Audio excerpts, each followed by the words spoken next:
Volume 3. Poor Brothers and Sisters Seek Strength and Hunt Dragons. Requested by Thekaitu and Tristan. Thank you for the support. There is only one more volume to go, covering chapters 42 to 74. Enjoy. Chapter 42. Well, let's get into the dungeon today. I waved my right hand in the air in an attempt to try to regain control of my body, but it didn't seem to cause much of a problem. Rather, it seems that my strength increased due to the influence of my status, and there doesn't seem to be a reduction in muscle strength. This means that even if someone has been bedridden for years, if his or her level is high enough, he or she can move normally without rehabilitation. Well, it has only been a year since the dungeon appeared. So how long will it be before that happens? I've been exploring this dungeon for a while now. The furniture in our house has become much more impressive in the time we haven't been exploring the dungeon. First of all, we changed the battered chairs and table that Haru had fixed to a second-hand but almost undamaged one, and we also bought a large safe. I screwed the safe firmly to the floor so that we wouldn't have to carry it with us, and used alchemy to change the outside of the safe to metal from the dungeon, which I then manually altered so that it wasn't made entirely of dungeon material. The metal used on the inside is still firmly dungeon material. I'll make it so strong that if you want to steal what's inside, you'll have to bring a party from the SDF or a party that defeated Rimdabma in America. And I put all the dungeon-related stuff inside. Of course, I couldn't fit everything in there as it was, so I had to put it in the item pouch. I opened the very secure safe, which requires a password and a key to open, and took out my equipment and other things from inside. It was the first time in a long time that I felt comfortable in my gear. The katana and the knife fit well in my hands. Haru, too, dressed in her new gear and exclaimed, "Wow, brother, let's go." Haru held the tonfas in both hands and pointed to her left and right and declares it. Normally I'd say rehab first. Haru, I can't wait to start rehabilitation after being kept away for such a long time. Let's have a little massacre today? Haru sheathes both tonfas in her hands, then unlocks the padlock on the fence leading to the dungeon, and jumps into the dungeon. I land in the dungeon and close the padlock with a familiar motion. My body, which had been trained in the dojo for a month, was sluggish but not shaky, and my movements were natural and alert, even though we were on the first floor. Transition, Forest. Haru. The bodies of the siblings who muttered this during the transition vanished along with their magic power.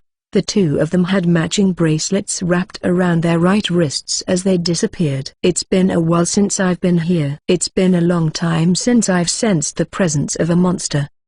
That's right. I feel the presence of monsters everywhere. I don't know if it's because my level has increased, but my range of detection has also increased. Haru. Our status has risen steadily by subduing Ganseen. Name, Haruka. Proficiency, Magic, Craft. Magic attribute, Fisher, Explosion, Electric. Level, 71. Strength, 80. Magic capacity, 167. Skill, Analysis, Magic Bullets, Rampage, Magic Synthesis. Magic, Bomb, Time Bomb, Impact, Number, Plasma, Fisher, Separation, Barrier, Collapse. Passive, Magic Recovery, Detection, Crafting, Magic Manipulation. Name, Tuka.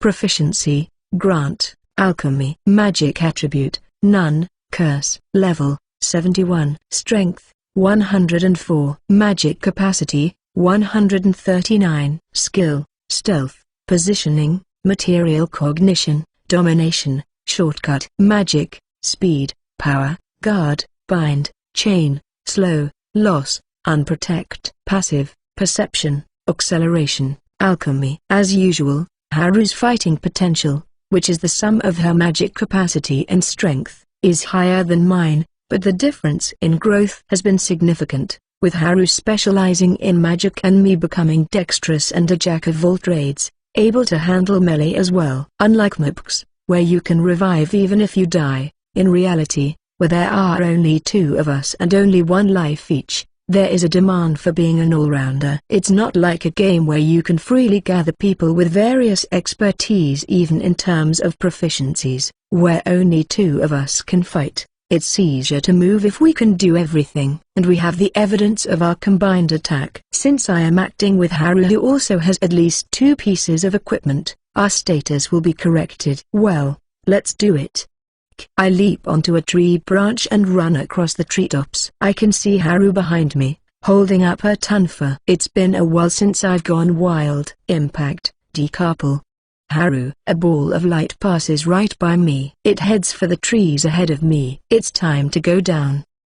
I need to avoid being caught in the blast, so that I can hunt the monsters. I pushed my way through the trees, hiding below and behind the trees. Boom.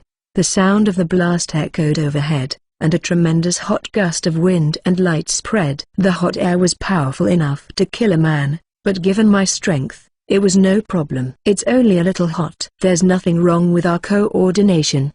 The explosion was clearly larger than before, shattering the trees around me. The sound of the flames, the crushing of the trunks, the falling of the trees, and the sound of monsters shrieking. There are a lot of monsters around where I landed. I'm going to use my katana anyway.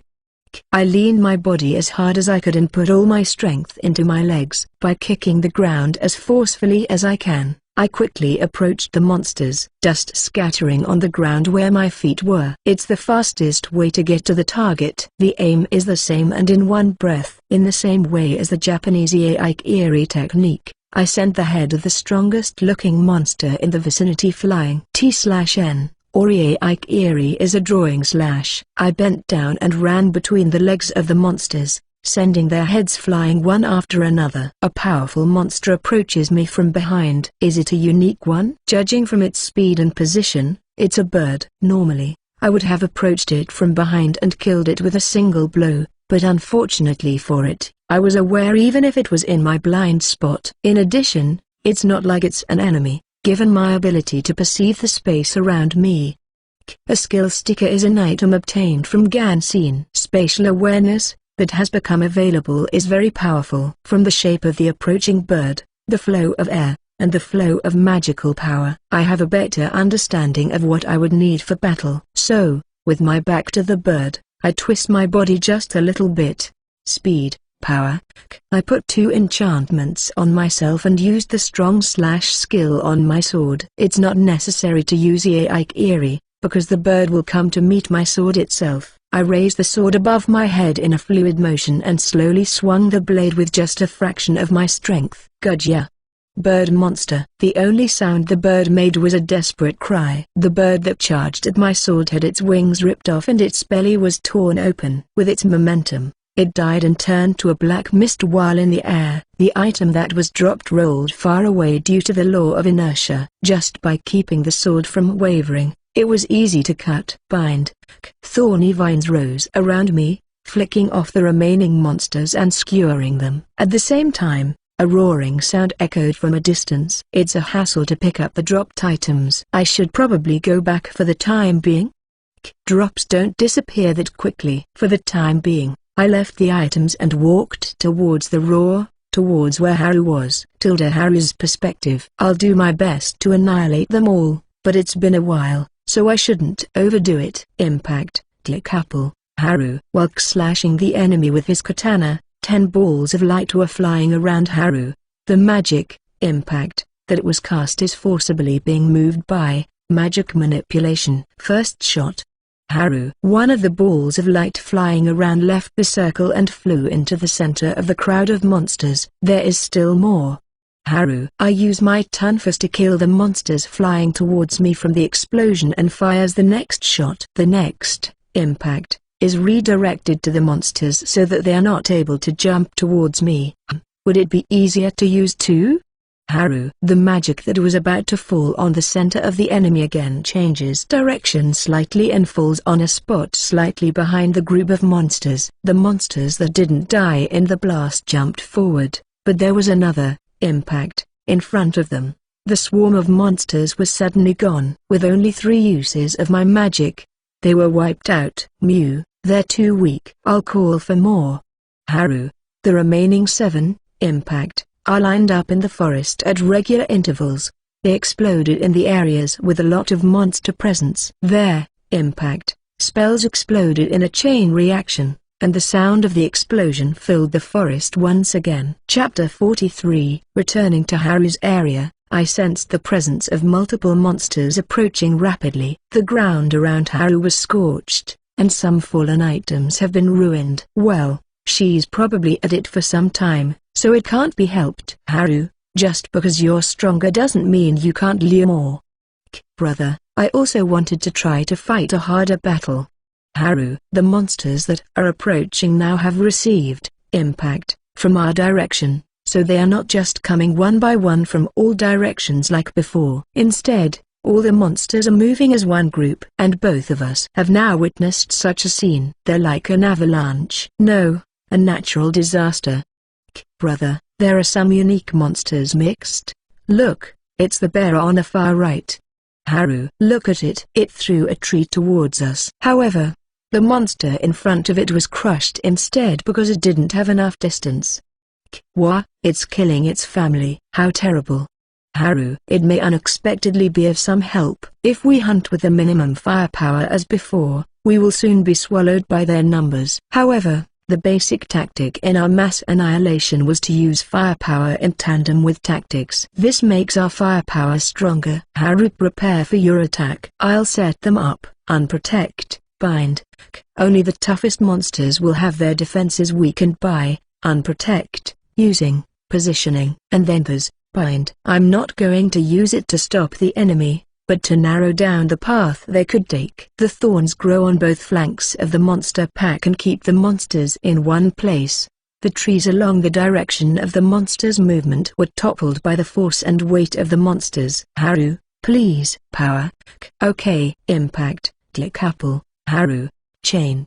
With Haru's impact enhanced by my chain, the area of effect her spells have greatly increased. And the aim is a large number of monsters approaching us like a flash flood. Go. Haru. As Haru holds her Tonfa in front, 10 balls of light flew to the monsters. And then, boom, a huge explosion echoes through the air.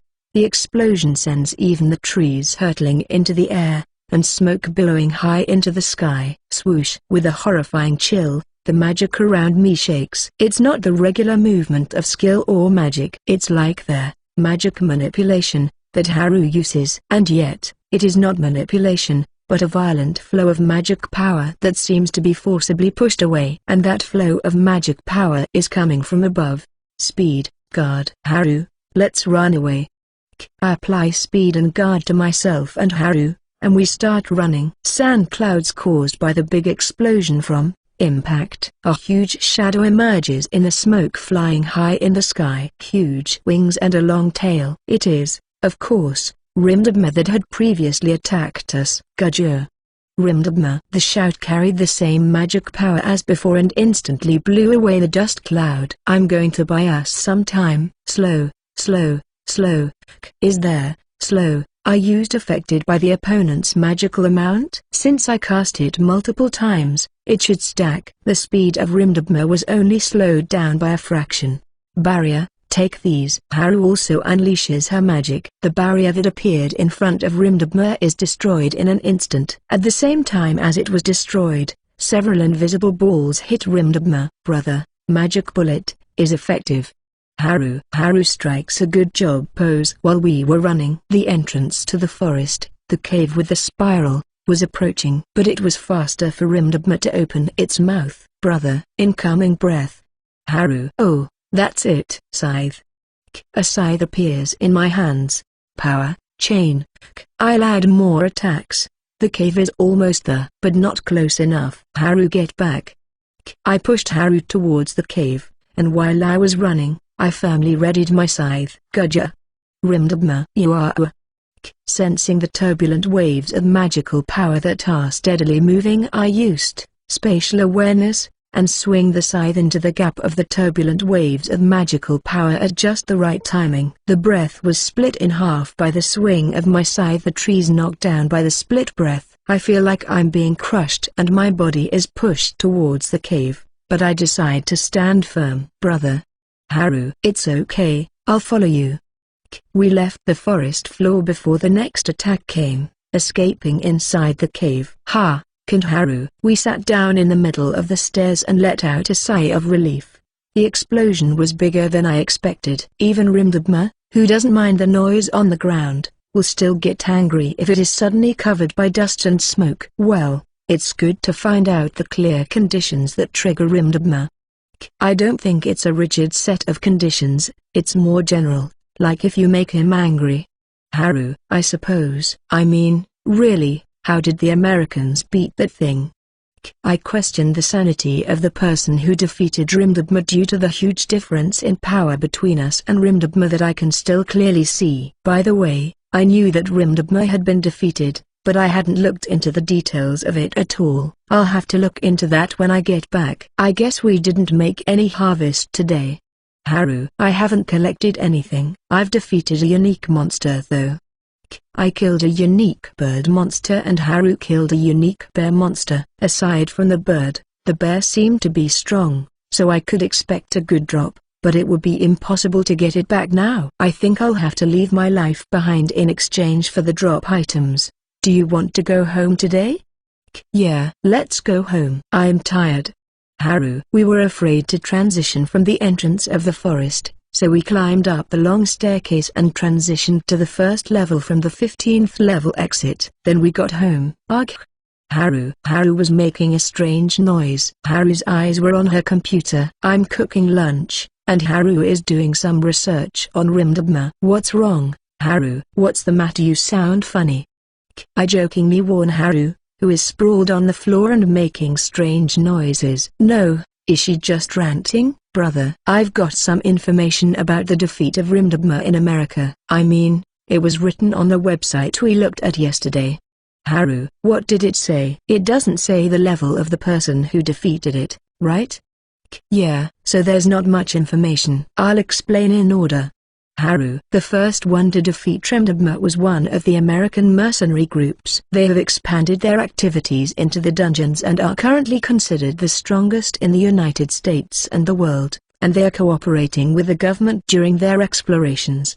The number of people in the mercenary group is quite large, with more than 20 people over level 40 alone. At this point, we can see the difference in strength between us and Japan. Well, I don't know what would happen if the self-defense forces, which Japan is probably hiding behind, were to make their activities public. In terms of technology, items, and so on, looking at the market, it would be strange if there weren't people who had production skills and were also of a higher level than us. There are things on the market that would be hard to get in our home dungeon. All of those things, though, are going to be very expensive, over 100 million. Back to the topic at hand. It was 16 members of the mercenary group that defeated Rimdabma. It seems that the government has a certain skill that prevents them from violating the rules of the dungeon. In other words, things like the time of Ganseen will not happen. And finally, there were 16 people who participated in the defeat of Rimdabma, and 13 who returned. We know that 3 of them were killed in the battle. However, this is the only information. There's a lot we don't know. Isn't there? How strong is that mercenary group? Haru. Why aren't they breaking the rules when there are 16 of them fighting? What kind of skill does their country have in the first place? Haru. How is it that 3 people died when they were supposed to have been carefully planned? The 2 of us fell silent together. Most of our knowledge of dungeons came from our own dungeon diving. I guess you could say that our dungeon experience consists of this house alone. But that's why we know too little about our surroundings. If we were normal explorers, this would be fine. But we are stronger than the strongest 5. Information vulnerability. That's the word that comes to mind. Our current situation is that we are muscle brains. For an easier term, maybe we need to gather more information than just our own search for answers once. Fortunately, we have the money. Haru. Haru chuckles. That's right. There is only so much information available in society. I think it's essential to ask around and get information from the lips of people who don't have to hide it. If that's the case, then I guess I'll have to do a field survey. Either way, we'll have to do it sooner or later, right? Haru. I guess it's just the 2 of us on our first trip. I'll look into it. So if I had to sum up our goal in one sentence, in search of information and power, go to America. Haru. Okay, I'll start searching for information for today. Before that, I'm hungry and won't we have lunch first? Haru. I put the lunch I had made on the table. Thank you for the meal. Haru. With a new goal in mind, the Kaizaki family enjoyed a slightly brighter meal than usual. Chapter 44. Brother, I'm bored. Let's go explore the dungeon. Haru. No, after a little more research, like we've decided. It's been a few days since we met Rimdabma again. We've been researching in the morning and going to the dungeon in the afternoon. We found out after our research that the magic items collected in the dungeon were unexpectedly plentiful in both variety and quantity, and that we could find several of the item pouches, very small, every day.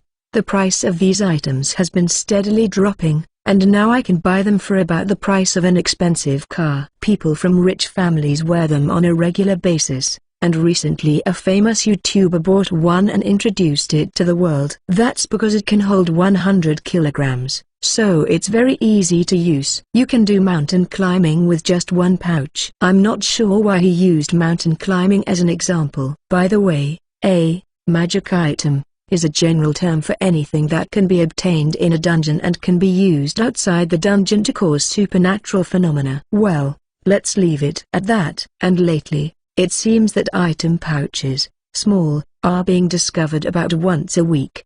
The price of these jumps up significantly. This is because big companies have a lot of money and participate in auctions. It's impossible for individuals to obtain these items. I thought to myself, we're not very well-informed people, we didn't even know this level of information. Well, what I'm trying to say is that selling items is not as conspicuous as I thought it would be. However, we don't have that many items to sell either. We don't have many items that we can sell, but there seem to be a lot of expensive items that are being sold in the market. Knowing this, we hurriedly sorted through the items we had acquired so far and tried to gather items that we could sell at a reasonable price. No matter how many magic items we had found, there was a high possibility that we would be identified if we sold expensive items, and even if the items were not that expensive, we would probably be noticed if an individual put a number of them up for auction. Recently, large corporations have been setting up their own auctions,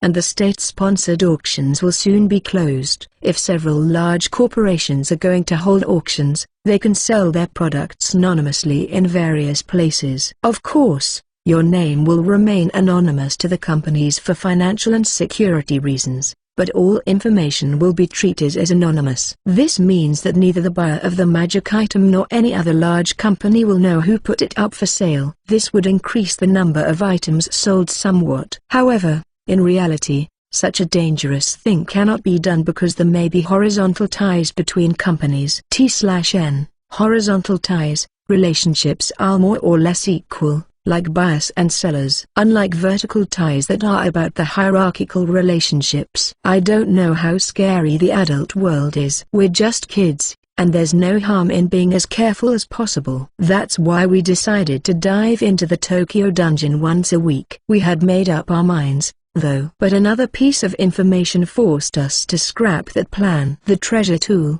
which is a limited first-time drop from the boss of the 15th level of the dungeon, the Minotaur, can also be obtained by defeating the boss of the 15th level of another dungeon, the Minotaur. However, you can only activate as many skills as you have at the same time. That is 2. I've looked up a lot of information, but I've never heard of a player having 3 skills. So I'm guessing it's basically 2. This was discovered by the hero party, who is commonly known as the strongest in Japan. After conquering the 15th layer of the Hokkaido dungeon, it seems that all 4 members of the party have obtained a second treasure tool. However, the second treasure tool had a different shape but the same type of weapon, so only the 2 boys had any use for it. After receiving this information, a certain party started to move. Party name: 893. Recently, they have started calling themselves the strongest survey party in Japan, and have been investigating dungeons in Japan. They are popular among explorers because the information they find is quickly leaked to the private sector. Not that it's a coincidence,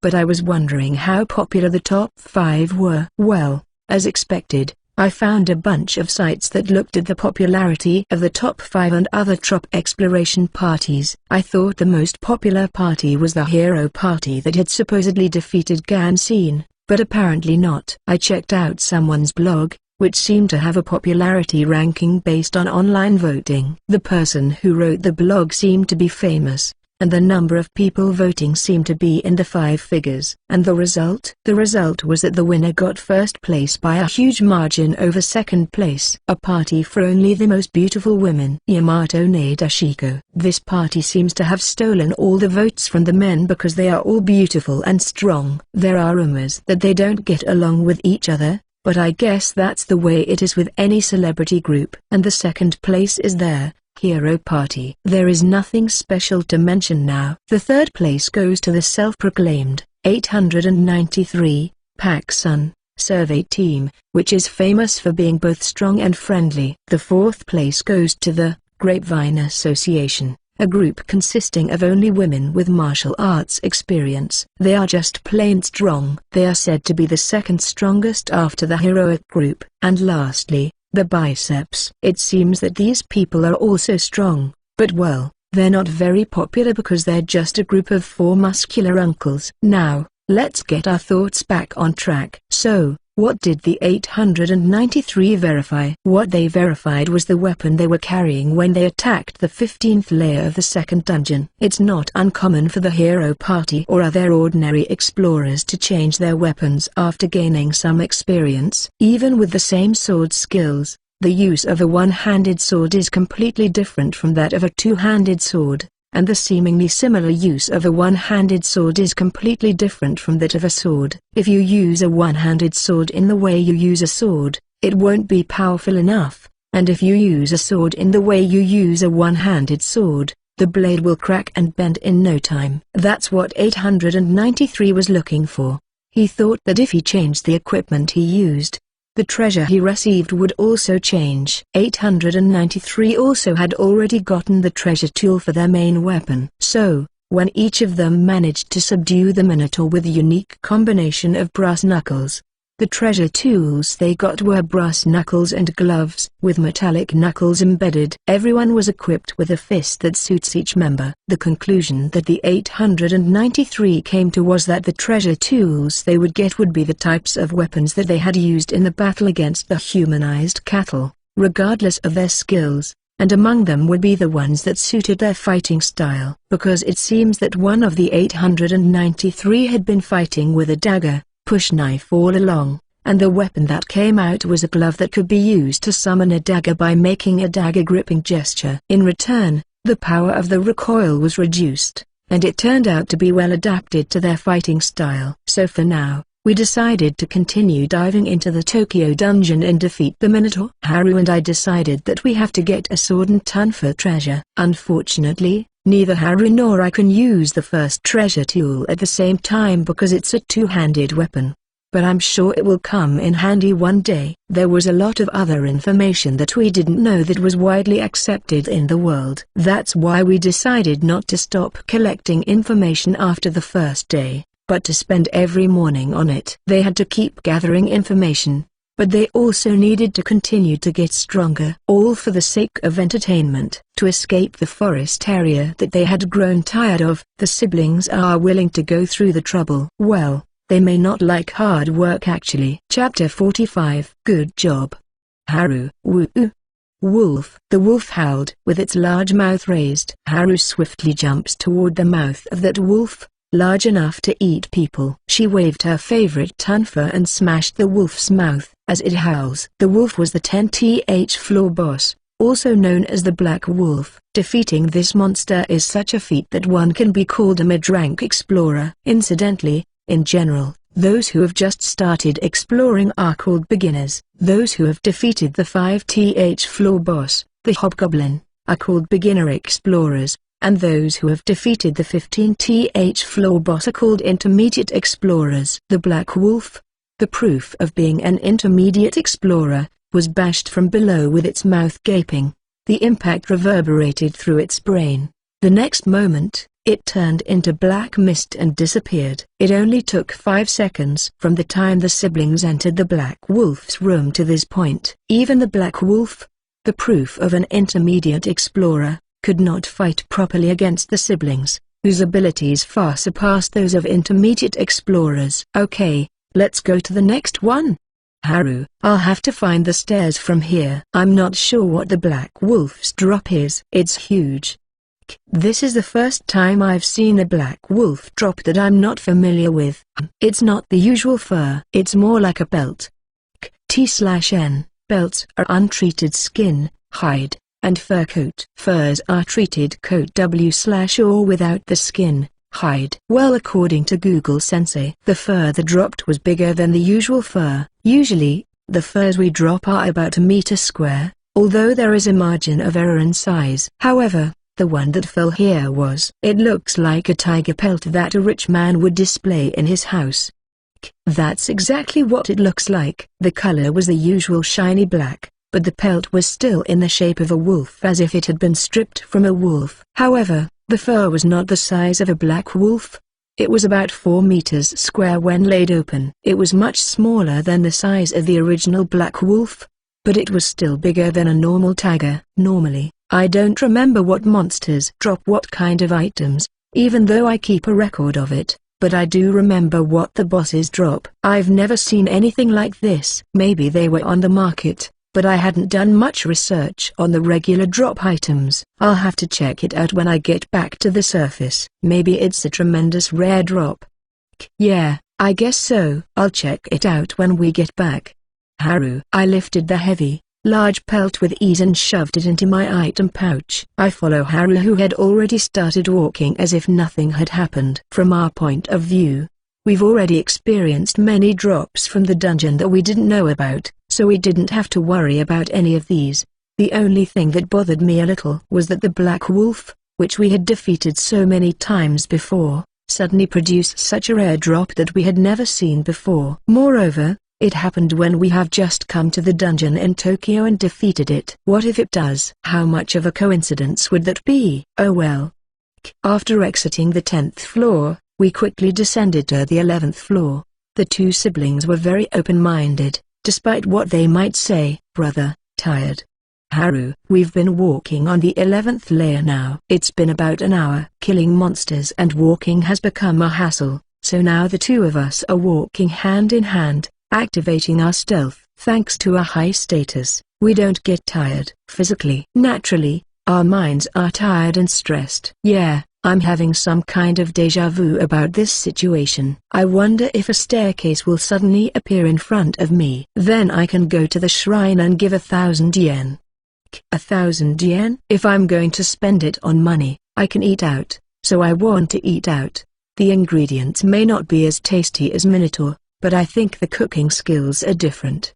Haru, we are gradually becoming less and less poor by selling the dungeon drops. Now we can even go to high school. However, even if we can escape poverty, it is not easy to escape the habit of being poor. The feeling of not wanting to spend more money than necessary, which had been ingrained in Haru after living in poverty for half a year, was still firmly rooted in her mind. Suddenly Haru stops. Brother, the monsters disappeared simultaneously in the distance. It looks like there are some pretty strong explorers. Maybe they're high-level intermediate explorers?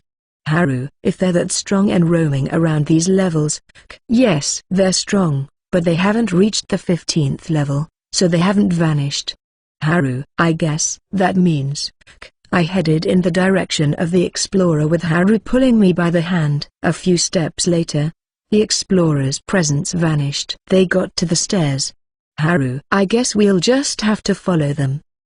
If they were that strong, they would at least know the way out of this level. If that's the case, we should just follow them. Well, they were giving directions without realizing it. Also, we aren't bothering the other party. If we go to the place where the explorers disappeared, we will find a staircase. We went down the stairs and grasped the explorer's presence. It seems that they are still moving forward at a steady pace, killing all the monsters around them. Well, let's go. Haru, that's right. Let's chase after them quickly. We'll go from this floor to the 14th floor. We continued stalking the explorers who were walking steadily, without letting them detect our presence. As a result, we were able to safely reach the 15th floor. By the way, the search for the stairs on the 14th floor was luckily finished in about 30 minutes. We did it. Haru smacked the door of the boss room as if to relieve stress, and the door slowly opened. Gaga. Minotaur? It was a Minotaur that appeared. The Minotaur in the Tokyo dungeon was not sitting on a rock but was standing with its axe on the ground like a cane. I wonder if Minotaurs are unique to each dungeon. Seeing the Minotaur lift its axe and screams, this is my carefree thoughts as it happens. Well, you're next, right? Nice to meet you. Haru crossed her tongue behind her back and walked lightly to the wall. She leaned against the wall without hesitation. Well, I'm going. I approached the Minotaur with my bare hands not touching my sheathed sword. The first attack will come soon. Gah! Minotaur! The axe swung down and glowed as the Minotaur screamed. The impact sends a shockwave heading towards us. You are looking quite impatient this time.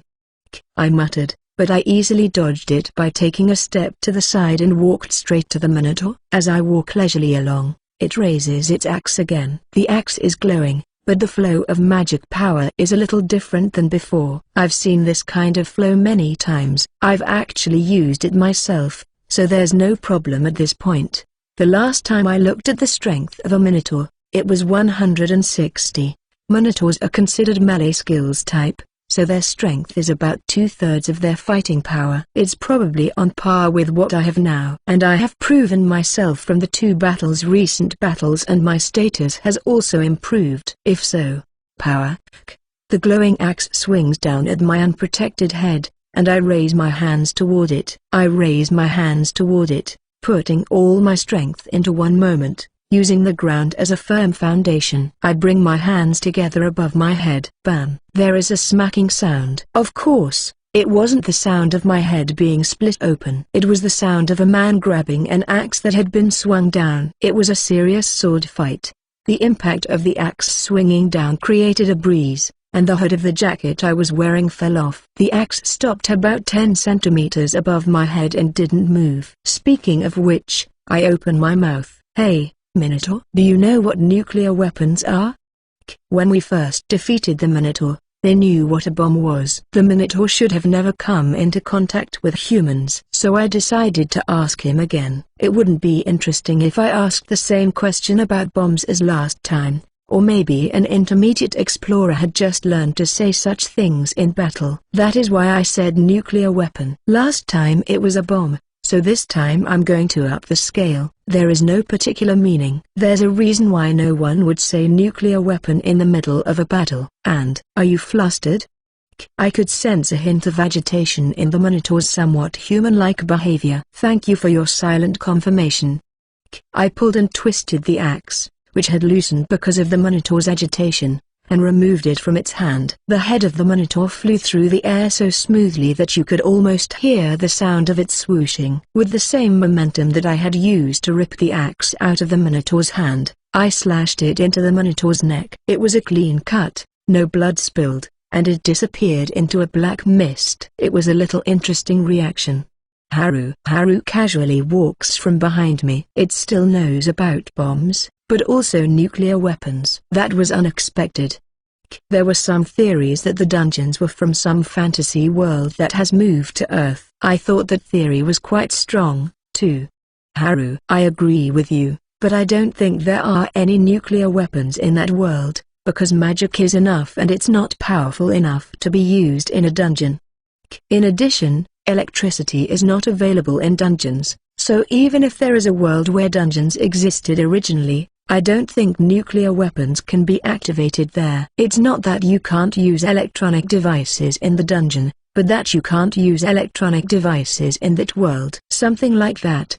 Haru. Well, that theory turned out to be wrong when the Minotaur knew about the nuclear weapons. After all, there are a lot of unknowns in dungeons. Yup, that's right. Well, let's check the drops for the time being. Haru. We sat near the items dropped by the Minotaur and began to check those. And the siblings had forgotten. They forgot that they had come here to get a sword and Tunfa treasure tool. It would be some time before they remembered that. Chapter 46. Oh, there's a card on the floor. Lucky. I sat down on the spot where the Minotaur had fallen and checked the items that had fallen. There were 2 skill cards that dropped this time. Both of them were silver, a bit rare, and meat, as usual, about a kilogram. Lastly, 2 rings. By the way, did Haru participate in the battle? When I think about it, I feel like you contributed 0 effort in the battle. If you think about it, I've done all the fighting this time by myself. With that in mind, it feels weird that there are 2 cards dropped. I joined in a little. When brother caught the axe, I hit the Minotaur with magic power. It's not magic bullet, it's magic power itself, so it doesn't do any damage. Haru, is that so? I didn't notice. I was not alert enough. I was quite surprised. I didn't realize that Haru shot magical power. Nevertheless, I picked up the card. 1 card for both of us. It's sucked into our hands. What are our new skills? Let me take a look at your status, brother. Haru is right. My inner voice says, please do. I stop myself from using material cognition, and I left it to Haru's inspection. Yeah, it's done. It looks like brother's skill is amazing. Maybe you'll win this time. Haru seems to have finished examining my skills quickly and began to explain. Moreover, the new skill is great. Curse put a hex on what you enchant. I don't know, but I guess it's a winner. I'm going to try it on my sword. Curse. The sword shined black after I activated it. I tried to swing it as it was, but nothing seems to have changed. However, the black shine just vanished. I don't understand. Well, please try later. Next is mine. It's passive and like this. Haru. Dual attribute. 2 kinds of magic attributes can be used. That sounds like a jackpot. To be honest, I wonder if it was okay for it to not be gold. Well, more than that, gold skill cards have broken a performance. I'm fine with this. Haru. The golden cards we've used so far made a huge impact on the outcome of our battles. Although they're strong, I think a silver card is good enough. Well, that's right. By the way, please check our status. Name, Haruka. Proficiency, Magic, Craft. Magic attribute, Fisher, Explosion, Electric. Level, 71. Strength, 81. Magic capacity, 169. Skill, Analysis, Magic bullets, Rampage, Magic synthesis. Magic, Bomb, Time bomb, Impact, Number, Plasma, Fissure, Separation, Barrier, Collapse. Passive, Magic recovery, Detection, Crafting, Magic manipulation. Dual attribute. Name, Tuka. Proficiency, Enchant, Alchemy. Magic attribute, None. Curse. Level, 71. Strength, 104. Magic capacity, 139. Skill, Stealth, Positioning, Material cognition, Domination, Shortcut. Magic, Speed, Power, Guard, Bind, Chain, Slow, Loss, Unprotect. Curse. Passive, Perception, Acceleration, Alchemy. Well, of course, there wasn't that much change from last time. Haru's level has increased, though. The next is the treasure tools. My Tunfa and brother's sword. Huh?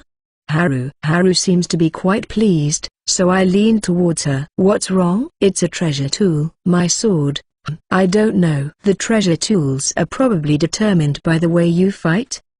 I ask Haru, hoping for it to not be so, even though I am remembering it now. Yeah, I've read that the main method of combat, the skills used affect the resulting treasure tools. However, the reality is cruel, and I've always known. In other words, this treasure tool, could it be? Then what's this treasure tool? Well, it's not exactly the weapon I used this time. We didn't use any weapons. Haru. I can't say I used an axe, either. Haru didn't use any weapon, and I killed the Minotaur with its 1 axe, but it's hard to say that I used the axe since it's the opponent's weapon. I didn't use any magic circle this time, so it can't be considered as a weapon I used with enchanting or Haru using her magical power. Do you want to try it for the time being? I picked up the one that I somehow knew belonged to me and channeled the magic power into it. Whoa, what is this?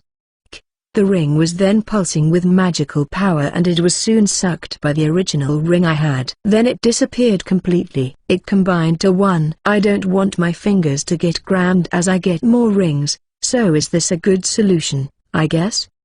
Well, brother, we'll check what's inside at home. I don't want to spend too much time here, we might inconvenience the person who will do the next boss fight.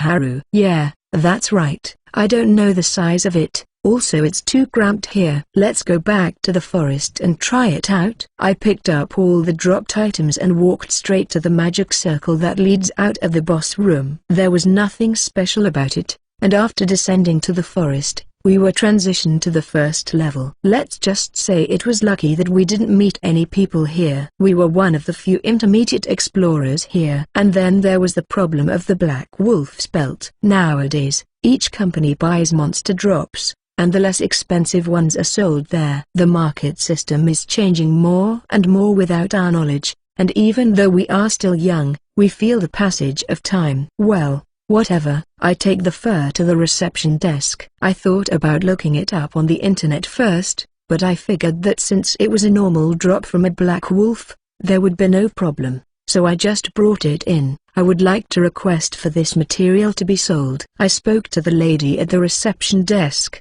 making sure that Haru was hiding behind me. She looks just like the receptionist of a guild in a fantasy game. Even though we have been living in a fantasy world for a while now, it still tickles my fancy. Yes, so you're selling materials. Please put them in this box.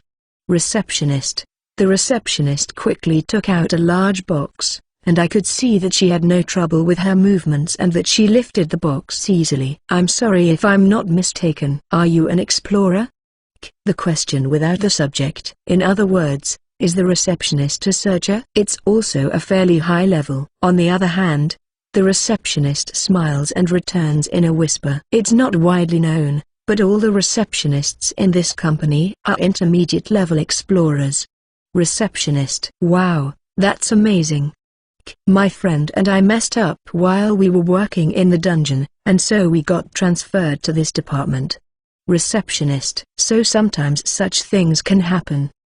Looking at the receptionist with a mischievous smile on her face, I take out the items we got today from my backpack, except for the Minotaur drops. Since we had gone through many of the monsters on the way, we had enough to fill our backpack with today's harvest. Incidentally, I couldn't fit the Black Wolf's belt in my backpack, so I wrapped it around itself, tied it in a knot, and tied it to the top of my backpack. I felt like a mountain climber. Why don't we use the item pouch? Because not many ordinary people use them. However, there are a few intermediate explorers who have them, and it seems that all top-performing explorers have them. In fact, they often buy them themselves. We are not going to show them what we have those ourselves. I turned the backpack upside down, threw out all the contents into the box, removed the fur from the backpack, and put it into the box as well. I will start verifying them.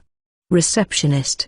The receptionist looks at the item seriously. As I watched, I noticed that none of the receptionists here were using any skills to check the items. There seemed to be no movement of magic. Isn't this deceptive? Haru muttered behind me. I could barely hear her voice, but the receptionist raised her face. That's right. The only thing you can sell here is dropped items, and as long as you know what they are, you can tell them apart by looking at them, so we don't get it wrong. Receptionist. The receptionist shifted the box of items to the side, as if she had completed her inspection, and then typed something into the computer in front of her.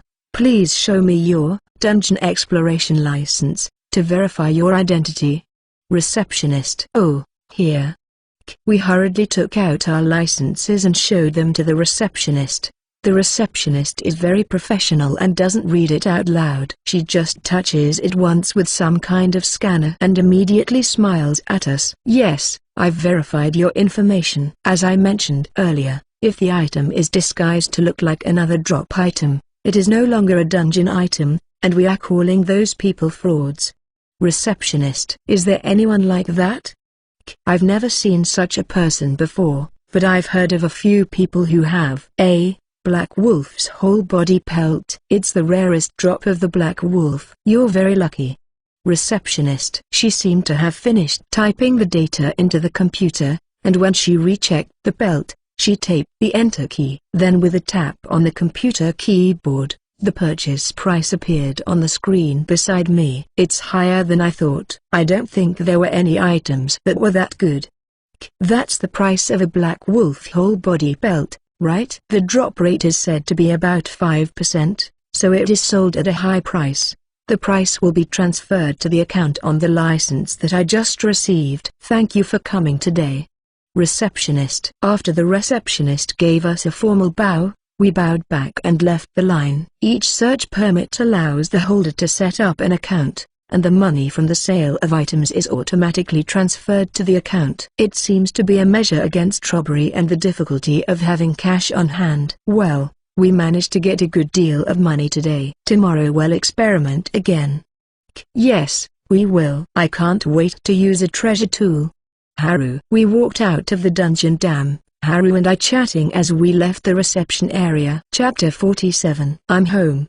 Haru. Haru walks in front of me and opens the shabby door of our house. This shabby-looking door is quite strong, as it is processed using alchemy, with items from the dungeon. However, it should not be made too strong, because if it is made too secure, it could be blown away by the dungeon's special characteristics. It is said that before the dungeon dam was open to the public, they made a very strong door and kept it unlocked so that it would not be blown away by the dungeon. If that's the case, then this house should be just like that, and the lock has not been reinforced in any way. It was the locks of a long-abandoned house in the countryside. It will probably break just by kicking it by someone with an unenhanced physical strength. The fact that it had never been blown off by the dungeon before proved that it was not a problem. The sky was already starting to get dark, and it would be better not to dive into the dungeon again, considering our supper and fatigue. Entering the house, I closed the lock, which was only for appearance, and took off my gear. Even if we make money, it's still not enough considering the possibility of not making any money in the future. Who knows when our information will be leaked and when our home dungeon will become unusable. No one can predict that. If we were found out, we might end up with a criminal record. Both of us completed junior high school. If we were both junior high school graduates with criminal records, there would be no place that would hire us. Even in this day and age, it's hard to get a job as a junior high school graduate. If that's the case, it's better to earn enough money while we're still kids so that we can live without doing anything in the future. By the way, we are children, but what about taxes and other things? Well, it doesn't matter if there are things that need to be paid and haven't been paid yet. It's the parents' responsibility. Even though the old man had left the house without permission, he was still our guardian on paper. With this in mind, I finished tidying my gear and put it in the safe. I went out for a run, as usual, ate dinner, took a bath, and went to bed. By the way, this evening's dinner was thinly sliced Minotaur beef stir-fried with yakiniku sauce. It was very tasty as usual. T/N. Yakiniku is the equivalent of Barbix. The standard yakiniku sauce is made with soy sauce, mirin, sweet cooking wine, garlic, and sesame seeds, oil. It's a mildly sweet and super savory sauce. And then, okay, brother, let's go explore. Haru. The next day, we spent the morning gathering information on the dungeon drops that had been announced to the public, while pacifying Haru, who had immediately said something like this upon waking up. I found something that still bothered me. It said that the appearance rate of rare drops and other items in Tokyo and other dungeons seemed to be unchanged. However, I don't know exactly what the drop rate is because this is real life, not a game, and sometimes explorers say that the drops are better in this dungeon. Well, that's it. It's like when you're in a pachinko parlor and this machine is more likely to hit the jackpot today, or that it's better not to play gacha games in a row. I guess it's part of those baseless wish fulfillment stories. Aside from that, the dungeons in this house lacked some of the drop items compared to other dungeons. It seems that the things that drop are generally divided into about 4 types. It's not exactly what the government says it is, but what the internet has come to call it. A drop rate of more than 76% is called a normal drop, A drop rate between 31% and 75% is a semi-regular drop. Those with drop rates between 6% and 30% are quasi-rare drops. And anything below that is a rare drop. That's all there is to it, generally speaking. However, there are some people who claim that there is actually a super rare drop below that. However, most people think that these super rare drops are usually unique monsters that look exactly the same as the ones listed above because the strength of the monster is not fixed and the monster is stronger than normal or looks slightly different. If you still call it a super rare drop, you'll be treated like a Chunubu. And aside from the super rare drops, there are other things that are called rare drops. The rare drops that have been revealed on the internet have never appeared in our dungeon. Not all monsters have these rare drops, but some of them do. I've never seen it from those monsters either. For example, that rare rabbit. It's a very high experience rabbit that you can only meet once in a while. They only have rare drops, and if you get a drop, you'll get a magic tool. Well, the number of times we've seen a rare rabbit is barely 2 digits. So we can't even verify it. While I was researching this, the morning ended and I made lunch while Haru badgered me telling me to hurry up. I ate up my lunch with great speed, put on my gear, and finally dove into the dungeon. Okay, brother, let's get going. Go. Haru. While saying the same thing every morning, Haru defeated a goblin that appeared in front of us with a single kick before heading to the transition area. The place we are going to go to is the forest. We'll do it right outside the cave so that we don't have to worry about attracting Rimdabma's attention. Roger. Haru. When I got confirmation while transitioning, Haru appeared at the destination and posed in a salute. My bad. It was while we were transitioning, so I hardly saw the joke. I'll go first. Haru. As soon as she left the cave, Haru channeled her magic power into the ring. 893 San wrote that the treasure tool rings seem to contain the new treasure tool along with the previous morning star. You just have to think about what to use before letting your magical power flow through. Incidentally, after the new treasure tool was added, the ring's name changed to Tuka's treasure tool 2 and Haruka's treasure tool 2. Apparently, the last number was a number that indicated how many treasure tools were inside. I saw something round and transparent floating in front of Haru. I know it's the treasure tool, but it's obviously not a tool. If I had to say, liquid, magical power? Haru asks a question. The round thing floating in the air was just water floating in weightless space, and it looked like a magical power of a different quality from the magical power that I usually use. The size is about 30 centimeters in diameter. It's not big at all. Haru, do you know what it is? I asked, thinking that the person who was using it would know better. Yeah, this liquid is probably unusual, but I think it's magical. But you can touch it and see it with the naked eye.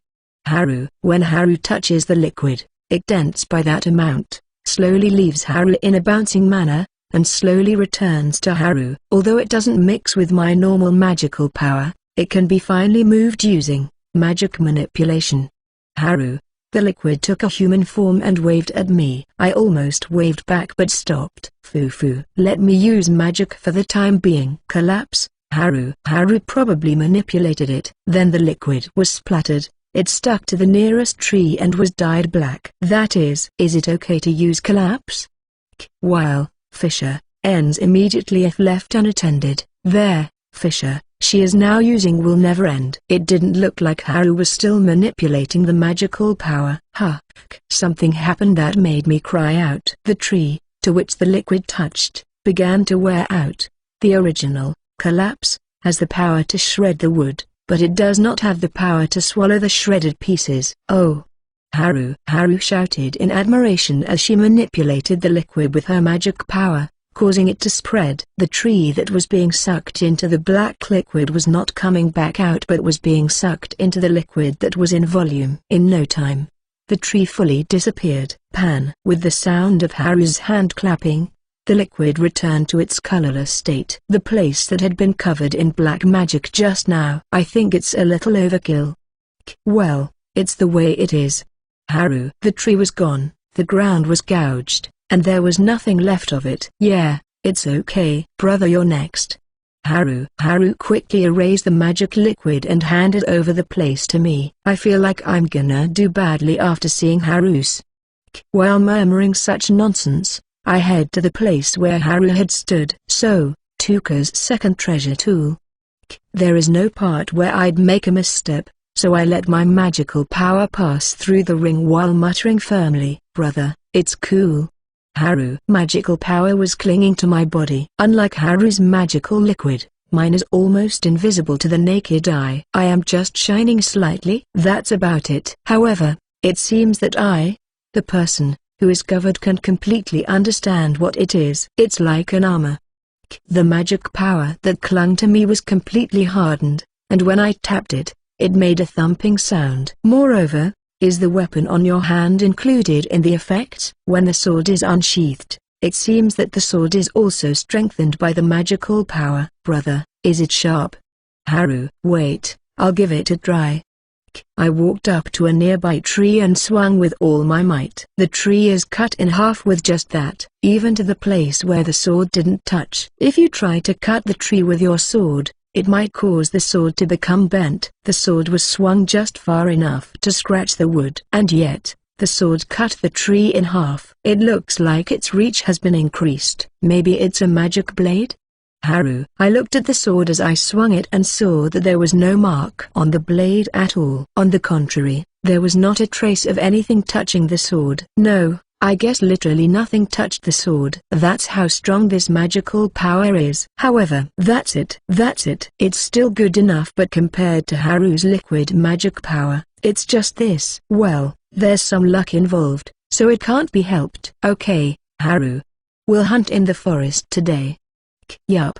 Haru. If that's all there is to it, then let's forget about it. We're going to hunt again today. Well, we got treasure tools, though it wasn't what we were aiming for. So what should we do next? Keeping that in the corner of my head, I readied my sword. Chapter 48. Siblings vent their stress on strong enemies. After trying out the new treasure tool the day before yesterday, we haven't found anything new to do, and are currently eating lunch as usual. While thinking about what to do, the ultimate goal is to go to America, right? Haru. I don't know how to get the money, information, visa, etc. for that. You've looked into prices, right? How much does a plane ticket cost? Haru. Naturally, there are more dungeons in America than in Japan, and they are concentrated in urban areas. Currently, there are nearly 30 dungeons open to the public, and Hawaii is said to be the most popular among tourists. And that's the land of the free, America. The requirements to enter a dungeon are lower than in Japan. In fact, many dungeons only require proof of identity. It's almost as if there's a lack of safety management. However, there are ways to deal with this. Some dungeons are designed so that you have to pay an entrance fee to enter the dungeon, and while the price is high, there are dungeons that are more secure. The most secure dungeons that are open to the general public, for example, require you to be a U.S. citizen and pass a background check that you have to pay for. You can't have a criminal record, and you always have to have a cosigner who meets the same standards. So we can't get in. I'm a Japanese citizen, and I don't personally know any American. On the other hand, there are some dungeons that are easy to enter and are also well guarded. These are the dungeons that have been built in tourist destinations such as Hawaii. These dungeons are designed to make it easier to enter, while still having enhanced security because it is important to let tourists in. As I expected, I couldn't find out much about the security procedures. It seems that even the most heavily guarded dungeons have actual regulations. Moreover, they are much more stringent than this. And, well, that's about it. If you want to enter a dungeon with the best safeguards, Hawaii is a good place to go. But that's not our goal. The dungeon where the mercenary group that defeated Rimdabmer is located is in New York, right? It's a tourist attraction, but the security in the dungeon isn't that great. That's where we're going, right? How much is the flight to New York? Haru. It's not more than 150,000 yen, but that's for the general public. That's the problem. We'll have to bring our own weapons. Is there a transit flight option? Wouldn't that be cheaper? Haru. Yeah, I'll look it up. I quickly ate up the rest of my lunch and opened my computer to check the prices. I heard that it's cheaper to use transit flights, especially for a casual flyer. I don't think so. If you're trying to get on an armored aircraft, it's still cheaper to fly direct. The number of armored aircraft has been increasing since the dungeon was opened to the public. It's a plane that can carry people as well as equipment for dungeon exploration. However, due to the weight of the equipment, the number of people that can be carried on these planes is reduced, a large amount of security is put in place, and the cost of entering the country is higher, so the price is many times higher than normal. One way from Japan to New York costs about 500,000 yen. A round trip would cost as much as 1 million yen. By the way, if we took a transit flight, it would cost an additional 100,000 yen or more. The money we made when we sold our magic tools to learn swordsmanship and buy other things we needed was pretty much gone. If we went to America, we would have no money left. Do you plan on selling anything to make money again? Haru: I'd like to stop for a while because I've sold some recently and I feel like we're about to be marked out. I want to stop for a while because I feel like we're being watched and I've read some stuff on the internet about trying to find out who sold those items online. I see. You've made it so that people think that our strength is just barely enough to beat the Black Wolf, just barely enough to be an intermediate explorer. Haru: I'm sure they think we are a little higher because the two of us beat the Black Wolf, but I don't think we are at a level where we can produce much in the way of items. I'm not sure if I'm going to be able to sell anything for a while. Do you want to go public as powerful explorers? Haru: It's okay, but they might ask us how we got so strong, or they might force us to dive into dungeons as a job. That's just like the current top 5. If that happens, we won't be able to enjoy ourselves. We'd be forced to write reports on our explorations and smile at the TV cameras. Oh, absolutely not. Then it'll be hard to make ends meet. Haru: That's right. The two of us put on our gear, vaguely thinking about finances. Equipment. Oh, by the way. Haru: What? Haru: How do we get a passport to go abroad? We don't have a guardian. Haru: We were in over our heads. Without a passport, we cannot go abroad, and without a guardian, we cannot get a passport. What's more, Haru, we're two junior high school graduates and we don't understand a word of English. Yeah. Haru: The two of us are in for a rough ride. So, first things first. Haru: The fact that we can't get passports because our shitty dad disappeared. And the monsters. Haru: Can I deal with it? Haru: And how did the siblings relieve their stress? It was the annihilation of the poor monsters. I've been thinking lately, isn't this sword not that sharp? No, I don't know. I'm using a tunfa. Haru: Jayagu. The place where we were talking was the usual forest. However, it has already been used to relieve stress and is now in a state of absolute ruin. We, siblings, are aiding the forest with a ban on powerful magic enforced on both of us. Haru uses bomb and Fisher, while I use strong/speed and power to kill monsters and destroy trees. Perhaps because of this, there are already few trees left standing, and I can see Rimdabma well above me, soaring gracefully in the sky, howling casually as if nothing had happened. It was a stark contrast to the stress we were currently venting. He looks as if he has nothing to worry about. Hey, brother, there's a perfect punching bag in the sky, can't you see it?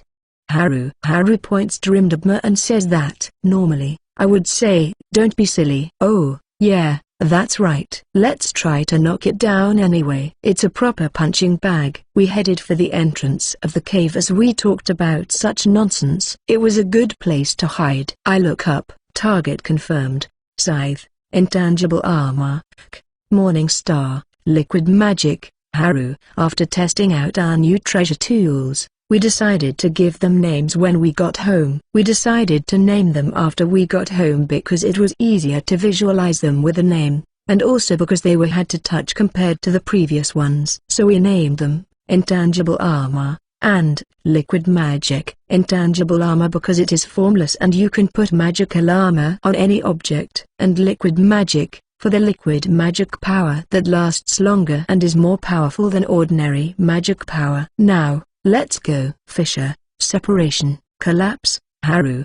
The liquid magic that appeared increased in power and size under the influence of the morning star. Through magic synthesis and rampage, the three spells became one and went berserk. Finally, impact, Haru. The magic of another attribute is added on top of the three magic contained in the liquid magic, and it burns up vigorously. Go, Haru. As Haru swings down her morning star that is above her head, a giant fireball flies towards Rimdabma. The speed is not really fast, probably because of its massive size. If you try to evade it, you will be able to easily evade it. However, the opponent is Rimdabma. You know about pain, but you haven't actually experienced it, have you? Rimdabma flies in the sky, not thinking or worrying about the fireball flying towards it. He doesn't know about pain. There is no need to dodge something that poses no danger. However, the magic this time is different. A loud but brief explosion rang out above us. The sound of an explosion from impact. The sound of that explosion is engulfed by another magic. Gagaya. Rimdabma. The next sound was Rimdabma's scream and the crackling sound of a collapsed space. Good damage. Brother, you're next. Haru. Thanks. Mine's a little more shabby than yours, though. Shortcut. My body glows with the enchantments, and I can see the dark glow of the unprotect spell on Rimdabma, as it appears to have been successful. First stage. Success. Domination. I took complete control of the magic within me and around me, piling on more and more of the same magic, keeping it in the form it was in just before it was activated. That magic is bind. Originally, it was just magic to slightly restrict the enemy's movement. However, it was a magic that was layered with domination, and strengthened by power. What would happen if it was clad in armor? Rimdabma was hit by Haru's magic, tearing its wings to shreds and lowering its altitude. It's well within range. This is the first time I'm doing this, but I'll experiment on you while I'm at it. Please, Haru. Roger. Haru. Haru opens her own item pouch and pulls out a large number of fangs and horns. The strength varies. Some are from the lower levels of the dungeon, while others are drops from the forest. Let's go. I thrust the blade of my scythe into the ground, keeping Rimdabma firmly in my sight, and I adjust positioning and alchemy. Now that I'm using domination, there's no point in chanting, but I can concentrate better too. A large number of thorny vines pop out all at once from the ground in front of where Rimdabma is flying. Naturally, Viners and I are connected through my magical power. In other words, I am sort of touching the vines. Then, it's time to finish this. The metallic drops near me disappeared in an instant. The second step was also a success. Gagaya. Rimdabma. A large number of thorns scrape and peel off the scales of Rimdabma, and had even gouged out its flesh. Iron thorns are successful. Haru. Yeah, but is it a little underpowered? This is a force metal alchemy process. It is made possible by using domination to process different types of material to work, something that I would normally not be able to do. The cost of the attack is unusually high due to a large amount of magic power and material I had used. In return, as can be seen from the result in front of us, the penetrating power of the long-range attack is currently the strongest that we can use. The wings of the Rimdabma, which had taken the brunt of it, were riddled with holes, and one of them was missing, making it impossible for it to fly, and its body was covered in scars. However, brother, how much magic power do you have left? Haru. It's all gone. My headache is killing me. Haru too, right? Yeah, I added more magic to the liquid magic. If I can't kill it with this, it's never been powerful enough. Haru. Well, do you want to go home? So while confirming with Haru, I threw my scythe at Rimdabma with all my might. The scythe spins around and thoroughly pierces Rimdabma. Gagaja. Rimdabma. It was blown away. Then we watch the scythe fly high in the sky and vanish. The scythe flying in the sky disappears after I release it. The intangible armor has already disappeared due to the lack of magical power, and this is the end of the treasure tool's duration. The others are getting close, so this seems hopeless. Yeah, huh. Haru looked at the ground around Rimdabma. It's as if a meteorite had hit the ground. And in the center of it, even without wings, stood up on two legs and, Rimdabma roars. We can't win even if we fight in close quarters. Should we go home? I'm not going to force a battle with it. It's not as if we can win since it still has enough magic power to gouge the ground after being shot down. We'll just be picked off. Rimdabma is a magic-oriented monster. It's the opposite of Ganseen. Haru, regarding the weakness of Rimdabma. If a monster's magic capacity is high, it is hard for magic to work against it. The more strength, the harder it is for physical attacks to work. In other words, there is a great chance we will win against Rimdabma as long as we get close enough. Well, if we easily could do that, we wouldn't have such a hard time. Brother, let's go home. I'm tired and I'm hungry. Haru, let's have an early dinner tonight. The siblings quickly gave up and left. The purpose was to relieve stress, anyway. So, what's the next goal? Finding their parent? Chapter 49.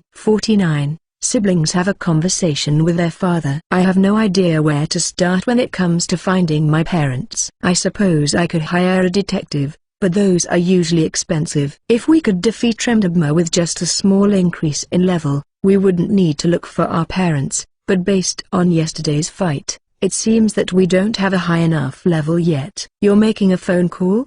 Haru. Yeah, I mean, normally I'd call before I consider anything. The piece of SHT father who disappeared after leaving a note is still our parent, for the time being. He left a phone number and an email address. Well, let's give him a call.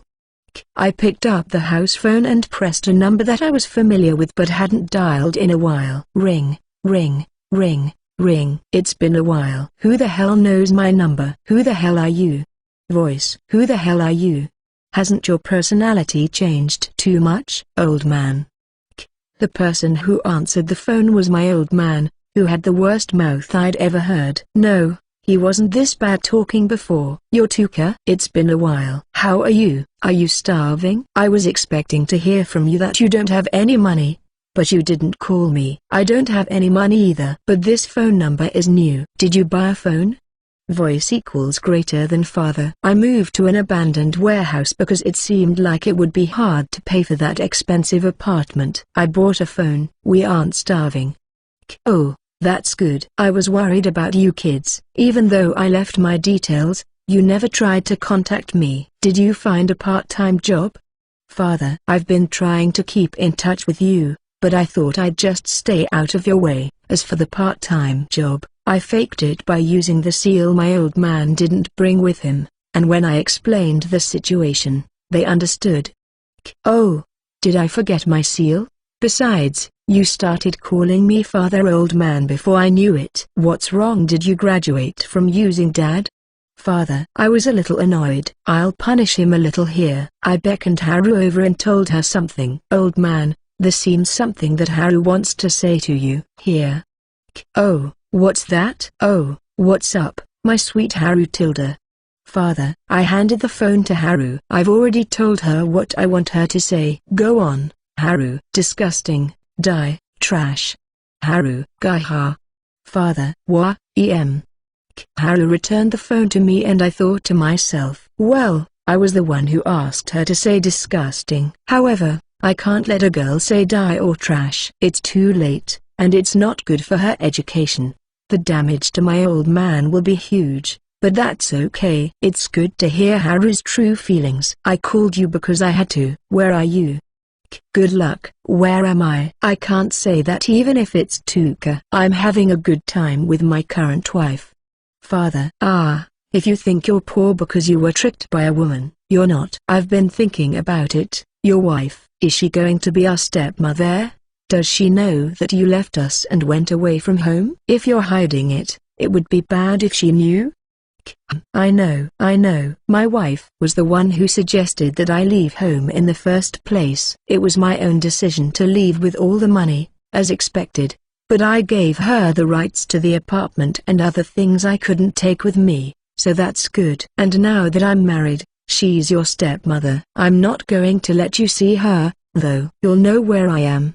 Father, I want to say I feel sorry for the person who married my dad, but it sounds like she's living a normal life. And you can't tell me where she is. Well, give up. You can earn money by exploring dungeons. You're thinking in that direction, right? Father, no, I'm not. Then I'll look for her on my own. By the way, what's your wife's characteristics? Oh, you're interested in your stepmother too? She's cute. She's a former single mother with a beautiful child who left home about a year ago to go to college and apparently becoming a freelancer. She had no time for her kid, so she started playing pachinko and horse racing. Now she's stopped both, and we're living together in a room without a TV with me. Father, oh, that's right. See you later. Oh, don't worry. I won't go near your house. If Haru catches me, she's going to kill me. See you around. Father. The phone goes dead with a click. It's a shame, but it seems that the old bastard is enjoying his life. And as expected, he wouldn't tell me where he was. Well, if he's going to tell me, there's no point in him leaving a note and disappearing. Still, I was surprised to hear that it was the wife who initiated the disappearance from the house. And, Haru, did you record it all? Perfect. I'll analyze it. Haru. We had been recording the audio of the phone conversation from the beginning because we knew he wouldn't tell us where he was. We thought it would help us to find out where he was. We couldn't trace the call, and even if we did, we wouldn't be able to use the advanced technology to extract our old man's voice from it, so we just turned up the volume and listened to it over and over. Then Haru, play it for me. Roger. Haru, I don't expect to be able to find anything with this, but I'll at least get some information. When I was on the phone with him, he seemed to be outdoors. It's a little scary how much information is out there. I know we are being duped. Haru. The result, although it was called analysis, it was easy to find out where he was. I'm not sure if my old man was really trying to hide it. In the audio we heard, there was the sound of metal scraping, the sound of a lot of people gathering around, but we didn't hear any shouting, so it was unlikely to be a festival. It was still too early in the morning to have a festival. And the occasional voices of goblins and wolves, it was probably dungeon related. Well, if that's the case, I'll have to go to the dungeon.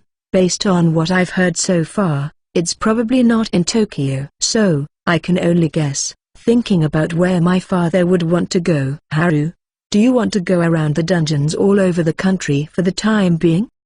Yeah. I don't even want to see him, but for the sake of the passport, can we go through all of them in about a week? Haru. No, since it's our first trip together, let's take it slow, maybe one day for each dungeon. Yup. I'm looking forward to it.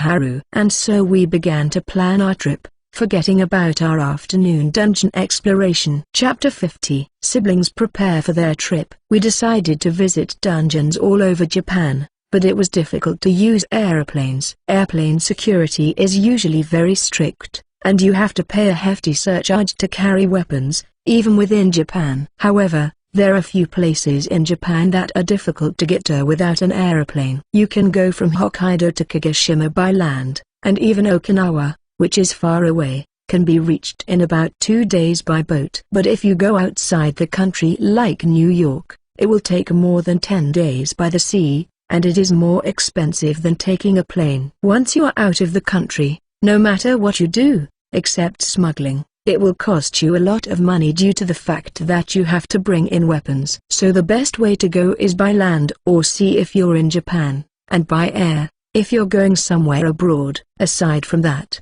the best way for us to get around the dungeons in Japan is by train. Fortunately, Okinawa doesn't have any dungeons, so that shouldn't be a problem. There are 10 dungeons in Japan: Hokkaido's Iwate, Niigata, Chiba, Tokyo, Toyama, Osaka, Shimane, Koki, and Kagoshima. We can't enter the dungeon in Chiba, and we often go to the dungeon in Tokyo, so we will go to only 8 of them. I thought it might be helpful to find out which other dungeons have stores open near the dungeons and where the excitement is, but after some research, they said it could be anywhere. Come to think of it, Tokyo Dungeon also has a plaza-like area right in front of the dungeon dam, where I often see mobile stores. During the peak hours of the Dungeon Dam on weekends and holidays, there is a line at the entrance, so I guess they are profitable. I have no idea how these businesses and individuals get their spots, though. This means that I'll have to visit all the dungeons until I find my father. If that's the case,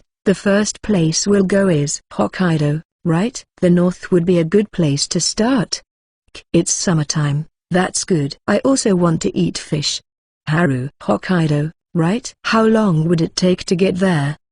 I did a quick search and found out that it would take about 10 hours to get there, and we could go if we had 40,000 yen to spend. It's more expensive than usual because of the weapons. Haru, when is the best time to go to Hokkaido? We've got shopping to do and other preparations to make. It was not good to decide the date alone, so I consulted Haru. Haru pondered, and clapped her hands. Okay, tomorrow is good. We'll buy our luggage on site. It would have been hard if we're in a foreign country. However, we're still in Japan, so we can easily find what we need. Haru, tomorrow? Despite being confused by Haru's words, I think in my head whether the plan is okay. First of all, regarding crime prevention at home, I think it's okay considering that I've been to Tokyo so far. A thief wouldn't aim for such a tattered house. Just in case, I want to install a security camera, but I don't have the time. Considering the current time, even if you hurry by bicycle, you will come back at night, and the price of a taxi is not stupid. I still want to buy a motorcycle. I want a solid medium-sized bike instead of a moped. I don't have a license. And thinking things through, I'm still worried about the dungeon. I don't think it would be a problem to be away for a day or so. We'll probably be gone for a week or more, so I'll need some kind of burglar proofing. The house key is useless because it can be broken with a kick, or rather, if we make it stronger than that, the house will be destroyed by the dungeon. If that's the case, I think a good security measure would be to hide the house visually. I'm not even sure what would happen if the entrance to the dungeon was covered with carpet. In the first place, we don't even know what kind of explosion would occur if we blocked the dungeon. Well, since it easily destroys reinforced concrete walls, this rundown house will surely be obliterated without a trace. I've heard that the blast destroys all obstacles and then sucks everything around it into the dungeon. Well, in other words, this entire raggedy house will be sucked into the dungeon. I guess this is it. I was tired of thinking about it. No matter how much I thought about it, I couldn't figure out what I couldn't figure out. Haru, you haven't thrown away the cardboard yet, have you? I put it outside where it won't get rained on. I put rocks on top of it. Haru, oh, I get it. Behind the woodpile. Yes, yes. Haru, I went outside to the roofed area and found a bundle of wood on the ground. Behind it is a bundle of cardboard boxes. They were still the same ones I had used when I moved in. There was also the cardboard box that contained the furniture I had bought just a few days ago. After 3 trips back and forth between the house and the yard, I brought it all into the house. Haru, help me assemble this. Sure, but what's it for? Haru, to hide the dungeon. We silently assembled the cardboard, and when we had accumulated a certain amount, we pierced it with sharp objects and ripped bits of it to pieces without losing their shape. After assembling all the cardboard boxes, they looked like they had been used up. No, I had a pile of cardboard that looked like it was destined for the garbage. Okay, the rest. If we go tomorrow, we won't be diving in dungeons anymore, right? Yeah, we don't have time anymore. Haru, okay, we're good then. After confirming with Haru, I threw the broken cardboard into the basement one after another. After throwing some of them in, I crushed the rest of the cardboard again and put them in a garbage bag. There were 4 of them. Throw them into the basement. Finally, walk around the basement, kicking cardboard and other debris off the floor, which is now covered with pieces of cardboard and garbage bags. Okay, the garbage house is complete. Yes, what I was creating was a simple garbage house. Even a burglar aiming to burglarize the house would not leave the furniture on the first floor and look for a basement full of trash, or rather, trash and no furniture at all. Wah, so messy. Haru looked at the basement and made a disgusted face. Certainly, If you keep it so dirty in the countryside, bugs will live there when you return. Well, let's do our best to clean up when we get home. Bugs are better than burglars. Bugs? Oh, bugs. Yeah, I guess so. Haru's reaction was weak. It's not that she doesn't like bugs. Come to think of it, I was worse at bugs than Haru. So is it purely a dislike of mess? The amount of trash in the basement is such that you can hardly see the floor, but you can easily kick it away. If you know that there is a dungeon there, you can easily reach the dungeon. This would not be as strong as the key to the house, so there would be no danger of explosion. We can even see the fence that is the entrance to the dungeon if we want to. Then there's one last thing. Bring a stepladder and push away the trash. I climb it. Oh, Haru, can you get a flashlight and turn off the lights in the room? Roger. Haru immediately goes up to the first floor and comes down with a flashlight. She turned on the flashlight and turned off the lights in the room. The light in the basement was unexpectedly dim. Even when the sun is still up, it's pitch black if you turn off the lights. That's why I used the flashlight. I removed the bulb, letting Haru light my hand. I got off the stepladder and put it against the wall. Okay, let's go back. I went back to the first floor, kicking over nearby objects and covering the floor with garbage. The reason I removed the light bulb was simple. It was too bright. No, that kind of brightness is just right for daily life. But for a thief, it would make the environment easier to find. If you remove the light bulb, you have no choice but to use a flashlight. Even with a bright flashlight, a flashlight is designed to illuminate a small area. It is not suitable for searching for something you don't even know is there. When you return to the first floor, open the safe and put the light bulb inside. In addition, I put everything related to the dungeon in there as well. In the item pouch inside the safe. Come to think of it, if you look at this safe, it's pretty obvious that all the important stuff is in here. It's a magnificent safe that probably wouldn't be found in an average home. I'm confident in the strength of this safe, but the most important thing is to avoid being targeted. Unlike dungeons, this one can be sealed tightly without any problems. That's why Haru. Can you hide the safe by using crafting on the wood? I can. Haru. Then, please do it. Got it. Haru hurriedly went outside to get some wood and tools from the basement. It's about time, so while you're doing that, I'm going to make some food. Oh, I understand. Haru told me to look at the clock, and sure enough, it was that time. The sun sets late in the summer, so it's hard to tell the time. I could hear the sounds of wood being sawed and drilling behind me as I quickly made dinner. About 10 minutes passed and I finished cooking dinner. I had forgotten to cook rice, so I made a beef stew using leftover stew roux. The meat was Minotaur beef, with a few vegetables. I could eat this with bread even without rice. It was so easy to make that it took me less than half an hour to finish. By that time, the noise behind me had stopped. Dinner's ready. You're as quick at making things as ever. Of course. Haru. The safe in the back was all covered with wood and fixed in place, except for the door. It looked like a simple interior. You can find a lot of things that you can use to make your life easier. The door of the safe was empty, but it was made in such a way that it could be fixed by simply applying some glue and inserting a wooden board. She must have used a chisel. Well, we're all set. Tomorrow I'll go to the bank in the morning, withdraw some money, and go to Hokkaido. Even though we're buying stuff there, even it's a jacket or underwear, bring something that can fit in your bag. Okay, I'll prepare it later. Haru. Okay, let's eat before it gets cold. Thank you for the meal, Haru and so we were off on a journey, or rather a trip, to various parts of Japan in search of our parent. Now, I just hope that nothing will happen. Chapter 51. Oh, it's cold. Haru. That's right. It's colder than I expected.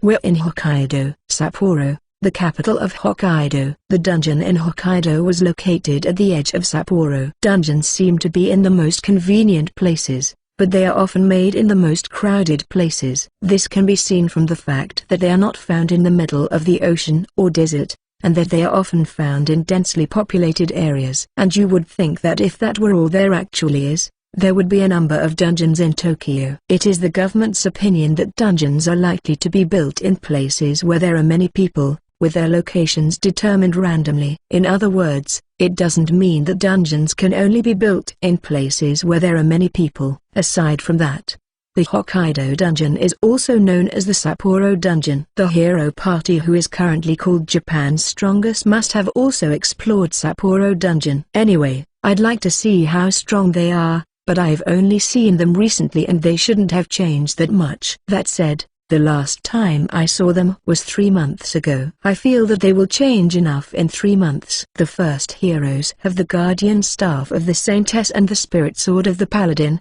which we had to give to them as a bitter sacrifice. It's no wonder they're slaughtering a lot of people in the forest right now. They could use sanctuary to block the lured monsters and then use the sword of faith, the skill of the spirit sword, to cut them down. I don't know how strong their sword of faith is, so I can't say for sure. And now we're in front of the dungeon. The square inches front of the entrance to the dungeon dam, to be exact. One thing I noticed is that the plaza is by far the largest in addition to Tokyo. It looks like it could hold an event. But then I realized there was a stage. I guessed that events were actually held here. I'll have to do some research on the internet, brother. It seems that a few days ago there was a mock battle event for other explorers of the hero party here. Haru. Oh, I was just about to look it up. No, it says so right there. Haru. Looking at the place Haru pointed to, there was a sign with information about the event schedule and other dungeon-related information. And the dungeon market is on the far right of the dungeon dam. The dungeon market, which was initially only in Tokyo, is also created for each dungeon, and companies sell there. Would you like to go see the dungeon market? That's right. It's a hassle to just go to the dungeon. We wouldn't be able to capture much of it anyway. Haru. We hurriedly made our way to the dungeon market. Why are we going to the dungeon market? Well, as you may have guessed, my parents were not there. I thought there was a possibility that they just weren't there today, so I took a picture and did some scouting. Haru also followed behind me, with her hand grabbing my clothes. Well, in other words, Haru didn't do much of anything. As a result, it turns out, no one knows them. Well, that's expected. We didn't expect to hit the target right from the start since we had to go through 8 dungeons in total. And by the way, I think our father had the inconvenient body of not wanting to be at places that are too cold and hot. That's why he wouldn't go to Hokkaido, the coldest place in Japan. But if that's the case, Kagoshima will not be an option too. It seems to be too hot for him. And then, of course, he would have free time, I thought. I thought so, but it's 8 o'clock now. Well, Hokkaido is far away. I had to stop by a bank before I came here, so we had to buy train station lunches. It's already time for dinner. The dungeon market closes in an hour. All we did when he came to Hokkaido was ask around. I don't think that's it. Our plan is to head to Iwate tomorrow morning, where the next dungeon is located. Well, let's enjoy the little time we have. The inside of the dungeon market was different from Tokyo, where it looked like a big warehouse, and it looked like it was surrounded by ice and rocks, which was somewhat fantastic. It was as if I was in a glacier and the lights were surrounded by ice-like material. The ice is made of some unknown material that doesn't seem to be glass or plastic. No, it might actually be just glass or plastic, but for some reason, it looked like that to me. Unlike the dungeon market in Tokyo that I saw a few months ago, there were no gaps between the stores. The large, empty space I had seen before was gone. As we were walking around the market, we found something interesting. It was a poster. Let's decorate the dungeon market with dungeon materials. That's what it said. The Sapporo dungeon collects materials that people have that can't be sold for money under the guise of donations and uses some kind of skill to make the dungeon market more luxurious. From what I've heard, the icicles on the ceiling and the glowing ice on the walls are made with these skills. It's certainly not ice or plastic. Then, I wonder if I noticed them because of the presence of dungeon items. I'm not sure. That was when it happened. It was at that time that the entrance became noisy, just like any other time. Welcome back. Crowd. Good work. Crowd. How were the drops today? Crowd. It is Japan's strongest. The hero party. All four are walking with item pouches. As expected, those who earn more than 100 million a month are different, I think. Well, we both have an item pouch. Perhaps that item pouch was either obtained by themselves or purchased. In the waist of the hero shines a magnificent sword sheath. I would like to say that the sword there was a gift from us. The gift we gave was the sword, so I could only see the handle outside the scabbard. And what is with the appearance of the hero? They're stronger. Haru. That's right. Is the aura different? No, I don't know.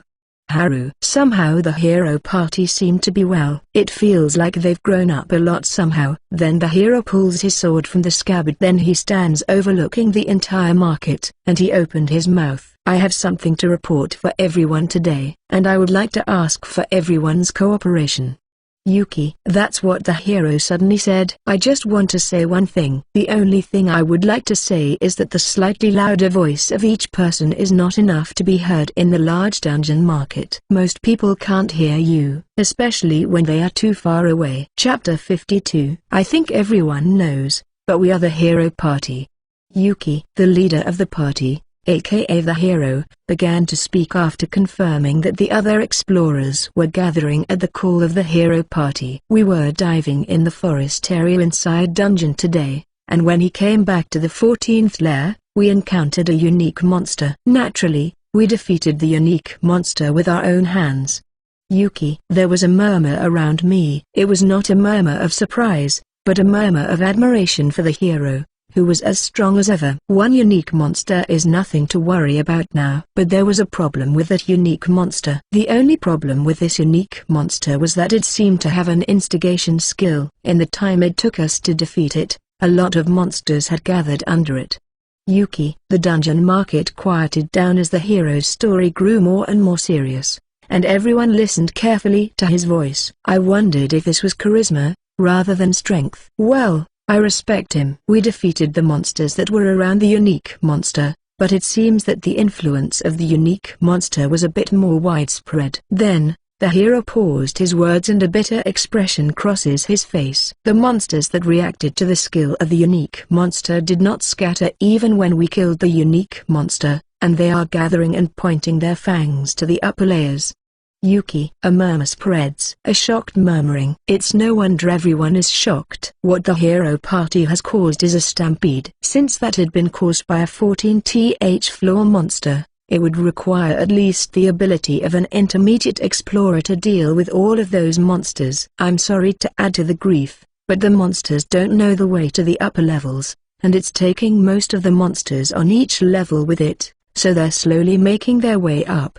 Yuki. At one time, Stampede was thought to stop at the boss room. The front and back of the boss room can only be traveled through transitions, and the monsters can't use the transfer team. That is until they found out, when a monster meets some conditions, it becomes a stampede and gains the right to move through the floors. It is speculated that all stampedes are treated as one unique monster, but it is not certain. And then there are the stampedes. These monsters enter the exit hall of the boss room and run into the walls. And then, they will move directly to the door of the boss room. As it turns out, the boss room is no obstacle for the stampede. And what it means is, the worst that can happen is that the ground will be flooded with monsters, like when the dungeons first appeared on Earth.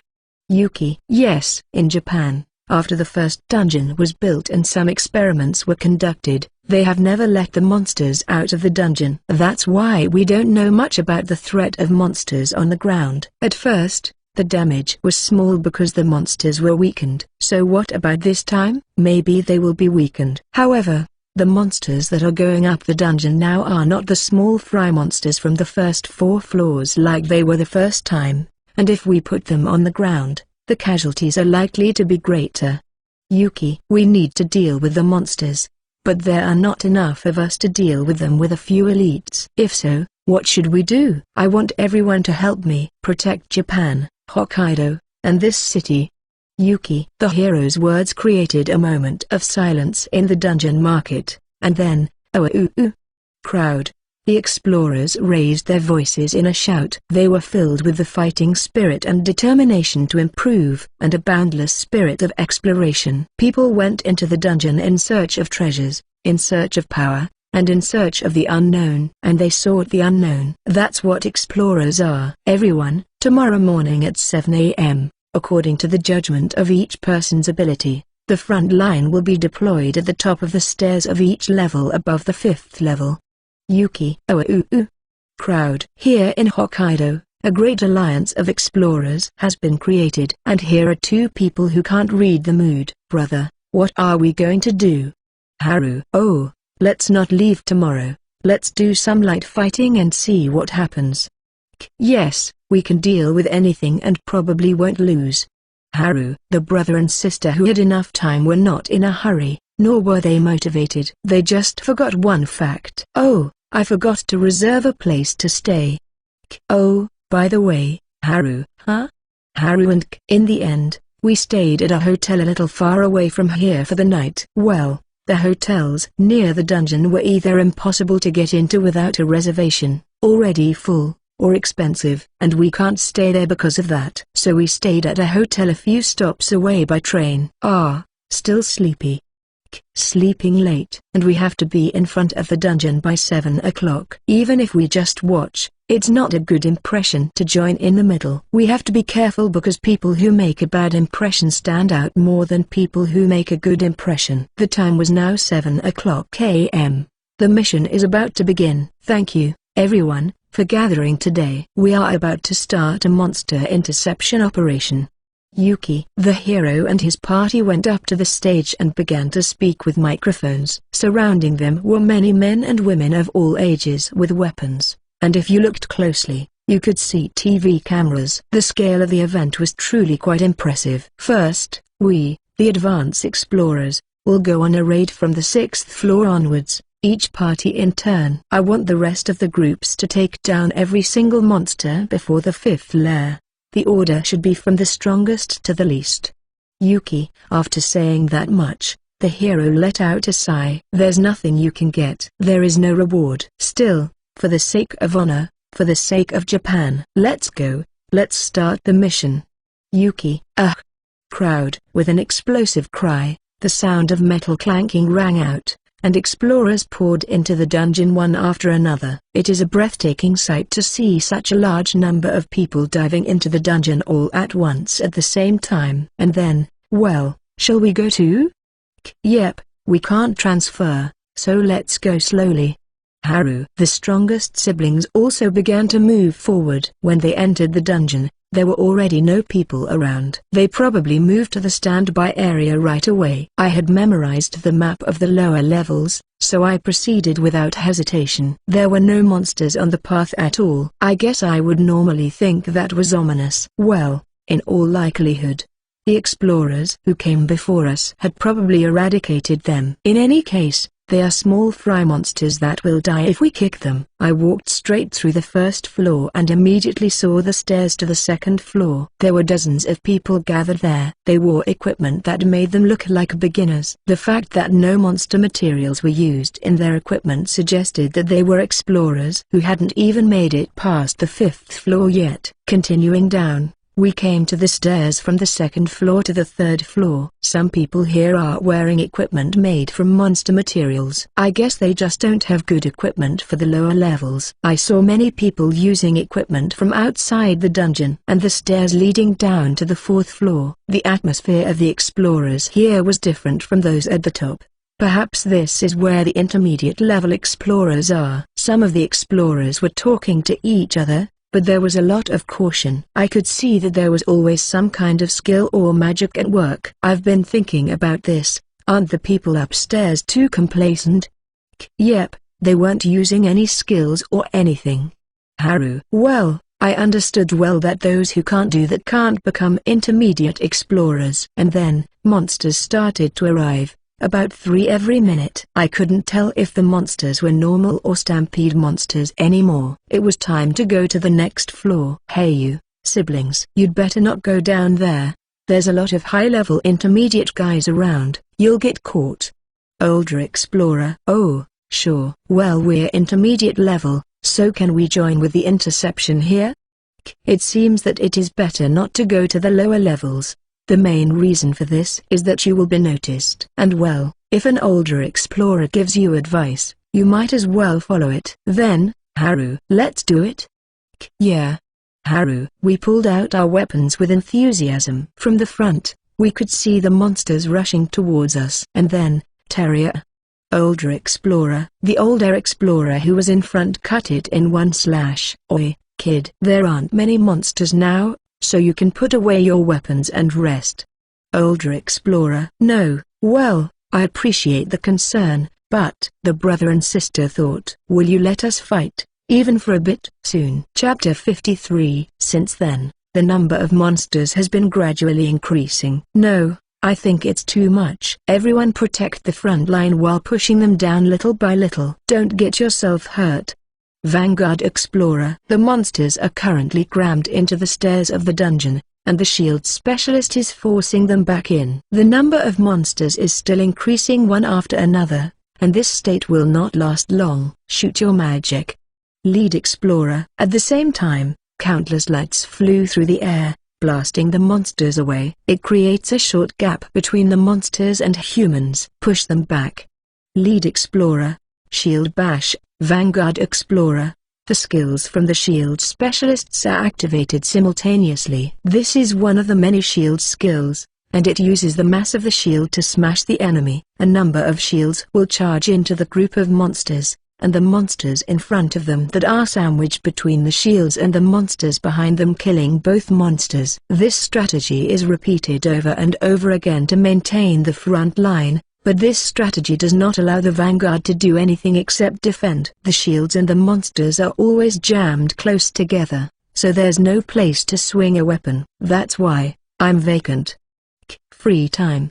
Haru. So we're sitting back and watching. Of course, we are not the only ones watching. Other vanguards and support-type explorers are also supporting the shields. By the way, the person who gave the instruction from a while ago is also the person with the most powerful sword proficiency here. It looks like the front line is about to collapse, so why don't we go down one more layer? Haru. Well, okay. The moment the monsters start to overflow, we can use stealth to get in. Of course, an outbreak of monsters means that people with shield proficiency will be outnumbered, and that moment is fast approaching. A unique is here, and it's a cow type. It's approaching while crushing other monsters and will breach the shields. With the voice of the person acting as a representative of the shield users begin to be overwhelmed by the monsters. We're going to be crushed if we keep going like this, so clear the way. Okay, with my signal the rearguard should evacuate. Each party should go on a separate raid. Shield team, clear the way. Lead Explorer. The shields that were about to be crushed spreads out, to the left and right, to release the pressure from the monsters, and suddenly the barricade disappears. Monsters began to overflow as if a dam broke down. Their number is immeasurable. Well, if you look at their abilities against ours, we should be able to annihilate them safely, because a huge number of vanguards can act. Haru, let's go secretly. Got it. Haru. We also have to take action. We kept my body as low as possible and slipped into the gap between the monster's legs. Normally, the monsters would have compressed us and we would have died, but the two of us were a little too strong. No one saw us move. My sword is slicing through the monsters around us, and Haru's tanfas are blowing them away. Since we're going to be gone, we might as well leave a souvenir? I look up at the unique cow-type monster that I just saw. I applied my strong/skill to my sword, forcefully rotated my body from a running stance, and swung upward. Brother, nice. Haru. The blade easily slices off the cow's head and turns it into a black mist. The sword slashes monsters after monsters, creating a gap for a person to move between the monsters. Then a black shadow runs through the gap at a tremendous speed. It was unexpectedly easy to get out. Nobody noticed. Well, we've been through a mountain of monsters. Haru. After passing through a certain number of monsters, the two of us kicked the ground and leapt upwards. Our feet caught the wall and we kept going. This is what we call wall running. It's a good idea to kick the wall to avoid touching the ground, since kicking the wall will naturally cause propulsion on the opposite side of the wall. Brother, I'm fine here. Fisher. Haru. Whoa, so sudden? Haru swung up her Tunfa before unleashing an extraordinary amount of magical power. Then, the space cracks. The crack created through the space spreads into the passage where monsters are crowding, and then, no, there's nothing for me to do, is there? After that, there was not a single shadow of a monster left in the passage. Well, I can kill them if I hit them lightly, but I tried to forcibly expand the range by using magic manipulation. It's easier to use than I thought. Haru. Oh, that's right. There are still more enemies. She killed all the monsters we could see, but the passage was soon filled with monsters. Can I use that one? Collecting the drops from the monsters that Haru defeated earlier, and selecting only the metallic type. It might have been a good thing we don't have much time, I guess. Domination. I whispered, and the magical power surrounding us stops moving. Bind. Alchemy. I use my domination skill to make bind thin and hard and expand it into a web. I'll use my domination skill to forcibly alchemize the dropped items into the vines from bind. What can I do with it? A fence that can never be destroyed by these monsters.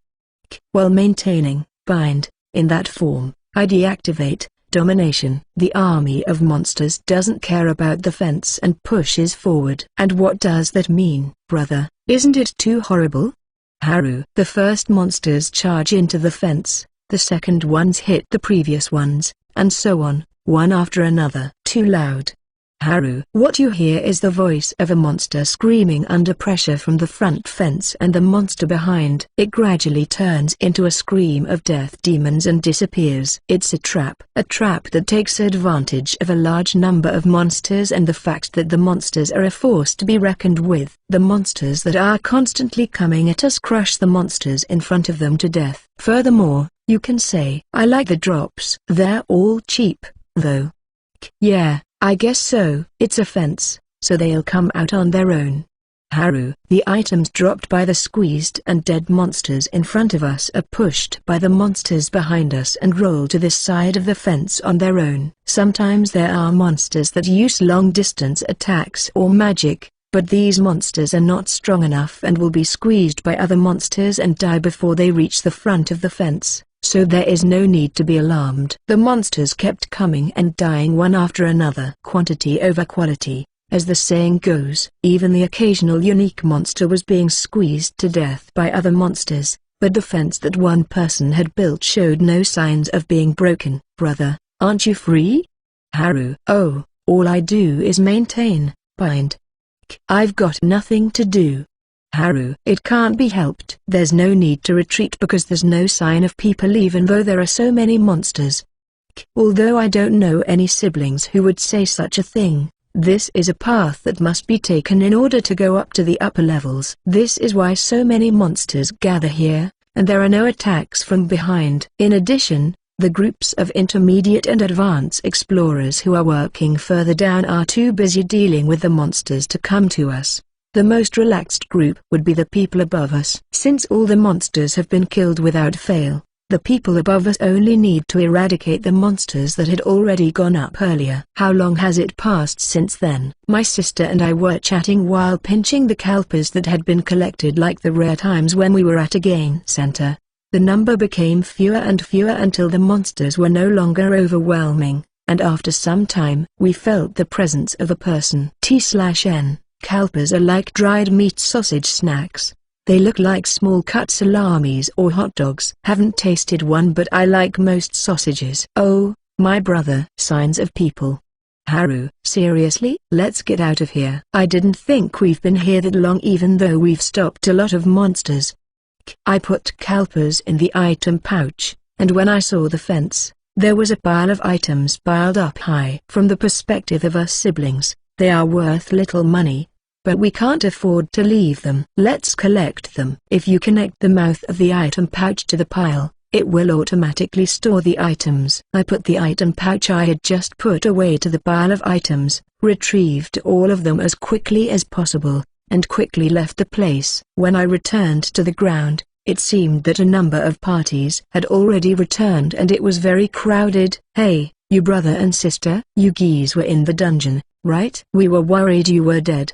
Older explorer. The people who suddenly spoke to me were probably the ones in front of the stairs leading down to the 4th floor. I'm sorry. I was afraid I would be a liability when the monsters came through, so we ran upstairs.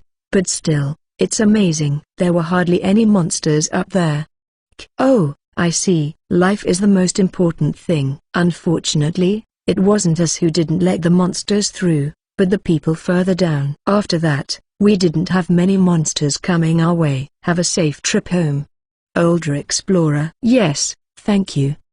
The man who spoke to me was kinder than I expected. I was expecting him to accuse me of running away. Is it because I'm a child? Oh well. It seems that the people who were really in the lower levels of the hierarchy below us have not yet returned, and it would be better to run away before they find out anything unnecessary. Well, Haru, shall we go to the next dungeon? Yeah. I'm tired, so I'll sleep on the train.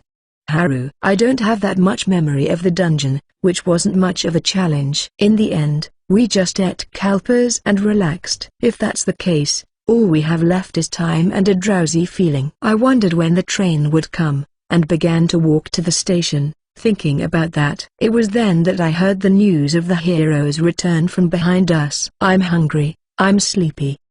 I'm hungry, I want to sleep. Haru. These siblings were the only ones who were still at their own pace. Chapter 54. We're here, in Morioka. T/N. Morioka is the capital city of Iwate Prefecture located in the Tohoku region of northern Japan. This is from Wikipedia Sensei. Oh, the air is so clean. I thought it the same in Hokkaido, too. Haru. There is a dungeon here too. Oh, and it's night again.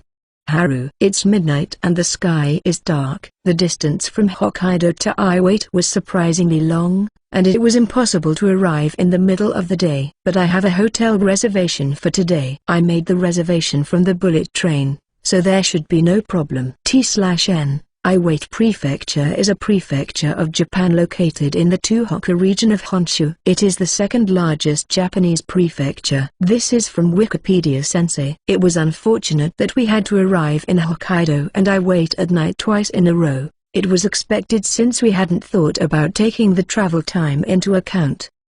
Wouldn't it be a good to get rid of the fatigue from the long bullet train ride, right? I don't even know how many more prefectures we'll have to visit.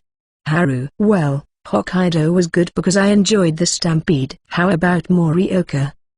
In reality, we hadn't come here to play, but to find our father, so it was no wonder we are bored. Still, the essence of what the two of us were doing was to have fun. As long as we had fun, that was all that mattered. We may consider the possibility of inconveniencing others, but if we can enjoy ourselves, we will do it without hesitation. Otherwise, we wouldn't even think of going all the way overseas. Are we heartless? That's human nature. We're not employees of a company or students at school, so we don't have to conform to our surroundings. We ate ramen at a restaurant on the way to the hotel, and it was very good. We hadn't had much time to eat since we arrived in Hokkaido, so it was even better. The food I ate most slowly was probably the kalpas. Kalpas is a snack, though. I also went to a convenience store to buy breakfast for tomorrow, and then headed to the hotel. It's just a hotel. It's quite normal.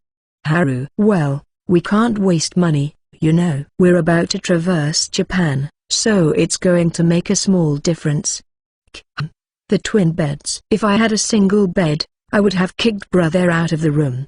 Haru. I'll spend the money necessary. Before we came here, I've done all the research on the bullet train, so let's sleep. Yeah, I'm not sleepy. I slept on the train. Haru. The hotel was a business hotel and there were no other services, so I took a shower in my room and went to sleep. Haru said she wasn't sleepy but fell asleep on the bed before she could take a shower. I guess she'll have to take a shower tomorrow morning. Now, let's go to bed. I heard that there were a number of mobile vending trucks in the Morioka dungeon. There is a good chance that my parents are among them. Well, we won't know until we see them. It's all up to tomorrow, then there's nothing to do but sleep. Then, Haru, good night. Why, Haru? The reply she gave was just some sleep talk and snoring. Good morning brother, get up. Haru. Oh, good morning. You look like you're the one who woke up first. But I woke up Haru, didn't I? Brother, breakfast. Haru, hey, don't ignore me. I threw Haru a loaf of bread that I had bought yesterday. Haru takes it, tears open the bag, and put it in her mouth. Haru's favorite is the bread with apples. My favorite was the yakisoba bread. After munching on it, we checked out of the hotel. T/N. I don't know about bread with apples in it, but I know about walnut and apple bread. They remind me of apple pie for some reason. Yakisoba bread is just stir-fried yakisoba between a hot dog bun. Noodles and bread are an evil and delicious combo. They taste good together, but they pack a ton of calories. My old man body can't deal with the calories. So, ready to go? Yeah, the dungeon is close from here. Haru. The hotel we stayed at was relatively close to the dungeon, and it would take us less than half an hour to get there. When we arrived at the dungeon, it was already crowded with people. There were a number of people wearing equipment other than weapons, and the area was lined with mobile vending trucks and small stores. Just like in Hokkaido, it looked like a small festival was going on. The first thing I did was to walk around and see if my father was there. Brother, I'm going. Haru. Oh, I'll ask around for the time being. Shopkeepers, receptionists. I showed photos to the people who often stayed here for a long time, told them about his features, and asked if they had seen him. There were some who said they might have seen him on the way to the dungeon, but they must have been mistaken because they said he was in the dungeon as an explorer. After all, my father has a bad leg, so he can't exercise too much. Dungeons were the last place he wanted to be. I knew it.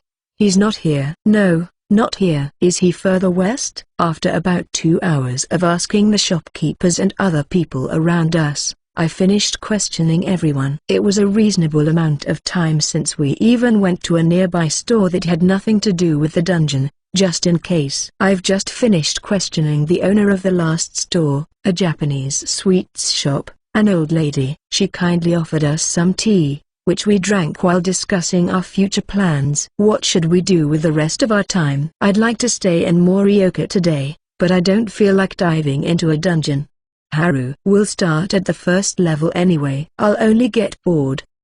Why do we have to look for him in the first place? If our parents aren't here, I believe we should be able to apply for passports on our own.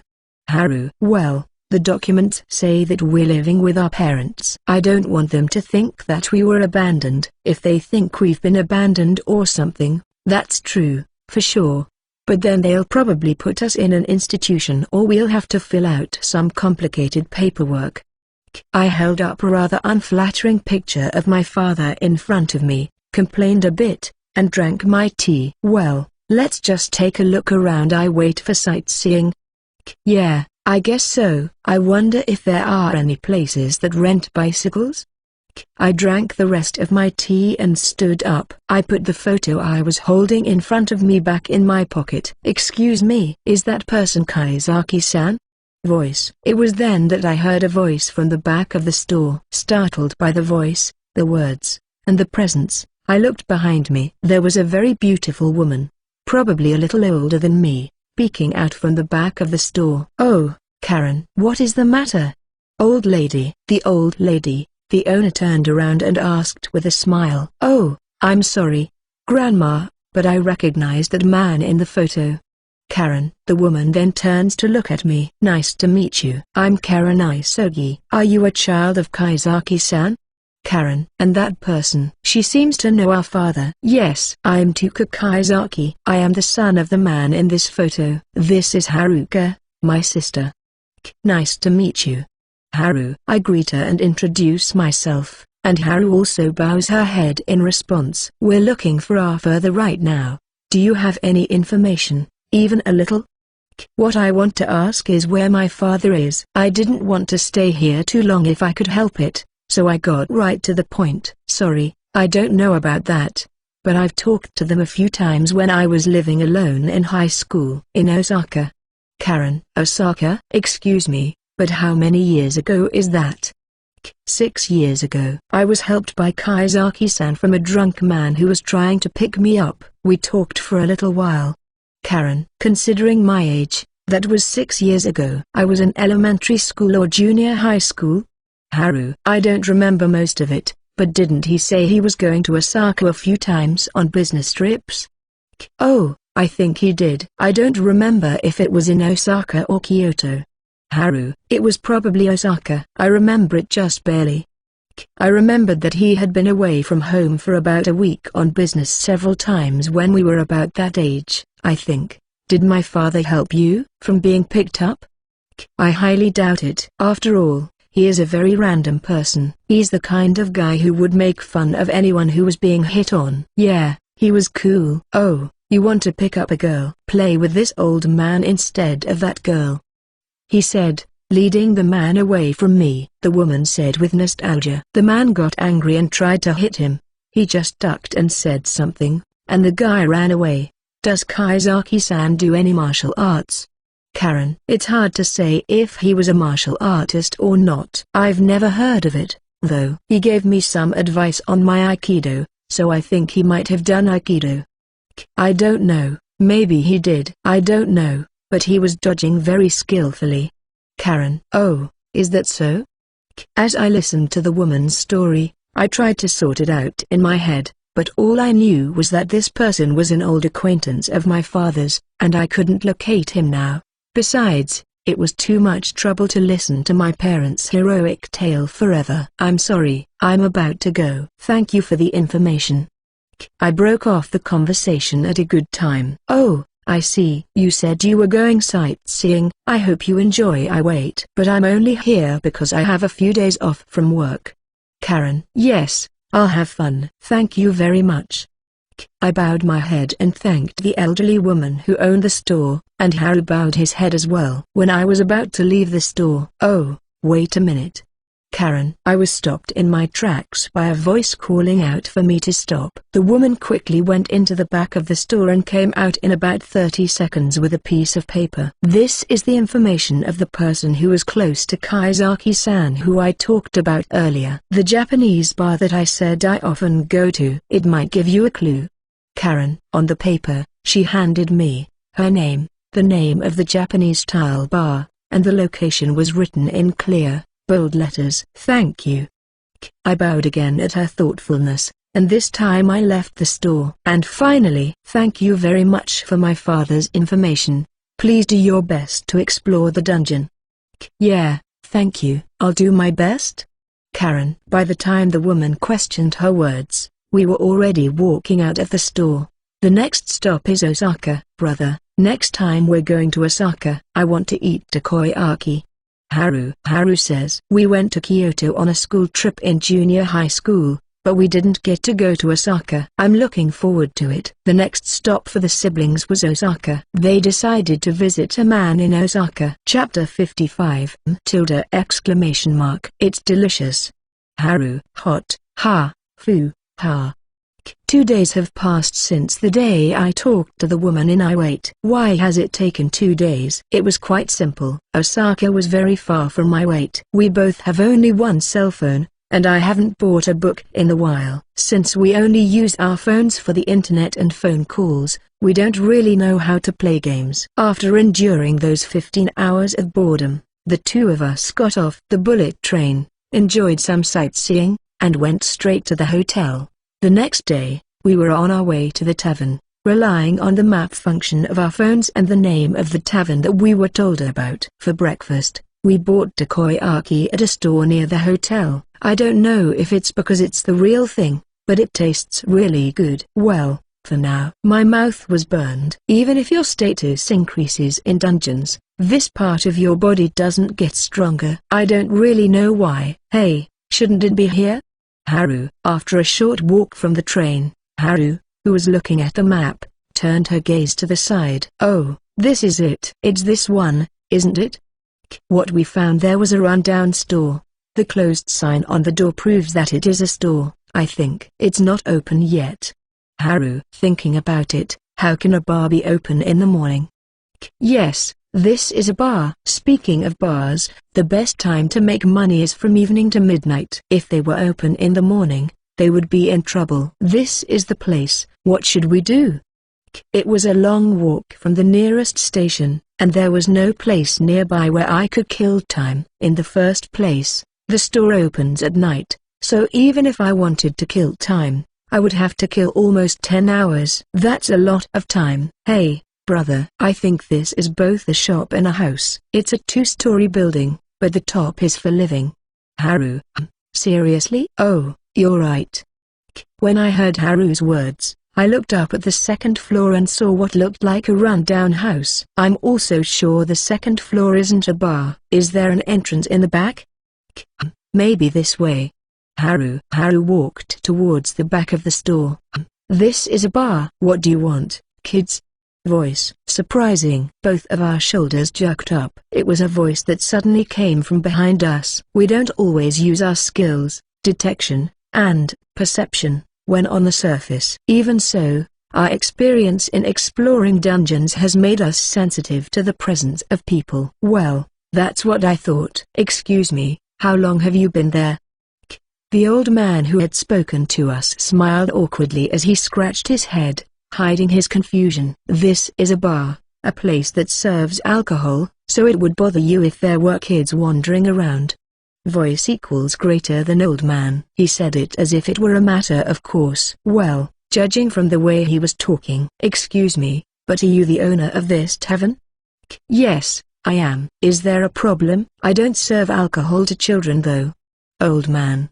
The old man speaks in a tone that seems to be distrustful, and also joking at the same time. Our last name is Kaizaki. We came to ask about my father and his friend, Hayashiga-san, and their whereabouts. I told him honestly. We have nothing to hide. Kaizaki? Yeah, you people. Old man.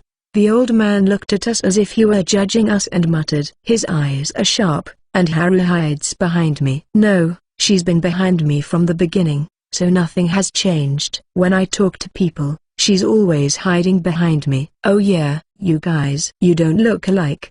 Old man. That's all you're going to say when you judge and look at me? His words made me uncomfortable, and I said so. Oh, ha ha ha. The eyes are just like Kaizaki. So why do you want to ask about them? Old man. Yes. My father disappeared, so I'm looking for a clue. I'm also looking for Hayashiga-san for a clue. Oh, okay. Then let's start with the most obvious one. Let's start with the easy one. It's Hayashiga. He's dead. Old man. Really? I couldn't help asking back. I didn't expect to be told that he was dead. My mother and Hayashiga-san, my father's acquaintances, have also died too. I don't really know why, though. I don't know why, but I heard that 3 of them were killed in the line of duty in the self-defense force last April. Your father was at the funeral. Your father was at the funeral too, with a wife, who I didn't know. He's a grown man and he's crying like a baby. The old man stopped talking and wiped his eyes as if he had been overcome with tears. I met them when I was about 50. They were living in Osaka for their work in the self-defense forces. They used to come to my store complaining about it. When I thought about it later, there were things they said that I shouldn't have heard. Old man. The old man said and laughed heartily. They got along well and they had a strong sense of justice for no other reason. This shop also happened to get drunks and quarrel, but they are the ones who stopped them. At that time I would buy them a round of beer. Then he'd just say, "Excuse me, old man."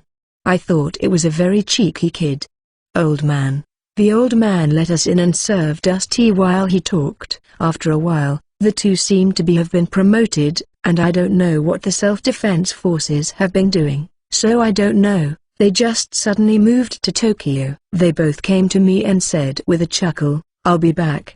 Then they left only an email address and went to Tokyo. That's all I know about their pasts, old man.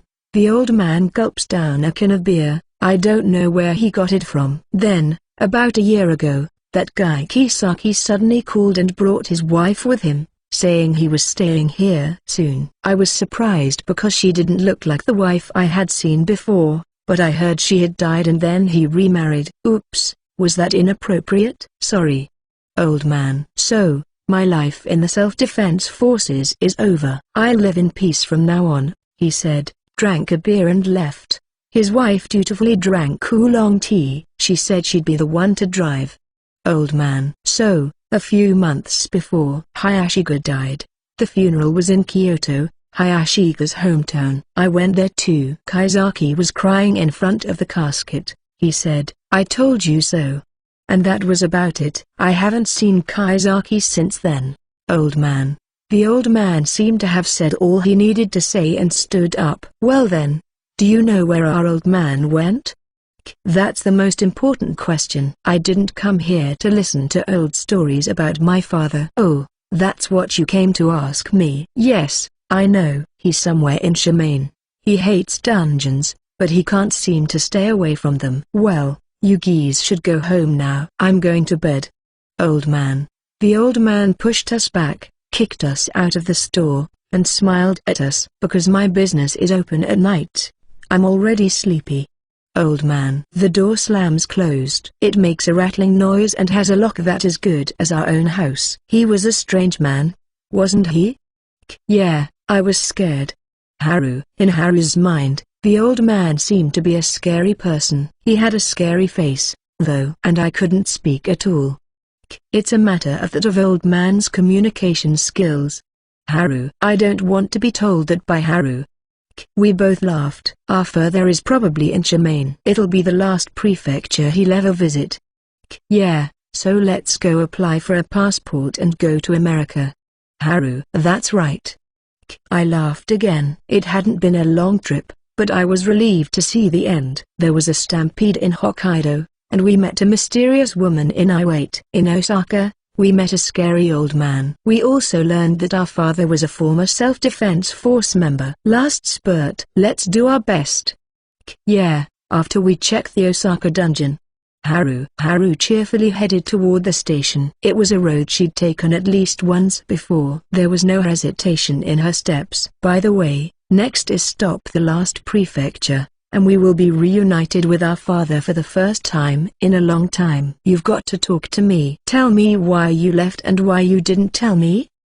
I muttered to myself in a voice that no one could hear, and followed Haru. There is only one day left before the journey of the siblings to find their parent ends. Chapter 56. After getting my father's whereabouts from the old man at the bar, we took a little peek at the dungeon dam in Osaka, and then we headed for Shimane Prefecture as planned. The bullet train was as boring as ever, but since we knew exactly where we were going, it wasn't as tiring as the trip between Iwate and Osaka. I knew I would be able to see my father in Shimane. However, as we talked about my father, we found out that we both had different perceptions of him. I had a clear perception of him as a parent, even though he was like that, and even though I said I hated him, in reality, he was just a parent I didn't really have a high opinion of. Haru, however, was not like that. As for my mother, she was not at home much. I thought that my father was also absent for the same reason as my mother, but from what the old man at the tavern told me, he was probably too busy working to come home. However,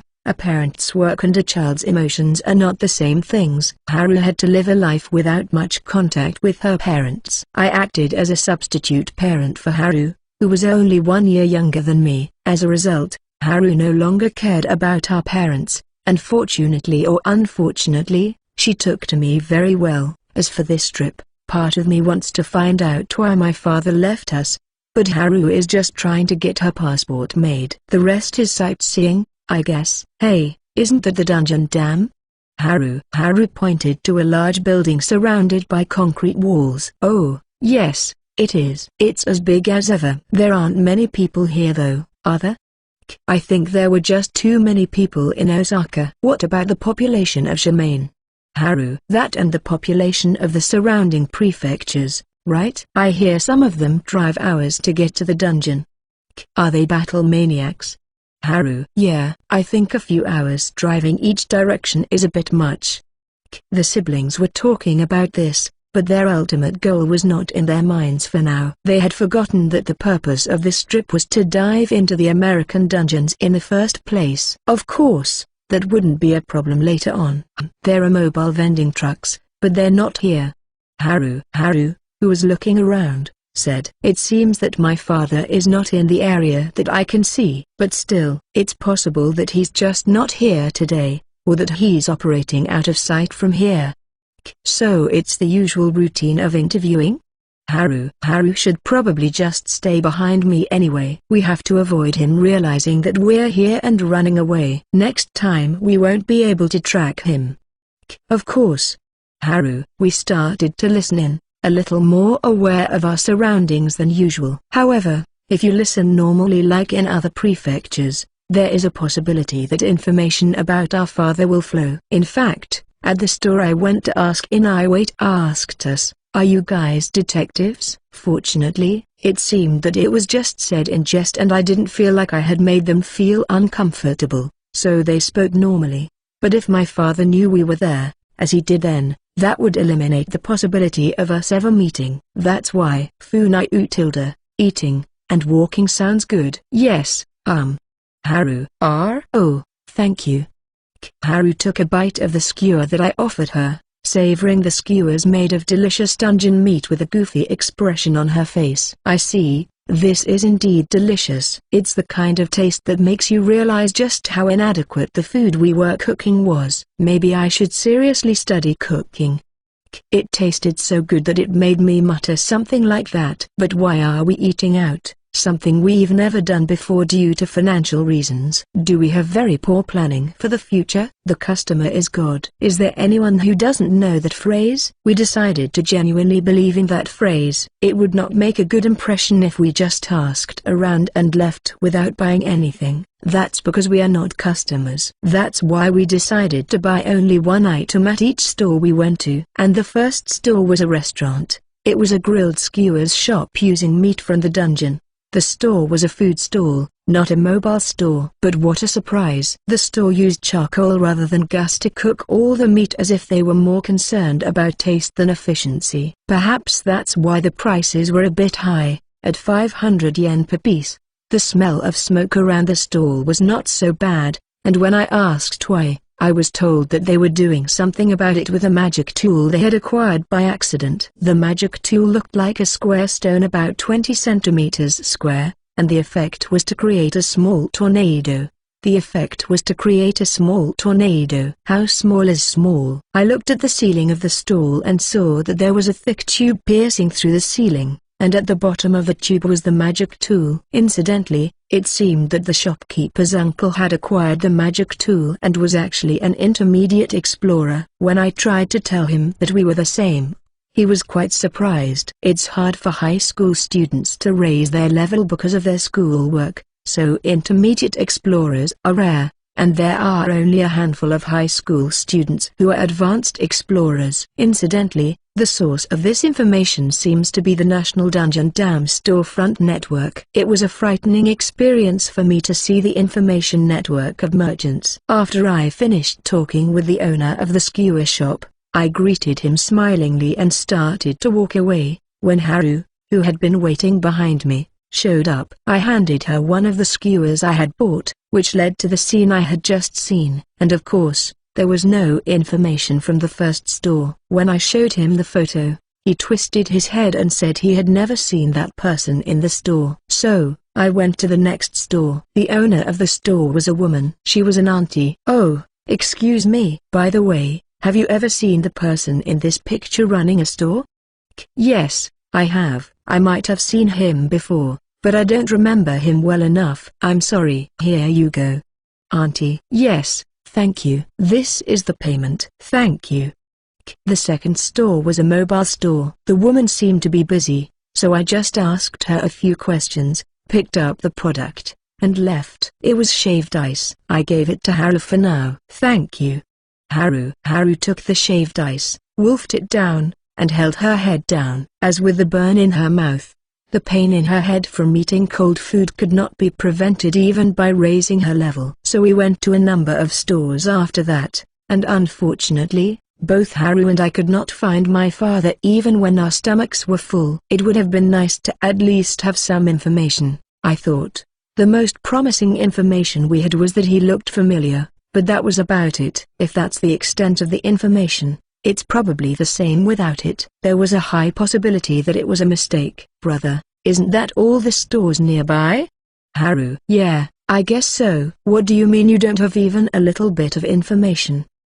From what the old man at the bar had told me, He was sure that my father was inhumane, and the information we got on the phone from him is that he is related to the dungeon. So the dungeon market? But there was no way that a newcomer could get a job at the dungeon market. It was getting close to dusk, and in front of the dungeon there were people going back to the dungeon, and the only sounds I could hear were people talking and shoes scraping on the ground. You can't ride a vehicle to the entrance of the dungeon, and since you're not moving with heavy equipment, there's no big cart moving around. Surrounding us are many people with tired faces, but showing their joy, displeasure, and grief. What are they thinking about? Hey, I heard that this dungeon dam is a strong safety deposit box. I guess that's why the people walking around don't have much luggage. Haru walked leisurely, looked at a nearby advertising paper, and spoke to me. Secure deposit box. I asked a nearby person about it, and he told me that it was common here to pay for weapons and armor and keep them in a safe. Haru, that's weird. It was here that I finally realized my mistake. The sounds we heard on the phone were voices talking about monsters and the scraping of metal. Yeah, what? Even though the weapons are in a safe deposit box? Haru understood what I meant and nodded his head. I headed straight for the nearest stall and spoke to a woman who owned it. Excuse me, is there any dungeon-related metal stores around here? The shopkeeper smiled a little and replied, there is. My store. Tuka-kun, Haruka-chan. Shopkeeper. The shopkeeper said with a smile and began to clean up the store. Chapter 57. Siblings finally meet their father. The woman who knew us quickly finished cleaning up the store. Nice to meet you both. I'm Rei Kaizaki. I'm your new mother. Rei. She said this. Now, get in the car. I'll show you to Shiki-san. Rei. Whether she knew we were too surprised to move or not, she didn't care about our reaction and pointed to the passenger seat and the back seat of the car. By the way, Shiki is my father's name. I don't usually call my father by his name, so I felt a little uncomfortable. And this person. Is it true that you suggested that my father leave our house? My father said that his wife had suggested it. If that was the case, then this person was the one who created the current situation. Yes, I told him to run away. Rei. Really? Once we got into the car, the conversation didn't continue any further until we reached a rundown house. I'm home, Shiki-san. Rei. When the car arrived at the house, Rei-san got out of the car and left, so we quickly followed her. The house didn't have an intercom like ours, and the door made a creaking sound as it opened. Welcome back, huh? Shiki. Kaizaki's. It was our father, Shiki Kaizaki, who came out from the house. Oh, you guys are here. How did you find us? I thought I hid it in case you were curious. Shiki. When he saw us, he started talking as usual. It had been a year since he had seen us, but he was still talking like normal. This person showed us around. You're annoying. Get away from me. Haru. Gaka. Shiki. Haru's insult jumped straight out of her mouth and straight to his chest, and he just fidgeted before collapsing. Wow, that's disgusting. Haru. No, I honestly think that's disgusting too, old man. Shiki-san, I think it's disgusting too, you know. Rei. Then the three of us went on a verbal tirade. Even his wife said that to him. As it is, my father stands up energetically and turns to Rei. I'm sorry, Rei. Can I clean up later? I have something to tell everyone. Come on, let's have a little talk in the back. Tell me what's going on. Shiki. Unlike the foolish father from earlier, he instantly took on a serious expression and walked straight into the back of the house. We gulped at the sight of his serious expression and followed him. But then, isn't your house small? Such words came out of me. You're a rude bastard to call someone's house small. If you're living in poverty, you'll understand. We can't afford it. We've lost our jobs. Shiki. My father said with a scowl and sat down on the other side of the short table in the middle of the room. We put our bags at the end of the table and sat down. Excuse me. Rei-san came over to us with a slow but steady voice, placed a cup in front of us, and left the room. Shiki-san. I'll clean up. Rei. My bad, please do. Shiki. The door clicked shut, and it was just us and my dad in the house. Well, girls, I'll tell you one thing first. Shiki. What? We have money. Haru replied to our father's serious voice, looking annoyed. Why money though? Yes, I don't have any money. Shiki. Oh, that's a great way to start. Disgusting. Haru. I look around while watching my father silently lie down on the short table.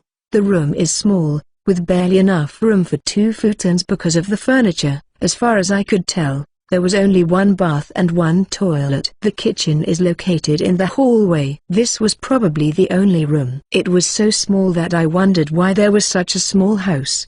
The layout is completely apartment-like. I had no idea that they were so poor. In our current state, we're obviously richer than he is. While thinking about this, I turned my attention to my old man. Hey, Tuka, don't look at our house with pity on your gaze.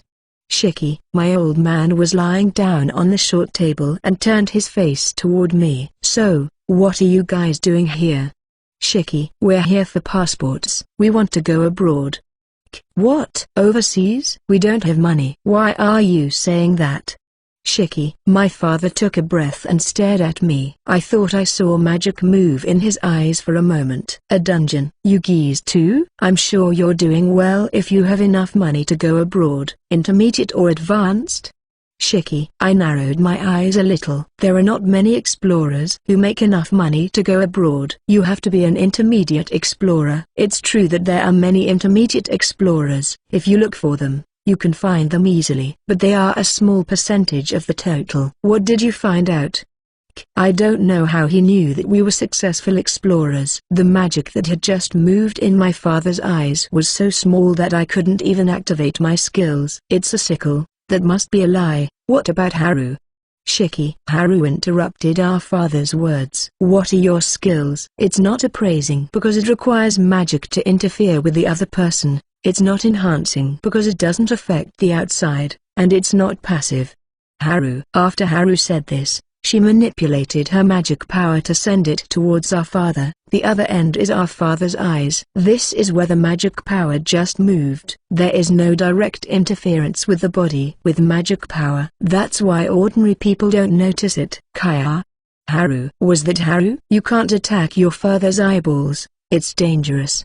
Shiki. As my father moved a little, Haru made a small surprised squeak, and her magical power was scattered. My father's face shifted to the side to escape from the magical power that was approaching, and the leg that was supposed to be cross-legged poked Haru's legs. You can't use magic if you don't concentrate on it. So magicians, huh, again?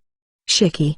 The father started to speak as if he was explaining, but halfway through his speech, he paused with a puzzled look on his face, which quickly turned into a frown. So what about magicians? Old man. I was curious about the rest of the story, so I encouraged him to continue. I'm sorry, Tuka, but I'm afraid I can't speak of this any further. Is there anything else you want to ask me, or did you guys only come here for the passports in the first place? Shiki. I don't care about my old man's skills. I don't understand the skills of strong people anyway. Haru must be referring to the skills of the advanced explorers from some time ago. That skill was much stronger than our own and made no sense to me. After Haru told him that it was only for the passport, my father nodded again. That's right. So, old man, of course, you're going to apply for a passport for us, aren't you? Don't act like a guardian now and say it's dangerous to go abroad. Haru poked the old man who is about to nod off to wake him up and asked him. If you're going to pay, I'll write the paperwork. It's already night, so the procedure is tomorrow. Would you like to write the paperwork tomorrow so that you can pick it up near your house? Shiki. Yes, please do that. I don't want to have to come here to pick up my passport. Oh, well, you can't stay here. Get the hell out of here. Find a hotel or something and be here tomorrow morning at 10. Shiki. My dad stands up and tries to see us off, so he drinks up the rest of our water and stands up. Haru and Tuka. Now that my whereabouts are known, call me next time for any advice. Don't go into the dungeon too often. Shiki. Goodbye. Haru returns just a single word back to our old man and begins walking. I turned to my father, who was saying, "Oh, Haru doesn't seem to miss me as much as always," and asked him one last question. "Old man, Why did you quit your job? A moment of silence, and I was scared. I was afraid of the dungeons, and the people who happily walked into them. Now that I know what a dungeon is, I'm even more scared. Shiki. My father let out a small sigh and looked at me with powerless eyes. Hey, Tuka. Can't you try to keep yourself out of the dungeon? Shiki. That's impossible. I answered his question immediately. Absolutely. My father fell silent. Then I'm going. Since my father had gone quiet, I decided to leave. Haru seems to be waiting for me some distance away. I can't tell you anything, Tuka, because I'm limited by certain skills. That's why I can't tell you why I ran away from the SDF. But don't die. Shiki. Unlike the powerless eyes of before, Dad's eyes and tone of voice were stronger than ever. Just like my old man. I understand, old man. See you, Tuka. Shiki. I'll see you tomorrow. You'd better say those lines when we're leaving. I think that's a little too formal for a man I'll see again tomorrow. Chapter 58. Siblings return to their home dungeon and rampaged. I'm back. I'm home, Haru. It's been 2 days since we found our father.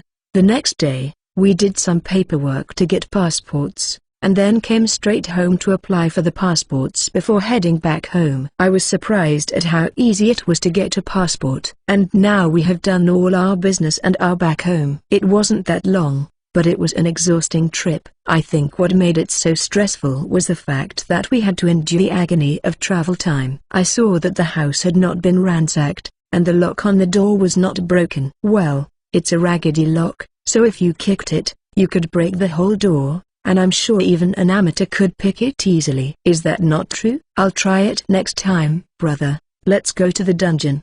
Haru. No, first we have to check if there's any sign of intruders and have dinner. It's nighttime. No dungeon. Is it no good? Haru. To tell the truth, I'm itching to get into the dungeon too, but it's a rule we've made together, and I know that if I break it once, the next one, and the next one, and so on, will just pile up. I've had a few friends whose wallets were emptied because of it. Well, that's not important. I went into the dark basement and turned on the light, but it didn't come on. Brother, you took off the light bulb before we went. Haru. Oh, yes, I did. Oh, yes, I did. I forgot all about it. I went back to the first floor and returned to the basement with a bulb and a flashlight. When I illuminated it with a flashlight, it was the same complete garbage house as when we left the house. I looked around, but there was no sign of any movement. No, I don't know exactly how the trash was arranged when I left the house, but I'm pretty sure there's dust on the cardboard and bags. Okay, Haru, let's clean up. Rejected. Haru. Since I had turned the basement into a dump, I thought it would be necessary to clean up, but my opinion was outright rejected. It's messed up anyway, so it's faster to push it into the dungeon. Haru. So that's what you mean? If you leave something in the dungeon for a long time, it will disappear. If I leave it there today, it will probably be gone tomorrow. I quickly set up a stepladder, installed a light bulb, opened the entrance to the dungeon, and dropped the trash in there. I'm going to throw the garbage into the back of the dungeon from the bottom, so drop it from the top. The amount of garbage was too much to just drop from the top. The place where I dropped the garbage was not inside the dungeon, so there was a good chance that the garbage would not disappear. After a minute or so of throwing the garbage into the back of the dungeon, the garbage in the basement was completely gone. Leaving aside the fact that the entrance to the dungeon does not have a status upgrade, so it was just my normal body that did the throwing. Fortunately, there were no insects or rats in the basement. Now, let's eat. I wanted to enter the dungeon. Haru. I patted Haru on the head, who sounded resentful as she watched me close the entrance to the dungeon, and I went upstairs to make dinner. And the next day, brother, let's get going to the dungeon. Haru. Haru was a little more energetic than usual, but she didn't wake up early, and after a good night's sleep, I woke her up. It's been like this ever since. I usually look up information about dungeons in the morning, but I didn't have anything that I thought I needed to know after the trip on our way home, so I think it's okay today. So now I'm cleaning my weapon. Haru's weapon is a blunt weapon, so so it takes less time to clean and is already ready to go. However, I'm using a sword, so it's not that easy to finish. I don't have to sharpen it every day, and I don't have to be that meticulous about it, so I can finish in about 10 minutes. Once the preparations were done, I quickly changed my clothes and put on my gear while listening to Haru's urging from right beside me. I feel like it's been a long time since I've worn any serious gear, but it's strange that it hasn't actually been that long. Come on, let's go. Haru. Okay, let's go. We were going to explore a dungeon for the first time in a long time, brother. Today, let's go around the forest by destroying small groups instead of annihilating everything. I think that would be more fun. Haru was walking with a happy gait as she decided on the day's activities. The slime that appeared in front of her was blown away by Haru's light kick, and then crushed to death. Transition, forest. We muttered as we arrived at the transition area, and descended into the forest for the first time in a long time. At the same time, information rolled into my mind. Signs of monsters were detected by my perception. They are just small fries, but even that small fry is many times stronger than the feeble monster presence I saw in Hokkaido. Still, this is good enough. These words escaped out of my mouth. Hokkaido was too weak. Haru, holding a tanfa in both hands, began to walk leisurely, her arms twirling both tanfas. I put my right hand on my sword, which is still in its sheath, and follow Haru. Grrrr, wolves. The first to come out is the 5 wolves, though. The first one. Haru rapidly approaches the first wolf and swings her tanfa, which crushes its bones and blows it away before it has time to avoid her. That was all it took, and the wolf died. Good one. As the second and third wolves rushed in, I cut them all down with my drawing slash. Hey, Haru. Haru. As soon as I asked Haru, she swung both her tanfas to silence the wolves. Doesn't this get boring? Yes, this battle was uninteresting. They're not even enemies, just a bunch of forest critters. It's no wonder we're strong enough to take on 100 forest monsters at once. Yeah, brother, change of plans. Impact. Haru. The magic that Haru unleashed hit a nearby tree and destroyed it. Haru declares this while the roaring sound of the trees falling is in the background. Let's cut down all the trees in the forest before we go home. Haru. Only a few hours remained before the forest ceased to be a forest. Chain, on my sword. And, impact. Haru. Every time I hit a tree with my sword, half of the trunk is cut down, and the slash is transmitted to the surrounding trees by the effect of chain. The trees that were cut together are then knocked down by the blast from impact. Pajur.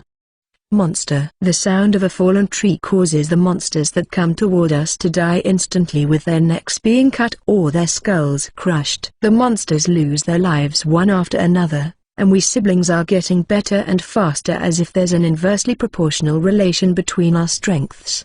Impact. Decouple, separation, collapse. Haru. The number of magic used by Haru is increasing one after another, and I am increasing the power and range of effect by using chain and controlling the attack. And then, Gaga, Gruach. Rimdabma. Look up at the clear sky without any obstruction. We can hear the troubled cry in the sky. The forest under its eyes is disappearing one after another, and it was probably confusing. Is it because of the dungeon system that it still doesn't want to attack us? But still, there was no nest of Rimdabma. We walked around the entire forest for 5 hours without finding any Rimdabma nests. In addition, for some reason, we only found one mysterious human-shaped stone monument. I tried touching it and pouring magic on it, but nothing happened. I tried to see if it would break if I kicked it, but it didn't. For the sake of my honor, I'll just say that I hurt my leg in hunting. Well, for the time being, my whole foot is swollen.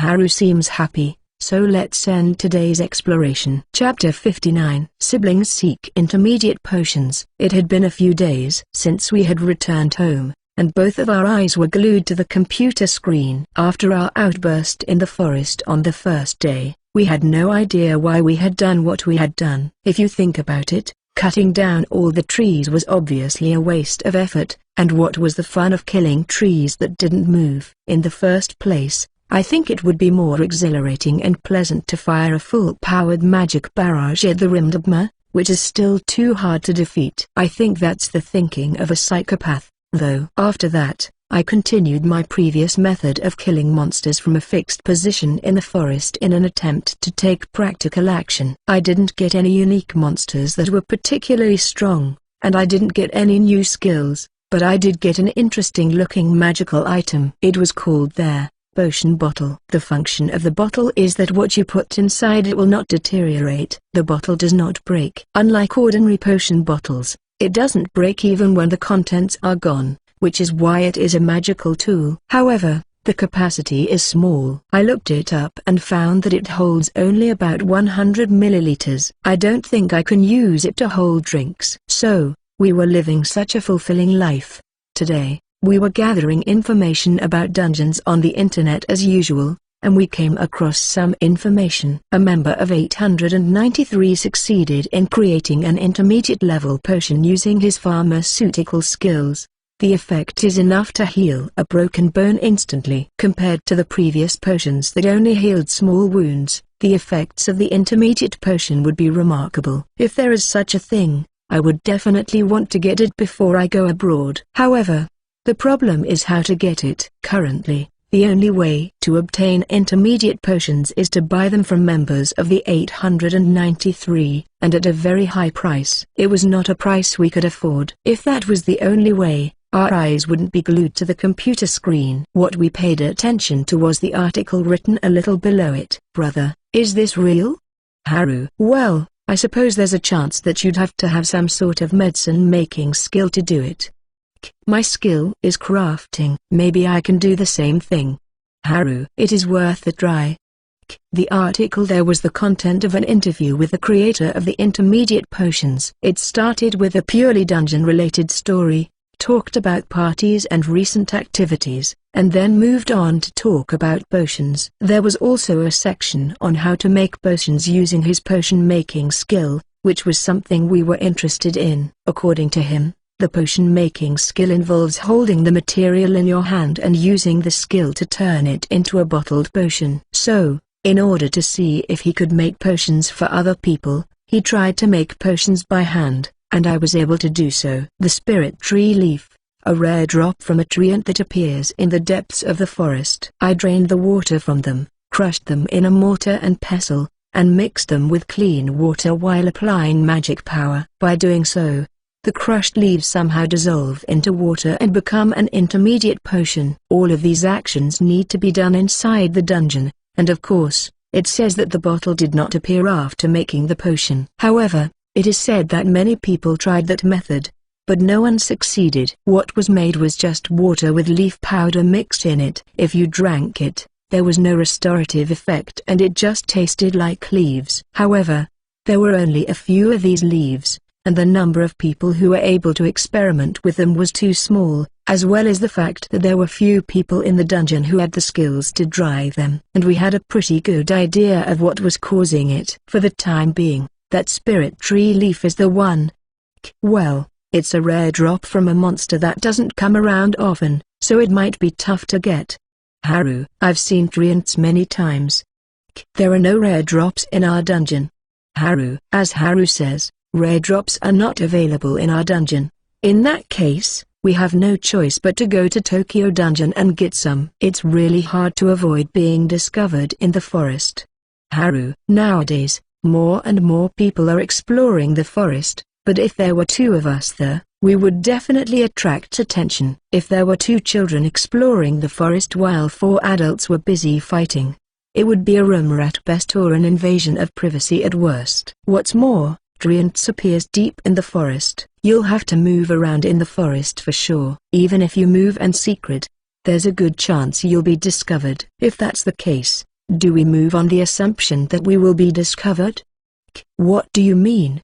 Haru. The biggest problem we have is that people know that we are searching for them, and from there they can find out our identities. If that happens, our strength will be known, and at present, we are overwhelmingly stronger than the hero party, so the media will look at us as a good material to report on. If that happens, it will be hard to avoid the dungeon in our home from being discovered. Even though our property is protected by law, there are many people in this world who do not abide by it. If we become famous for living in such a shabby house, it will only be a matter of time before we are targeted by burglars and our dungeon is targeted.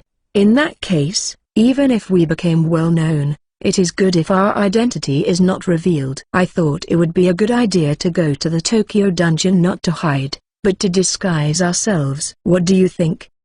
Is it a disguise to pretend to be someone? Haru. Well, that's what it is.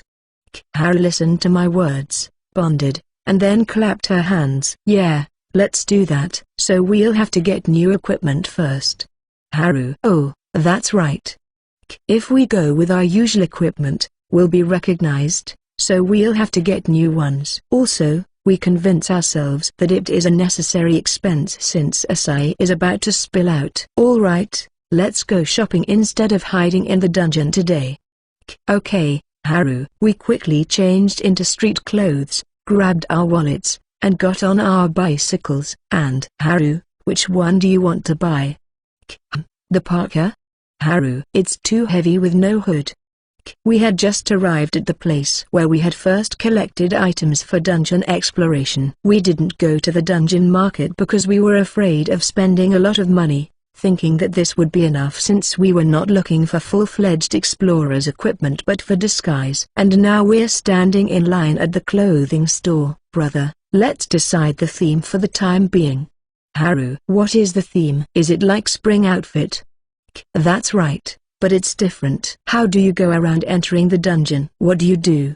Haru asked me, and I thought about it in my head. I thought I could just disguise myself and go in, but in reality, it's not that easy. I had to dress in a way that would make me unrecognizable, but I didn't want to look suspicious. Even though I would be wearing normal gear when I entered the dungeon, if the forest were to report the presence of such a suspicious person later, they would be warier. However, if you hide your face, it is certain to look suspicious. Okay, let's do that. Haru, if we go for fantasy style, it will look suspicious, so let's go for a modern style.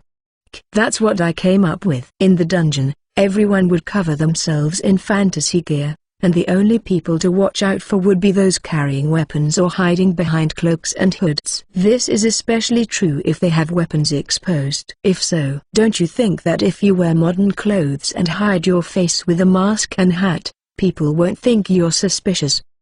Brother, you idiot. Haru. Come on, let's try it.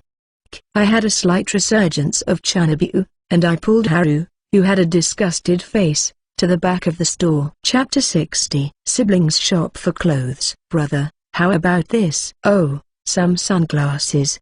Haru. We're currently going from store to store, looking for equipment. Even if we buy cheap clothes, it won't be a problem if we go home and used alchemy on them with dungeon materials, so we're focusing on appearance and ease of wear. I've already decided on clothes, pants, and shoes, and the rest is just accessories. By the way, I haven't even bought any clothes yet. I didn't buy them because I might change my mind halfway through the trip. Haru, who was reluctant at first, must have gotten into the mood as she chose her clothes. She is now cheerfully picking out accessories. However, I don't know about fashion. I will leave it to Haru. To be honest, I don't really know what to wear, good or bad. All I can do is pick an outfit line and pick something that looks good. Haru had made the final decision on what to wear. Well, this, and this, brother. Money. Haru. Okay, let me check first. I said I'd leave it to you, but I didn't say I'd let you decide for me. So which one? I don't think that's what you call, I leave it to you. Here. Haru handed me a black cap that I would normally wear when exercising, and a fashion mask, or was it a cloth mask? No sunglasses for now. Haru's hat was something fluffy on top of her head, with a brim in front. The colors weren't all black, but I planned to use black materials in the alchemy to make it black. Eventually, we decided on everything to buy, so we headed back to the house, buying the clothes we had decided on. The sky was tinged with orange, and we realized that we hadn't eaten lunch when we got home. I quickly start cooking dinner as I watch Haru start to change into the clothes I bought her. Come to think of it, I haven't eaten any minotaur meat lately. The meat that the monsters in the forest drop are quite tasty, so I'm quite satisfied with them. I don't see any problem with it, though. How about you, brother? Haru, who was changing her clothes behind me, called out to me, and I turned around to see her standing there, wearing an outlandishly colored outfit. It's not good because the colors are strange. Haru: oh, that's right. I had originally bought it with the intention of dyeing it black through alchemy, so the color was all random. Well, if we wear it before we dye it, it will be like this. I'll use alchemy on the clothes tomorrow. Did you see any black monsters in the forest? There was a black bird. Haru: birds don't drop fur, so black wolves again? Well, the black wolf's materials are weak. We should have just bought black clothes and use alchemy on them for performance. Haru: it can't be helped. The purpose is not performance but appearance. That's right. Haru is still dissatisfied and is pondering what to do about it.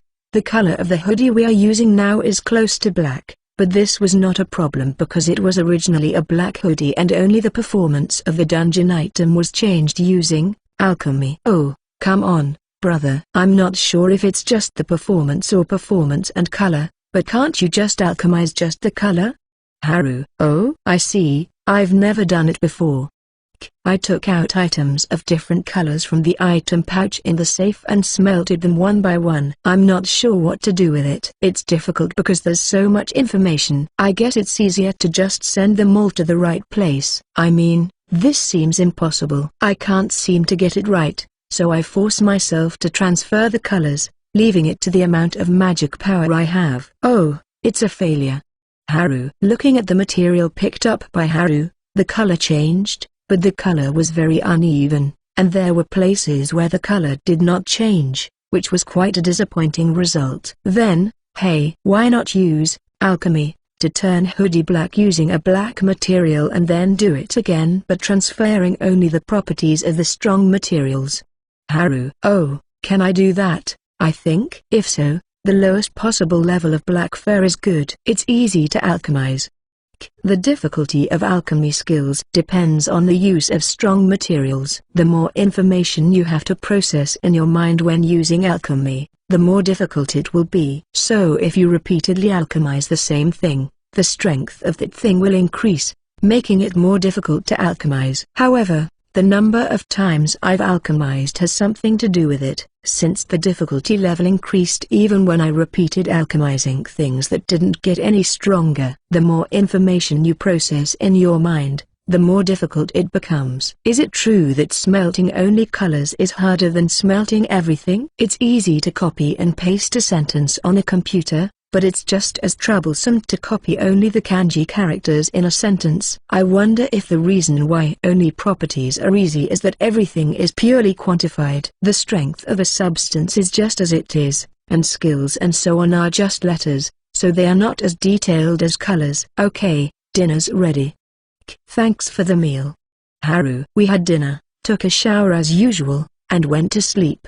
The next day, we unusually dove into the dungeon in the morning. However, we were just collecting fur by defeating the black kobolds that appeared around the 12th floor, so it was nothing special. At our level, if we kicked it too hard, it might explode. There was no difference in the drops, but we didn't want to get ourselves dirty with flesh and blood, so we kicked them gently so that the kobold would die after hitting the wall. Incidentally, the kobold's name is technically High Kobold. It is a kobold with a sword and is a little stronger on this floor. Unlike wolves, they don't gather in packs, which is probably why they are so strong. It doesn't matter, though, because they're kicked to death before they can raise their swords. And now that we've collected a certain amount of fur, we return home and spread out the gear we've bought. It was a lot of work, as we needed a good number of furs for everything from shoes to hats. The drops are not 100% fur either. So, alchemy. It's been a long time since I've done this, so I put my hand over my clothes and said the word, alchemy, out loud. In the blink of an eye, The high kobold fur on my hands was gone and all my gear was dyed black. And then, and again, alchemy. The next step was to use alchemy to transfer only the properties of the powerful materials I had obtained in the forest into black clothing. Perhaps it was because I used the fur of a weak high kobold. The resistance was minimal. Brother, what about the soles of our shoes? What about the plastic part?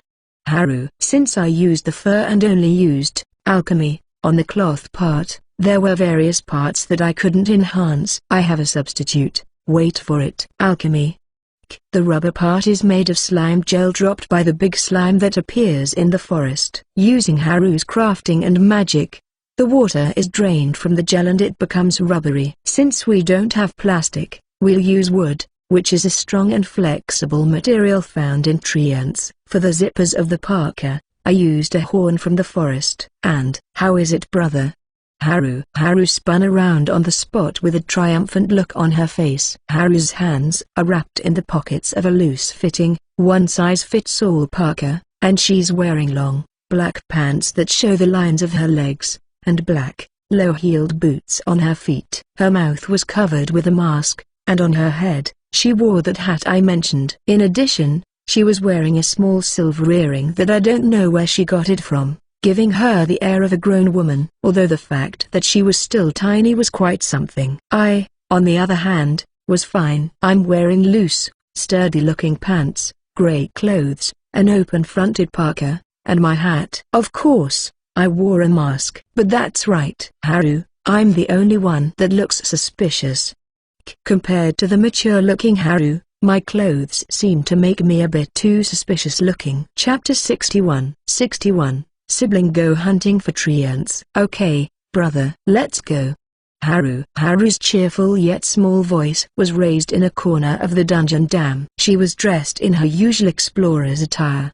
The sad truth is that this outfit is slowly becoming outdated. Those who have increased their level and strength outside the dungeon are now wearing full plate armor. They changed to more flashy equipment. Helmets and hoods have become a symbol of the outdated, easy-to-move clothing that was popular in the beginning. However, such clothing is certainly the best way to start exploring dungeons on the cheap. They are often seen as poor people who can't afford dungeon-produced equipment. So many people who try to become explorers these days have a lot of money. Well, what I mean to say is that those of us who are really poor don't have to worry about it, because we don't have any money. The reason we can eat good meat and live in houses with unusually strong doors is not that we have money, but because we are self-sufficient. Anyway, that's not the point. Well, let's go, Haru.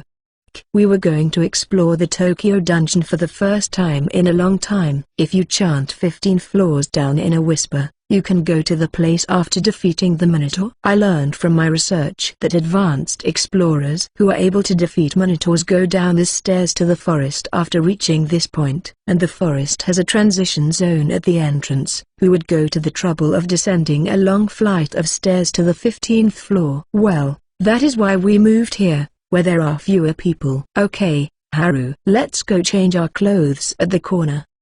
Okay, before anyone finds us. Haru. We quickly made our way to the corner to change into our black gear, using all the stealth we could muster. However, because of the type of clothing, it is not possible to put it on top, so Haru quickly took off her pants and put on the newly purchased ones. Okay, we won. Explorer 1. Yeah, I thought I'd die. Explorer 2. Power is justice. I don't understand magic. Explorer 3. That's not something you should say if your proficiency is magic and you're beating people with magic from your hands. Explorer 4. I suddenly felt a flow of magic power and heard a voice. Haru, who had just taken off her pants, and me who was next to her jerk up. Hey, Haru, change your clothes faster. I cover Haru with the parka I was wearing while calling out to her in a whisper, having finished changing just in case. However, Haru froze in surprise and didn't move. Her mouth was moving as if in a panic, but she couldn't speak. As I looked at the men with my eyes like saucers, cold sweat broke out on my forehead. Fortunately, the group of 4 men who had probably transitioned after killing the Minotaur was walking slowly and chatting. Hey, let's rest here. Explorer 1. What are you talking about? We'll go down these stairs and we'll be in the forest you've been longing for. Explorer 2. That's right, you said you wanted to see a flying dragon and a beautiful senior explorer. Explorer 3. You're the one who wants to see beautiful explorers. Explorer 4. Then you don't want to see it. A tone body that could bury evil monsters. Explorer 3. Want to watch. Party of 4. So, let's go to the forest. Explorer 1. Oh. Party of 4. The men went down the stairs to the forest without noticing Haru, who stopped moving her pants, and me who was hiding her. If they had taken a break instead, we would surely have been exposed. Haru puts on her pants at a tremendous speed as soon as the men disappear and crouched down on the spot. I couldn't see her face, but her ears were as red as they had ever been. It took about 10 minutes for Haru to recover. We finally covered our faces with masks and went down to the forest. There are signs of people everywhere. That's right. I don't recognize them, so I guess they're not around. Haru, I don't know, maybe they're not near. It would be safer to fight near the entrance. Oh, here comes a monster. Okay, Haru. I can't use my sword, so I cut off the monster's head with a survival knife enhanced with alchemy. It's easy to kill a monster with a survival knife, even if you can't cut it off. I'll do it, too. Haru came running up to me and swung the bat in her hand. The monster's face twisted from the neck and was crushed. Exhilarating. Haru. I can't help but sigh when I see Haru's satisfied look. The bat is a metal bat that uses the crowbar that Haru first used as a weapon as its shaft, and then strengthened with metal from the dungeon to make it thicker and now resembles a nail bat. At the time, there was no alchemy skill, so the only way to make it stronger was to increase its weight and strength. However, unlike ordinary metal bats, the inside of the bat is full of metal, so it is unusually heavy compared to its appearance. Haru was not good with bladed weapons, so she brought them with her. As a matter of course, it has been enhanced with alchemy. When I asked her if she wanted to try a new crowbar, she said it was a memento of her life and she would keep it. By the way, when I asked her what the memory was, she said it was a commemoration of the first time she seriously hit a living thing with an object. Scary. As I headed deeper into the dungeon, killing and missing monsters soundlessly while using stealth, I saw a battle in front of me. There was a large tree ant that was swinging its branches and dropping fruit like bombs, and the explorers were attacking the tree ant. Oh, the tree ants are all taken. Haru. As I watched Haru's frustrated face, I suddenly remembered her words. Haru said that the explorers seemed to be heading deeper into the forest.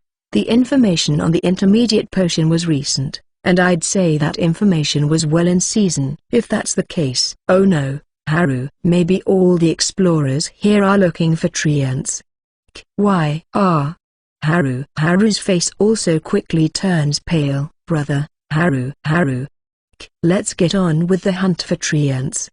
Haru. I don't remember much after that. I just ran at high speed over the trees and found the tree mimicking Trent with Haru's help. It was impossible to distinguish a normal tree from a tree ant by sight, and the only way to break the mimicry was to inflict a certain amount of damage or catch it off guard. If you let your guard down while standing close to the tree ants will attack you, and if you inflict a certain amount of damage, they will judge that you are dangerous and attack you. In other words, you can't throw a rock from a distance to see if it's a tree ant while keeping a safe distance. If you're going to throw from a distance and do more than a certain amount of damage, you need to throw a good sword over and over again. Tree ants are monsters with a hard surface and a lot of strength. If I use Haru's detection, the distinction is instantaneous and the rest is easy. All I had to do was enchant myself with magic and kill the tree ants with a single blow. I heard that our tremendous speed and attack power,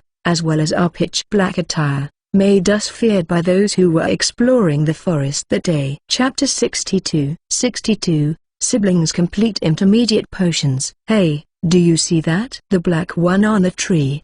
Explorer 1. Oh. Who is that? I thought they came downstairs, but before I knew it, tree ant was dead. How do they even know which one is tree ant? Explorer 2. One day in the forest, a party of men were standing around, looking up. their faces pale and dumbfounded. There were 4 of them. But even if they are not in a position where they can be observed by these 4 people, there are probably a number of people who are making the same reaction. It's not normal for anyone to be able to maintain a sense of normalcy after seeing something like that. The man's frightened voice was answered by another man's trembling voice. It's not just that. It's not just that. There was so little presence of him that you might have missed him if you didn't look carefully. Seriously, what are they? Explorer 1. It's a demon. It's a demon. It's a dungeon demon. I'm leaving now. If he sees me, he'll kill me. Explorer 2. Hey, don't go ahead. We're leaving too. Explorer 3. We should not come to the forest for a while. It was a mistake to come here in the first place to get materials for intermediate potions. Explorer 4. The 16th floor of the Tokyo dungeon. In this forest, where only Japan's best advanced explorers are found, 2 black shadows are feared. The shadows were ascending the stairs. Hey, Haru. Is this amount enough? Yes. I thought it would be hard to get one because it's a rare monster, but there were so many of them. I got one too. Haru. When did you get those? While I was running. Haru. The forest demon ascended the stairs. The Kaizaki siblings quickly ran from the forest to the 15th floor. Few people can imitate the act of jumping at the stairs several steps at a time and kicking the wall while climbing at a tremendous speed. Well, can the hero do it? What? Haru, who is running in front of me while I have an inner soliloquy, turns to me while tilting her head. Just climbing the stairs casually without slowing down, though. No. The way we climb the stairs is pretty outrageous when you think about it. Yes, it is. We can do it because we know where the ground and the walls are. Haru. But our current level is 75, right? Yeah, that's right. We went up the day before yesterday. Haru. Our proficiencies are for rearguards. But our vanguard skills are twice as strong as rearguards. That's right. We're not strong enough. Vertical bar. Haru. Then we're not as strong as the heroes, are we? Oh, I see. That's right. Haru. If you are an ordinary person, they might feel regret there. However, the brother and sister pair did not. This brother was different. It's not like we are far beyond. I feel relieved. I'm a little bummed that we're losing. Haru. I can hear Haru complaining. But I don't know. I don't want to deal with it poorly and end up having to stay in a dungeon and train to level up. But there's one thing that the siblings haven't been aware of since they entered the dungeon. That is their status that is invisible to the eye. It's true that the more strength you have, the stronger you become and the more powerful you are. But that's not power. People have experience, skills, tools, and many other things. In this regard, the weapons of those siblings are weak compared to the spirit sword of the paladin that the hero has. The weapons that can be found in dungeons are incredibly valuable, but they are just as strong. However, this is only true for weapons that have a unique name. Although the siblings were not as strong as the heroes and had weaker weapons, they had enough experience. They had the time and experience of exploring dungeons every day, and the resistance to fatigue that comes with it. The experience of killing monsters without using magic despite their low strength. They had an unusually strong safety margin, powerful skills, and even a healer. In addition, compared to the heroes who set their own hours and go home on time, the experience of the siblings in dungeon exploration and combat is incomparable. It's not that the hero party and the other 5 strongest party are lazy, it's just that people respect them for their activities outside the dungeon, such as appearing on television. By the way, the siblings who somehow don't know themselves up to this point, they don't think they'll be behind the brave in close quarters battle. However, there is something that these two have not thought about. That is buffs. An enhancement that works on your status outside of your status. The equipment, which was alchemized with the abundant items from their dungeon, surely raised the status of the two, and in addition, they had a proof of combat with 2. This is how the 2 of them are. Even their strength has the same status as the brave, and even Tuka surpasses the brave. The fact that no one knows that the power of these 2 people was already more than cheating. Okay, transfer, 15th floor entrance. Let's go, power. Thanks, bye. Haru. Boom. We climbed up the stairs and quickly made our way to the entrance of the 15th floor, where we opened the door to the boss room. At the same time, Haru, who has been strengthened by me, jumps forward and blows the face of the Minotaur. Before I could even raise my weapon, the Minotaur's life was snuffed out and it turned to mist. After picking up the dropped items, I take out the necessary items from my item pouch. It was a board containing the trash skills I had been collecting. What I took out was heat and airflow. When it is activated by channeling magical power on it, the spirit tree leaves are placed there. Then the leaves will be dried in a few minutes. From there, as 893 says, complete.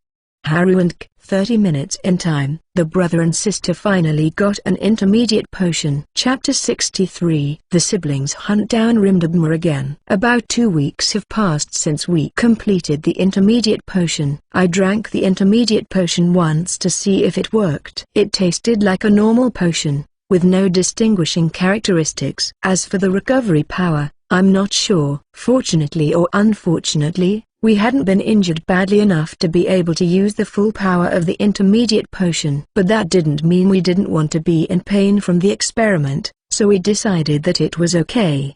These days, my status is too high to get injured. Now, even if I get hit by a car outside the dungeon, I'll probably only have minor scrapes and bruises all over my body. At any rate, even though we made a lot of intermediate potions, we didn't have anywhere to store them. So we put them in the potion bottle we had gotten before, and drank the rest. I felt it would be a shame to throw away something that could potentially be worth over $1 billion if sold. That's it for our intermediate potions.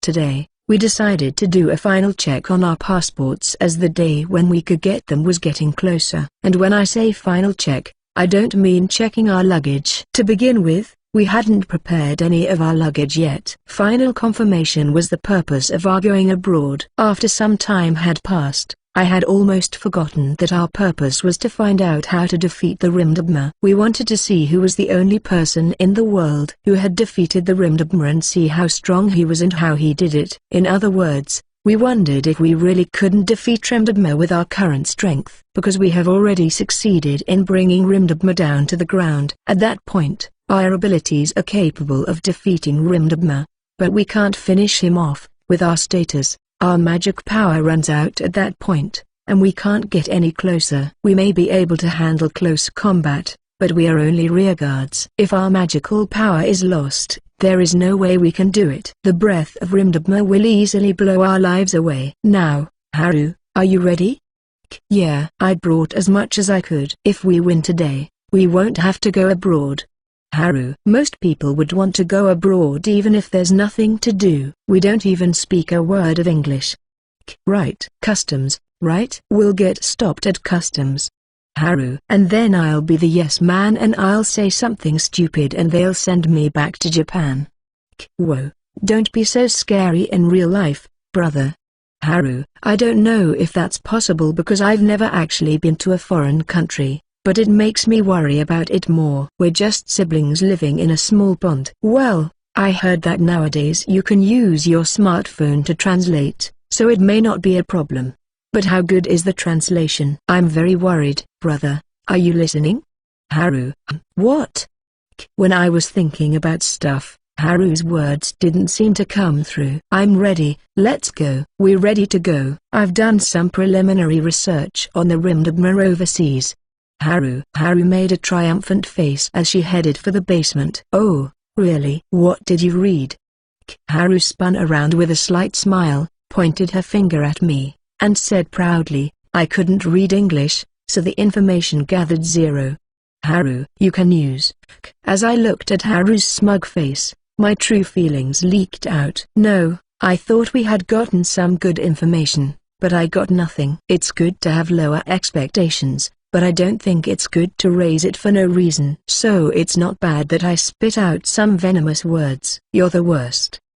Haru laughed at my words and jumped down to the dungeon. The fence with the ladder that we had used to get in and out of the dungeon and basement was now just a door. Now that our status is up, and we have one hand free, we can climb out of the dungeon and into the basement with a simple jump. I can feel our growth even in such a small way. Brother, let's go. Haru. Yes, yes. I responded to Haru's voice from inside the dungeon and quickly jumped down into the dungeon. And there, brother, let's go.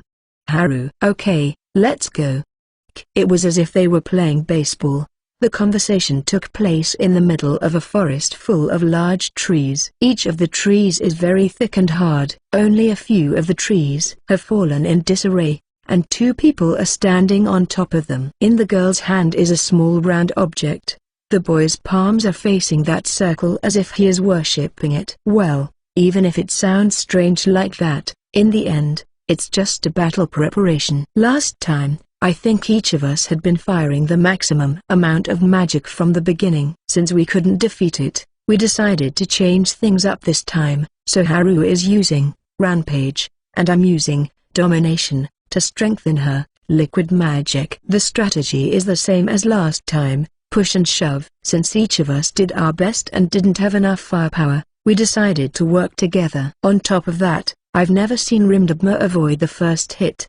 Perhaps it's only after you've been harmed that you finally recognize it as dangerous. Perhaps it is only after you have been harmed that you recognize it as dangerous, or even detestable. So why is this? The Rimdabma, far above us, has been glancing at us viciously for a while now. Well, that's it, isn't it? It's because we're using too much magic. The total amount of magic between the two of us is quite a lot, both in quantity and quality. Okay, I'm going. Haru reduces the density of the sphere of liquid magic, and makes it a little larger. I'm going to use my domination to embed my magic into it. First of all, I'm using intangible armor, through my treasure, an enchanted multiple, impact, bomb, fissure, and collapse. When the color of liquid magic power became chaotic, we moved on to the next stage. Packed it with magic from my debuff system. The power of liquid magic is compressed by two people. The amount of magic in it doesn't change much, but compressing it requires many times more power than at first. The amount of magic and other data in the liquid magic must be too much. In simple terms, I should say that it has become stronger because of the increased quality. Using my domination, Haru's magic manipulation, and the natural manipulability of the treasure tools, we managed to compress it to the same size as the first and covered it with intangible armor again. The armor was then covered again with layers and layers of armor. However, it should burst upon impact. The image is that of a Dutch tear. The image I created was that of a burst of energy caused by a scratch in one place. The image of magic is quite important. T/N, Dutch tears or Prince Rupert's drop are glass beads that are tear, tadpole-shaped with tough beads and brittle tails that cause quite the explosion once the tail is broken. Google Sensei has videos on how powerful the explosions are. It's completed. Yes, I'm tired. I feel like I'm going to be unable to throw it at Rimdabma. Haru. We finished making a bomb filled with a lot of magic. We sat down on a fallen tree with it floating in the air. A short break. I drank some tea from my canteen to moisten my throat. Then I buff myself and Haru to enhance our performance. I put on my intangible armor, and prepare to use my scythe treasure tool at any time. Brother, I'm going. Haru. Oh, 3, 2, 1. Take this. Haru. The magic bomb that Haru threw was probably due to her magic manipulation. I will speed up and approach Rimdabma. The direction gradually changes on the way, and I adjusted it so that it hits. Surprisingly, there was no sound. As the bomb exploded, the sky around Rimdabma was dyed black and no smoke was rising. A completely silent bomb. Even the wind stops as if the sound had disappeared from the world. And, Gaga, Gya. Rimdabma. Then, a loud scream. For some reason, the voice that shook the forest didn't seem to be filled with energy. Gradually, the blackness of the sky disappears, and along with it, shiny things and a red liquid that looks like an upturned bucket fall from the sky. Boom. Finally, a large mass fell. Gatria. Rimdabma. I looked up at the sky and saw a reddish-black Rimdabma with its body gouged out and one leg missing, flying through the air, spewing red liquid. The huge body was slowly and unsteadily fleeing. Do you plan on escaping? Immediately, I picked up my treasure scythe and threw it at Rimdabma with all my might. Even with this, The strength of my status is high, and the scythe is in a state of enhancing strength through magic, so the scythe rushes straight to Rimdabma. Gauger. Rimdabma, with a loud cry, it was repelled by its tattered tail. Damn! I jumped on reflex. The blade of my scythe pierced deeply into the place where I was. Brother, are you okay? Haru came up to me as if in a panic, but fortunately, nothing happened. I avoided it just barely. Rather, does Haru still have magical power? No, I don't. Do you have any? Haru. No. See you again. See you again. Haru. This is the second time we've failed to kill Rimdabma. Well, this reaffirms why we go abroad. Yeah. How to defeat the Rimdabma, among other things. Haru. We need to make sure we've got the right firepower and prevent the Rimdabma from escaping. Okay brother. Haru looks tired, but she had a big smile on her face. Why don't we check the part of Rimdabma that didn't disappear? At the end of Haru's line of sight is a large object dropped by Rimdabma. A single leg stained with blood had fallen. Chapter 64. Siblings' eyes shine due to the drop from the partial destruction. A leg. Haru. It's a leg.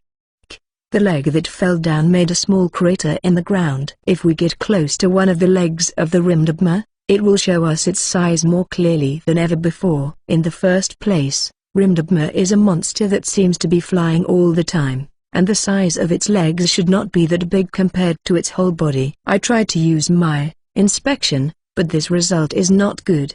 Haru. Part, leg, Wind Dragon Rimdabma's leg, strength 105. I don't know anything about the results of the inspection, or rather, we can see it. This leg has been scorched and tattered by Haru's and my magic. Is it okay that we destroyed the monster part in this state? As I recall, when you destroy a part of a monster, either the main monster dies, or the part regenerates, or it disappears when the part is carried to another level. In other words, the part you cut off from a monster is not a drop item. Normally, enemy parts are left alone. Hey, brother, could this meat be delicious? Haru was staring at the leg. Are you going to eat it? It's not even a drop item, you know. You see, basically, only humanoid monsters and monsters whose bodies are made of meat can have their parts destroyed. Haru. That's right. If it's a beast type, the neck is easier to cut. Humanoid monsters are easier to cut because they are the same as us. That's why we didn't have a chance to eat the meat from the severed part. It's easier to kill the monsters. Haru. Well, that's true. I mean, I don't want to dismantle the body when the meat is dropped after killing it. It's disgusting. Well, but you know, in the story, dragon meat is supposed to be the best. Haru. Is that so? It looks sinewy and tough. The blood looks poisonous. Okay, let's eat it. Haru takes a knife from the inside of her parka and stabs it into Rimdabma's leg. Stop it. Fudge. Haru. When I saw this, I hurriedly grabbed Haru by the scruff of her neck and pulled her close. The knife leaves Haru's hand and stays stuck in. Stop it because it may be poisoned. We haven't found any abnormal status in the dungeon yet. Brother, you're doing it. Your debuffs? Haru. I'm just an explorer. No monsters have come and done it yet. You're right. Oh, my meat. Haru. Give up. I'll never let you eat that. As I said this, I pulled out the knife that Haru had stabbed into it. The leg that touched my hand was covered with something like scales and was quite hard. Brother, try reinserting the knife again. Haru. Okay. I grabbed the knife I had just pulled out and swung it down at the hard leg with all my might. However, we would be in trouble if the knife broke, so I aimed at the gaps in the scales. Brother, the strength is decreasing. Haru. Part, leg, Wind Dragon Rimdabma's leg, strength 83. It's true. It's not an item, so that's why it has strength. Haru tells me that the strength that was 105 before was reduced to 83 on the display of her inspection. Would you like to get it to 0 for the time being? Haru. Okay. Anyway, I'll do it because I don't have magical power. Since all the magical power has been used up in the battle with Rimdabma, I will slash it many times with the sword on my waist. And, oh, Seriously? Haru, as its legs become 0 strength, it transforms into a black mist as if it were a monster. What was left was 1 3 centimeters thick piece of meat and 1 large claw in the place where the legs were, and 10 shiny green scales. The claws were at least as thick as my arms, and one of the scales was as big as my fist. The meat was marbled with many white stripes. It's meat, brother. Haru. Why, it's real meat. And the quality is for truly premium meat. Haru's eyes lit up and I let out a sigh. For now, I picked up the meat and put it in my item pouch. When we get home, you'll grill it, just rub it with salt, okay? Haru. Yes, we are not done yet. Find out what these are. Yep. Haru. Lesser dragon claws of a lower dragon. Lesser dragon scales covering lesser dragons. It's a low-ranking dragon? Haru. What? By the way, what about the previous ones? The character for the word dragon was different. It was dragon, with a less number of strokes. Haru, T/N. Ryo or dragon kanji used R raw dot. The difference is the more modern and popular kanji for dragon, while is an older, sometimes referred to as the Chinese dragon. Ah, is this the one with the most strokes? That's a dragon. I pick up the lesser dragon scales. If I try to bend it with all my might, it will bend, but there is no sign of cracking. Hard and flexible. Isn't this the most durable item we've ever found? That's 10 pieces. Considering the quantity, it would be difficult to make a weapon out of them even if the scales were large. After shoving all the scales into the item pouch, the next item was the lesser dragon claw. It's pretty big and heavy. I wonder if it's because it's a toenail. It's also very hard. I looked at my feet and saw that the claw was gone, and turned to the side to see Haru holding the claw in her hand, trying with all her might to break it. I'm not scared at all, even though Haru is not powerless. Her strength is more than enough. Haru, hold it steady with all your might. Okay. Haru holds the end of the claw firmly and holds it like a sword. It's long, so it doesn't seem to be a problem looking for a place to hold it. I stand in front of the claw and pull out my sword, raising the sword and bringing it down. And then, a high-pitched sound echoed, and the lesser dragon claws jumped out of Haru's hand and rolled on the ground. Brother, that hurts. Haru, my bad.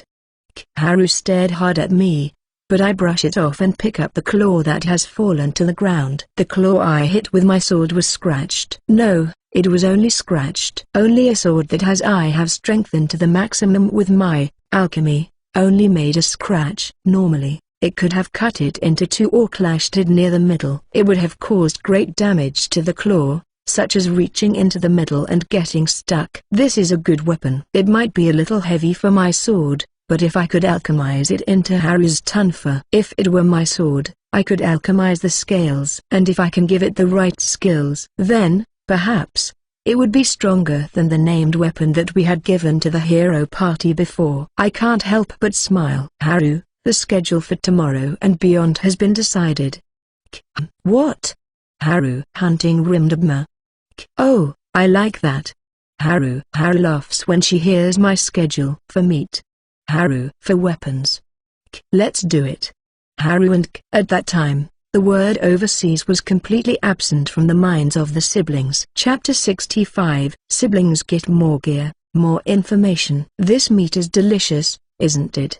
Haru. It doesn't make me bloated at all. Maybe it's even better than foie gras? T/N. Foie gras is duck or goose liver that has been mired in controversy. It's said to have a buttery taste and melt-in-your-mouth texture, but it was done by force-feeding the birds in cramped cages to minimize movement and to fatten them up. The foie gras in most markets are considered to be humane and cruelty-free. Well, this is according to articles from Google Sensei. I don't know, I've never had it. Haru. We're eating a small piece of meat for dinner.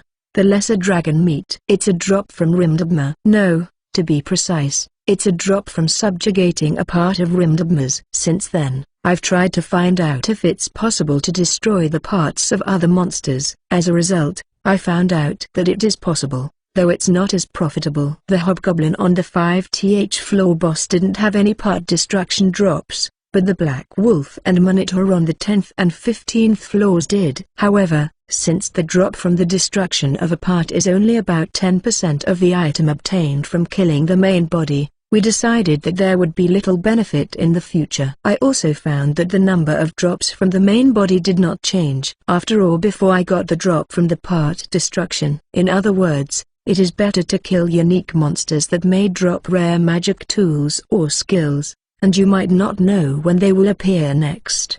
After getting the drop by destroying their parts, after a couple of weeks of experimenting, we went to Rimdabma to cast spells, take a break, and recover our magic, and then went out to get our passports, which we had almost forgotten about, and went back into the dungeon. After 2 weeks of diving into the dungeon several times, we had finally succeeded in getting ourselves fully equipped. The first few times we dove, we were aiming for the legs because we had gotten a taste of the first part destruction, but then we realized that it didn't have to be the legs. This is what I was able to get. Lesser Dragon Patagium, a Lesser Dragon's Wing Membrane. This is also the most powerful cloth material we can get now, and we needed a lot of it because one of them was a rectangle about a meter on each side. As for the Rimdabma, it recovers when we leave the forest, so we can hunt all we want, but the recovery of magic power is slow, so we don't have all day to hunt. In the meantime, we had some free time, so we rampaged through the forest without using any magic,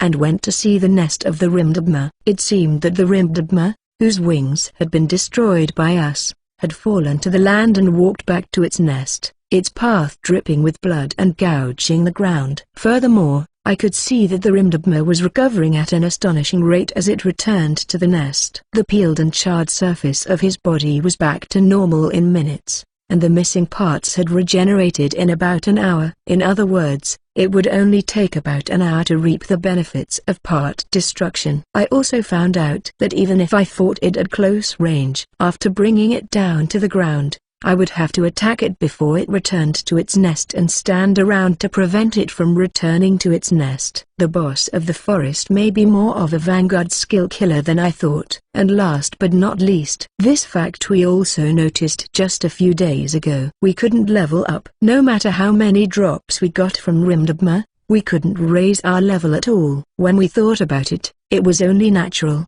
Because we didn't kill it. The only time we could get experience from monsters was when we killed them. Since we were only killing normal monsters to pass the time, there was no way we could level up. We hadn't made any level changes in the past 2 weeks but had only strengthened our weapons. So, brother, is everything completed? Haru: Yeah, the weapon has been enhanced as well as I can with this. I think it's probably at least as good as the heroes. The skill is still strong / right? Haru: I can't help it, can I? It's not often that we get a weapon with a skill attached to it, and when we do, it's always a weak one. The tonfa just got heavier and harder. Haru: As planned. The weapon enhancements include claws for the tonfa and scales for the sword. For the cloth parts of the equipment and other items, we used a flying membrane. However, it would have used a considerable amount of magical power to use alchemy, probably because the lesser dragon materials are powerful. In the process, I tried to find a potion to restore the magic power, but I heard that it has not been found at the moment. So we're finally heading overseas. I hate it. I don't like it. I only know English from junior high school. Haru: I don't understand it either. So, our goal is to defeat Rimdabma. We can't just level up and call it a day. That's why it doesn't matter if we equip ourselves, the magic power remains the same, so our rearguard skills are useless. Haru: It means that we won't die, so we'll have to see the people who defeated Rimdabma. Right. Haru: So we need to find out when and where they've been in the dungeon. I don't understand because it's all in English.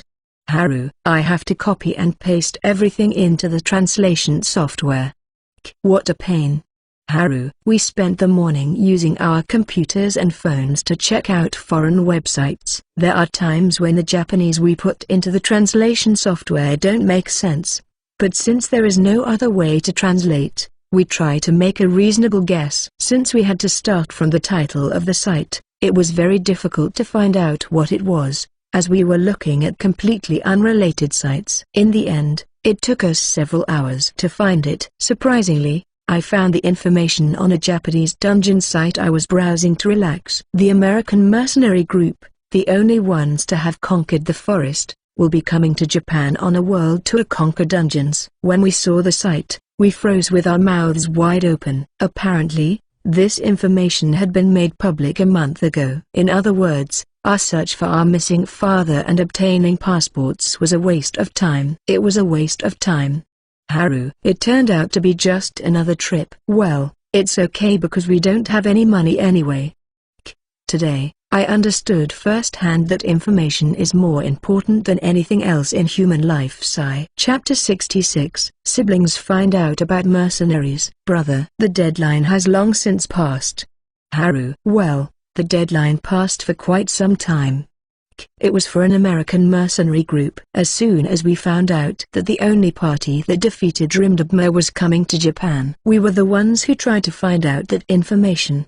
The mercenary group is going to give a lecture in Japan in a wide dome. I don't know, but I guess they're going to talk about how to prepare for going into dungeons and how to fight. The dungeon has only been open for half a year, and it's a hot topic. It was a lecture by the world's top person in such dungeons. It would not be surprising if their popularity surpassed that of Japan's top idols. All the seats were already reserved, and the lottery for the seats had already ended. It was confirmed that we would not be able to go see them. Why are these mercenaries going around the world giving away their own strategy in the first place? I was curious, so I took out my phone and looked them up. It seemed that a website with information on the mercenary group had been created in Japanese, and I was able to find them immediately. I don't know who created the site, but it introduced the mercenary group, and at the top of the page was a picture of 16 men in their gear. These men were probably the members. According to the site, they are a mercenary group. According to the website, their mercenary group doesn't travel to that many countries. This is a country where explorers have grown up to the point where there is a possibility of challenging Rimdabma, and they are only visiting a few countries where the strength of the explorers is this high. In addition, it seems that they've already completed the 24th floor of the American dungeons and are now leveling up because they can't stand the boss of the 25th floor. Apparently, he's as strong as Rimdabma. Hey, Haru. Why does the 25th floor boss get stuck with the same strength as Rimdabma? What? Haru. See, this site. I show Haru the site that introduces the mercenary corps that I was looking up from earlier. It is clearly written that the 25th floor boss has the same power as Rimdabma. Really? Could it be a translation error? There has been no mistake in the other sections, right? Haru. Then, what is it? It's smaller but has the same strength, and it's difficult to fight. So, they clearly say they're of equal strength. And that's the most likely scenario. What could be the name of the 25th floor boss? Haru. The name of the boss of floor 25 that the mercenaries mentioned is written on the section I pointed to. Emperor Goblin. Translated into Japanese, it is the Goblin Emperor. To be honest, I don't know how it is different from Goblin King. I guess the difference between an emperor and a king is whether they rule over a kingdom or an empire. If I had gone to high school, I might have learned something about that, but I didn't have that knowledge. It's hard to hit them because they're humanoid and not that big of a target, but if they use weapons, they'll become quite the powerful enemies. Haru. It's overwhelmingly stronger than the Goblin Kings we've seen before. It's definitely more than twice as strong. Haru. I found out from Rimdabma, but knowing the strength of monsters is not very helpful. Mumble. While remembering the Goblin King's status and Rimdabma's status we saw earlier, the Goblin King was close to 200 at the time it weakened, and Rimdabma exceeded 1000. Our current strength is a little 250. Even now, it hasn't even reached Gunsin's strength of 300. Well, is it fine? It's no use fighting with the strongest. Yeah, let's defeat Rimdabma and level up again. Haru. You can't know what you don't know. Stressing yourself thinking about it is useless, so it's useless to think about it. We can go to this, right?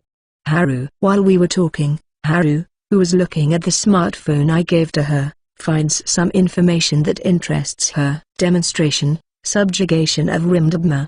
The information about it was written at the bottom, and the conditions for participation. Doesn't this have a reservation system?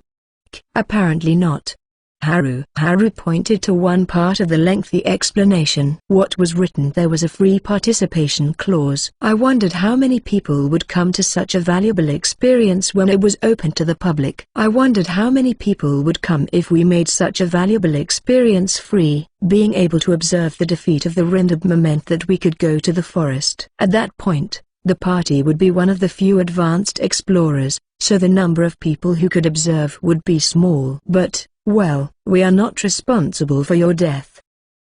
The notes were written at the end. It seems that the mercenary core ability is good enough to stably subdue Rindabma, but that doesn't mean there's no danger. Even if the worst happens and an attack is directed at you, you can either block it or avoid it. However, you must accept that you have no one to complain to if you die during the worst-case scenario. Well, isn't it a reasonable deal? With the strength of Rindabma, it's possible to die from receiving an attack, like our first time. Haru, I remember when that happened. When we first came to the forest, I remember we appraised Rindabma, and he roared at us. The roar was enough to knock us out for a day. We even had a treasure tool. Haru, after reading most of what was written on the website introducing the mercenary group, Haru turned off her phone. Then, will we participate? Haru, we're going to participate. In black? Haru, of course. The date for the mercenaries to arrive was closer than we thought. It was less than a month away. Well, do you want to level up for now? Let's do our best today. Haru, we quickly changed into our gear and went into the dungeon. And then, isn't this the first drop of its kind? Haru, yeah. The two of us found a new material again. Chapter 67. The day we decided to observe the mercenary group's defeat of Rindabma. We had come down to the forest to get the parts of Rindabma as usual. Alright, let's start by hunting the small fry without using magic. Roger.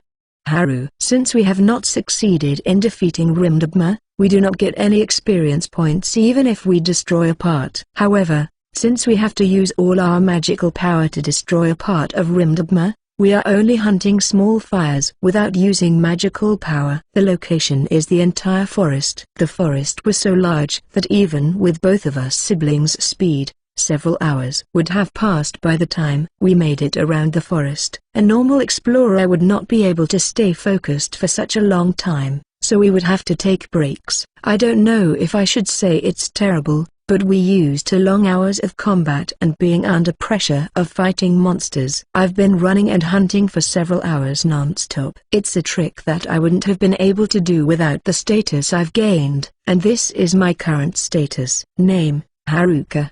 Proficiency, Magic, Craft. Magic attribute, Fisher, Explosion, Electric. Level, 79. Strength, 91. Magic capacity, 190. Skills, Analysis, Magic Bullets, Rampage, Magic Synthesis. Magic, Bomb, Time Bomb, Impact, Number, Plasma, Fissure, Separation, Barrier, Collapse. Passive, Magic Recovery, Detection, Crafting, Magic Manipulation, Dual Attribute. Passive, Perception, Acceleration, Alchemy. Although we hadn't leveled up in a while, we are almost at level 80. Looking at it, I think a 3-figure level is still far away, but that's probably too much to hope for. Even at this level, the small fries around here are giving us nothing. Moreover, it's getting harder and harder to level up from beating the monsters here. If you look at what people are saying on social media, they're saying they got injured by a bunch of monsters. There are words like that circulating. Even the monsters we call small fries are dangerous monsters in the eyes of other people. So maybe we're being too cautious. But we'll get to the next boss before we get to really dangerous monsters, right? True. I think that's because we are prioritizing food and material collection more than leveling. Yeah, that could be it. Haru, we both have a weakness for good food.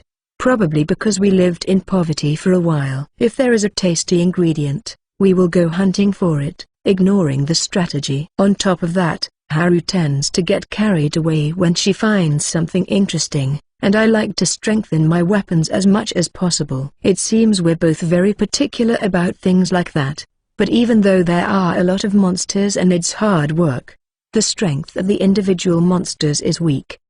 Well, there are only 2 of us though. Haru. In our case, the usual party of 4 is reduced to 2. If you try to fight in the same place with just yourself, you might not be able to compete with a monster unless you raise your level to the point that the monster that you normally struggle against becomes a small fry. That's how big the difference is between a party of 2 and a party of 4, and it makes you realize the power of numbers. I wonder what would happen if a dungeon didn't have a 4-person limit. It might have been normal for 100 people to charge into a boss battle. That's the last of them. Haru. There seems to be another monster in the first place we passed, but there's no point in trying to kill it, so we ignore it and stand at the entrance of the forest. Come on, let's start. I thrust out my hand as usual, and magic power gathered there. I used my enchantment on Haru's liquid magic that Haru summoned, and I mixed our magic together using domination. Using intangible armor, which is my treasure tool, I made it harder, sharper, and more powerful. Brother, the precision of the attack has improved recently, and we can now choose which part to destroy. Haru. So, legs or wings? Haru smiled and patted her neck. If we aim at the neck well, can he kill it with a single blow? The neck is not that strong, isn't it? Haru. It was true that Rimdabma's body was hard and covered with scales, but the scales on the parts that needed to be moved, such as the feet and the base of the wings, were less dense. That's what we noticed by looking at its legs from the dropped parts repeatedly. And it was probably the same for the neck. Even if it wasn't powerful enough, if we gouged out half of it, it wouldn't be able to support itself and would die. Even if we could only gouge out a third of it, it would most likely bleed to death before it could escape back to its nest. Okay, do you want to try it? Yes.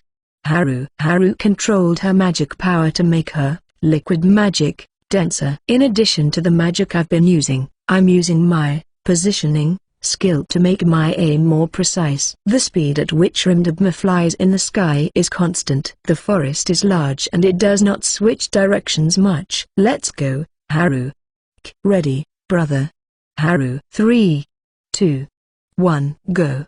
Haru. The magic flew straight up, with a slight deviation, but using the skill, positioning, it was precisely adjusted to head for Rimdabma's neck. Did we get it?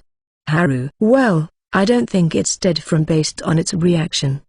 The magic exploded noiselessly, enveloping Rimdabma, but the reaction of Rimdabma has not disappeared. Unfortunately, it seems that it didn't die instantly. Grrrr! A roar that made the air tremble echoed. It was the usual cry of Rimdabma, but this time it means that our attack on its neck did not even reach its vocal cords. Something glittering descended from the black shadow created by the magical explosion. A horrifying amount of magical power engulfed us. No, it enveloped the entire forest. All at once, the reaction of the monsters around us shifted away from here. What is this? Haru. Let's run away for the time being. This magic power is clearly different from the reactions of the Rimdabma so far. An amount of magic that makes even the magic that we poured every bit of our magical power laughable. Even the black shadow in the sky is swallowed by the magical power and changes its shape like a tornado. The movement looked as if everything was being sucked into the center. We were on the lookout for it in the center of the forest, and we ran into the cave that was the entrance to the forest. We stood in front of the magic circle of transition and turned our eyes toward the forest. Boom! A resounding boom echoed. What fell while knocking down the trees in the forest was a light green ball. It was probably about 5 meters in diameter. It seemed to say, "I'll show you something." Then it hits the ground and explodes. Winds that far surpassed one from typhoons rushed into the cave, and something that flew in the wind gouged my cheek. Once we look at the forest again, the wind just stops. Wow, seriously?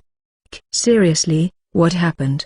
Haru. It was no longer a forest. All the trees in the area visible from the back of the cave had been uprooted. There stood Rimdabma, who was cladded in a horrifying film of magical power. Okay, let's run away. Yep. Haru. I quickly channeled my magic power into the magic circle and began the transfer. As we were transferring, a small green sheet flew at me and gouged out my cheek. Before hitting it hits the cave wall. We then returned to the first floor. Yes, this is how we got our hand on it. A material that would create a weapon far superior to even the weapons of the brave. The reverse scale of the storm dragon, a reverse scale of a wind dragon. The siblings finally embark on a serious capture of Rimdabma. Chapter 68. In a forest with no one around. There is no wind. The trees do not sway, and all you can hear are the cries of animals. In the midst of all this, two black figures with an unusually thin presence are talking to each other while behind a tree. Well, the capture of Rimdabma was happening in the afternoon. Yup. You said that we would be able to dive into the dungeon in the morning using following the directions and reach the forest at 3 o'clock. Haru. If that were the case, we wouldn't have had to come so early, would we? There's no one here. I don't want people to have the chance to see me while I'm changing clothes again. Haru. Oh, that happened before. Looking at the pocket watch in my hand, the two hands point directly above. In other words, it's already 12 o'clock. I think it's too early because they come at about 3 o'clock. In anime, you see people arriving at the meeting place an hour before the date, but what about 3 hours? To be honest, I think even an hour early is too early. My theory is that 20 to 10 minutes before the meeting is about right. It's not like you're meeting someone important for work. Brother, what are you thinking about? Oh, Fisher. Haru. While was thinking about this, Haru asked me a question. Then, a monster jumped out. However, the monster seems to have already been split into two pieces by her magic of Fisher. I've banned the use of sound-emitting explosive spells just in case someone comes. I thought we were too early to have come here. We can't kill time because we don't have any electronics or entertainment gadgets. We can't even sleep because the monsters keep coming. Haru. If one sleeps, the other will get bored. I'm bored. Haru. I'm bored too. Haru. If you just look up, you can see Rimdabma flying in the sky. We can see the sky above us, thanks to the leaves that have just fallen from the trees that we're covering our heads. The sky is a ceiling that looks far higher than it is. Haru. How high is the ceiling here? It's obviously longer than the stairs that we use to come down. Well, the stairs might be 1 kilometer high. I'm not sure about the exact height, but 1 kilometer is the closest. Haru. The tallest building in the world hasn't reached 1,000 meters tall, right? How high could it be inside? Haru. I have no idea.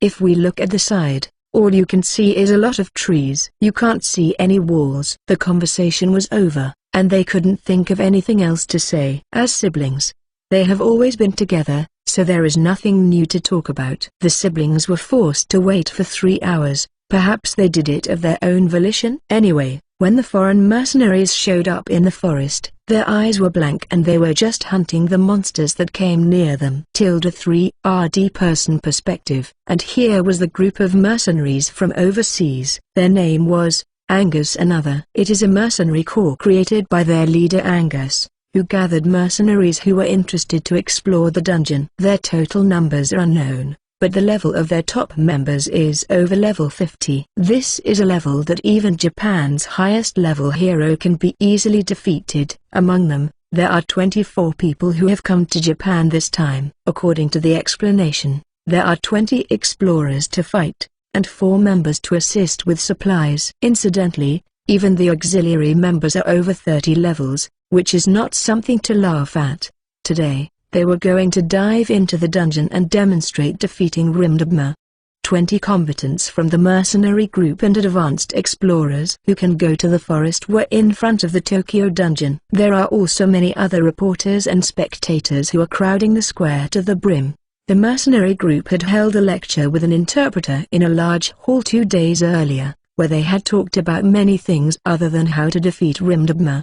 The information was gathered by the mercenaries on their own or learned while traveling around their country, and it included many things that were new to the Japanese. First, the rules of the dungeon. As we all know, The dungeon prohibits more than 4 people from moving together. This was something that the government had to learn the hard way, as they had been punished by Ganseen for breaking this rule. However, a more detailed rule has been discovered on this information as well. Though nobody knows how it works, it means that even if more than 5 people are searching, there is no problem as long as all actions are done by only 4 people. In other words, even if 8 people are exploring together, even if a monster appears, if only 4 people are actually fighting and the remaining 4 people are not, it will then not be treated as a joint battle unless they are readying something. Furthermore, the dungeon seems to use visual information to make this decision, so as long as the 4 non-fighters are not in a fighting stance and do not have weapons,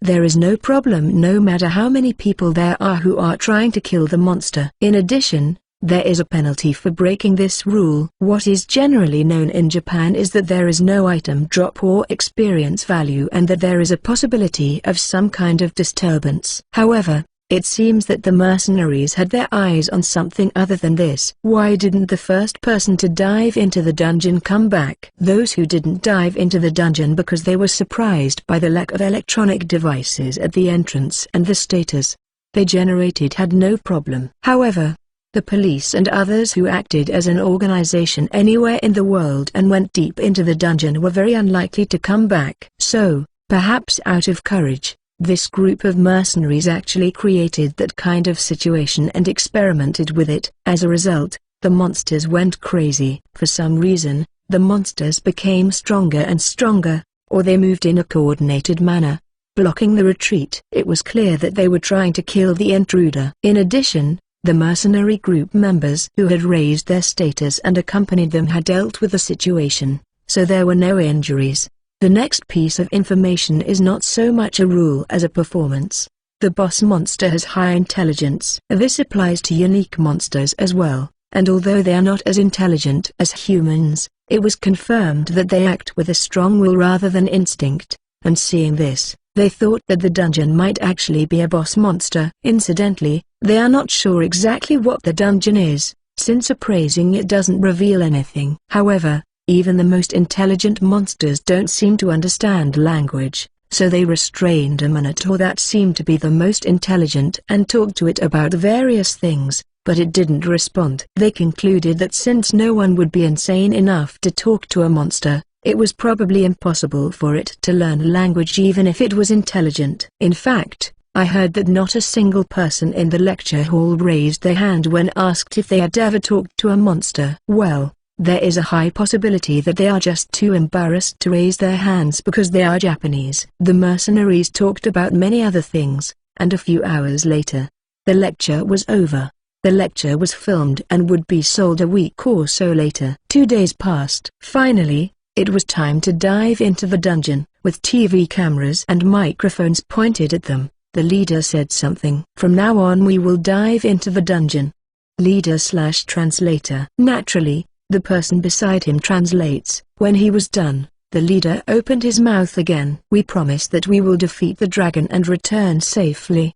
Leader/translator. Tension runs high in the busy and crowded square. Let us depart.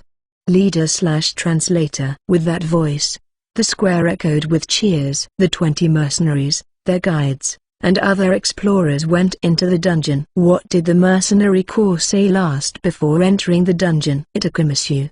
Leader, T/N. The leader apparently spoke a little Japanese. It means I'm going, see you later. It was a single word addressing the people. Chapter 69. A Japanese explorer's perspective. The members of the mercenary group proceed into the dungeon, and the leader takes out an item. It is an item that has yet to be found in Japan. It looks like a smartphone and is made of a metal-like material that can be folded in half. The leader opened it with a practiced manner, put it close to his mouth, and poured magic power into it. The leader began to speak in English, but his voice entered the mind of the guides and the spectators who were following him. Hello again, John. I am leader, Angus another. John. His accent was very bad and was pretty stunted, but it was clearly in Japanese in everyone's mind. It could be reorganized as hello again. I'm John, the leader of Angus another. People could think it was what he said. The people around him shouted in amazement as they saw their first translation-type magic tool. Listen, rules, before, protection, please. John, does he mean that we should follow the rules that were mentioned earlier as a precaution? The rules are that they would take care of all the enemies, so no hostile actions should be done against the monsters. There are several rules, such as don't make any noise. It was carefully explained to the people who would be following them. The party of spectators, who seemed to have gathered at random, were those who had been chosen in the lottery and allowed to accompany them. Naturally, those who failed to win the lottery would have to wait somewhere in the forest for their arrival. Last rule, I can speak, translate, you speak, I can't, thank you.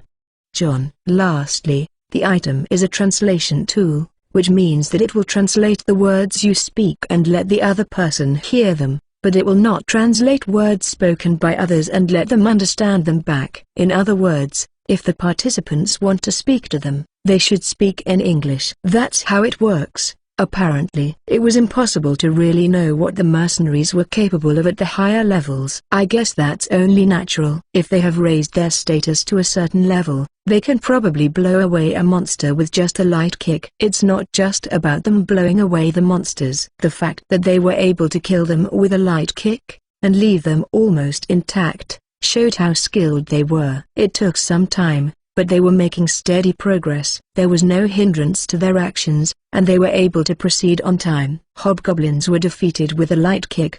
The black wolves' heads flew through the air as the mercenary party swung their swords lightly. The Minotaur was hit with a skill. I'm surprised because it's the first skill, Strong Slash, I saw him use. Moreover, we couldn't see the whole battle scene.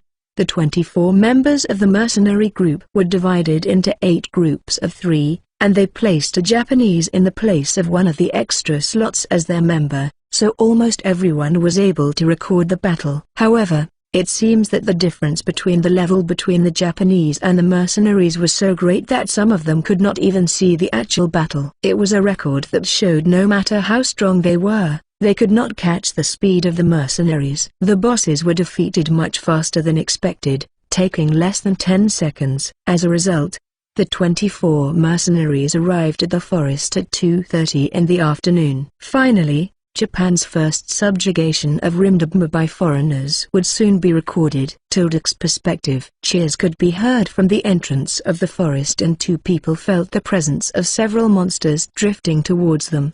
The 2 shadows are on the branches of a tall tree, yawning without paying attention to the noise. They had come up to the top of the tree because they cannot rest peacefully on the ground. There was nothing much to do, so they were playing some sort of Parker-like game. Still, after all that, they are still bored. The feelings of the siblings come out as sighs of relief, and they thought about annihilating the nearby monsters. As they thought about that, they heard cheers. They quietly sighed that they didn't have to do anything unnecessary with the easygoing mood. They are finally here. Wow, they're strong. Haru. That's right. It seems that they're all used to dealing with monsters. Once we focused on the mercenary corps, we saw 4 people killing the approaching monsters quietly. And then there are the Japanese who stand there with pensive looks on their faces. Is that a smartphone? Haru shook her head and looked at what a member of the mercenary corps took out. What is the result of the detection? Like this. Haru. Handheld translator, a small tool that turns words into a language that people around you can understand. It's what it's called. However, it also consumes a lot of magical power. Haru. Yeah, you can only hear English, so I guess it's telepathy for short distances only. I don't think you can use it in battle. Whenever the person with the translation tool speaks, you can see the magic power flowing and hear only English. Of course, we couldn't understand a word of it. Whenever anyone heard their words, their Japanese companion would tilt their head slightly and ask to repeat while having a puzzled look on their face. Maybe the accuracy of the translation is not that good. Probably, there are differences in expression or common sense that make the translations inaccurate. Haru. I don't know, we'll have to ask them. I watched as the translation tool was put away in their bag. Then I sat up. Let's go. Haru. First time hearing something like that. That's right. Haru. The siblings took up their weapons and stealthily followed the mercenaries and others into the forest from the treetops, all for the purpose of subjugating Rimdabma. Chapter 70. Build, place, fight, now. John, the leader of the mercenaries, Angus, takes out a large axe from an item pouch strapped to his waist. That's a drop from the Minotaur, right? Yes, probably. You have an axe in addition to your own weapon, right? Haru. We have to use our magic and skills. Do we have to do it in such a way? Most likely.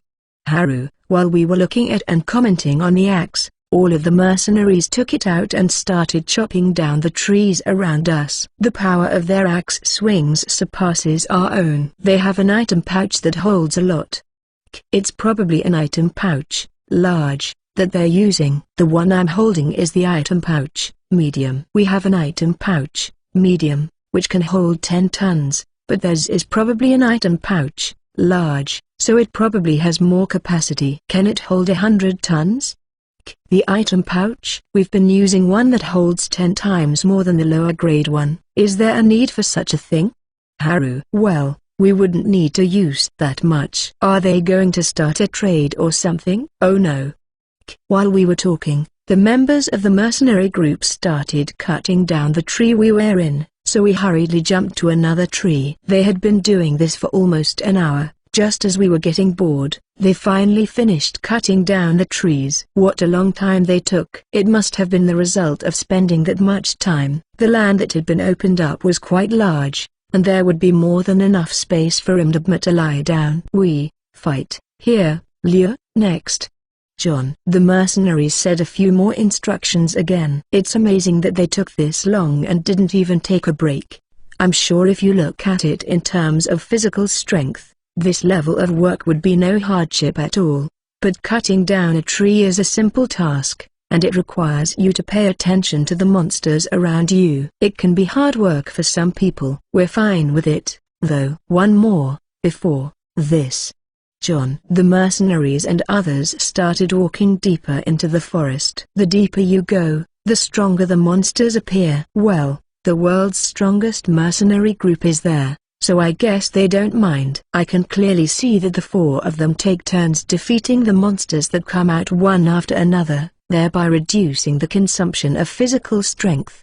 It would be a good reference for a group battle, but unfortunately, there were only 2 of us. I don't think we'll get a chance to practice it. And how long did we have to walk? We arrived at the deepest part of the forest. What lay before us was not a tree, but a vast wall. Seeing this made me realize once again that we were underground. Then there was another stone monument in the shape of a man. If you look closely, you'll see that it's the same one we saw in the dungeon at home. Come to think of it, in the dungeon at home, the stone monument was located at the far end of the wall. This attack. John. Suddenly, Angus' leader slashed the humanoid stone monument. Then, huh? Why did? Haru. One pale ball of light floats from the stone monument. Attacker, trap, range attacker, recovery, maximum, 20 people. John. I couldn't understand the Japanese phrases just by listening to them. However, besides them were the members of the mercenary group. A total of 20 people attacked the stone monument one after another. If they are vanguards, they use the weapon of their proficiency. If they have magic proficiency, they use magic. If they have recovery proficiency, they would attack with their skill. So, matching what they are doing with the unintelligible Japanese from before. Those who are going to fight will attack the stone monument according to their proficiencies. There is also a maximum of 20 people who can fight. That means this battle is... That's right. It's a common battle in online games, just like raids, right? Haru. That's right. In other words, Rimdabma is a raid battle monster limited to 20 people.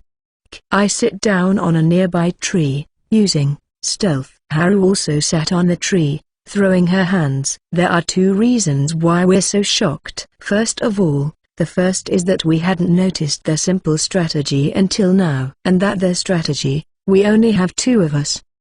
It's definitely not usable for us. Also, I heard later that people with proficiencies such as recovery and trap also have their own means of attack. With my enchant, The magic of debuffing my opponent seemed to be treated as attack magic. I wondered why the mercenary group had found that way. If you are a vanguard, you can just attack with your own weapon, so is that why it was easy for them to realize it? Even if you appraise it, especially Haru. What was the result of the appraisal of that stone monument? Well, let's see. Haru nodded her head, trying to answer my question. She froze for a few seconds and then clapped her hands. I haven't used it. Inspection.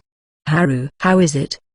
I notice that I haven't seen the stone monument. It would be nice if we could make it so that we could always use material cognition, or inspection, but then our mind would overflow with too much information. It would be a shame if we fell asleep feverish every time we went diving into a dungeon. Brother, I got it.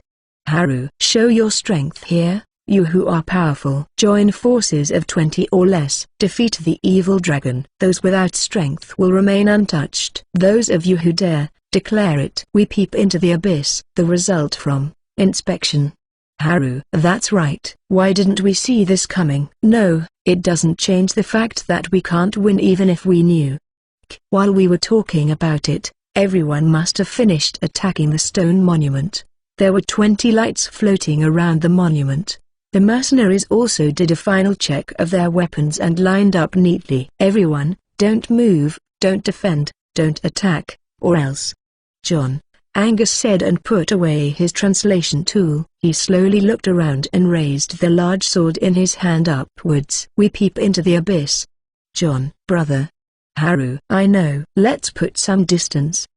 We hurriedly distanced ourselves. Then we saw something happen when Angus leader put away his handheld translator and said something in English that we couldn't hear. The reason is simple. Something similar to an enormous magical power overflows from the stone monument. It is not some simple power like magical power, but it was just strong and terrifying. With a shout from Angus leader, the mercenary corps ran towards the place where they had just cut down the trees. Turning around and looking behind, something like a magical power is stretching straight towards Rimdabma.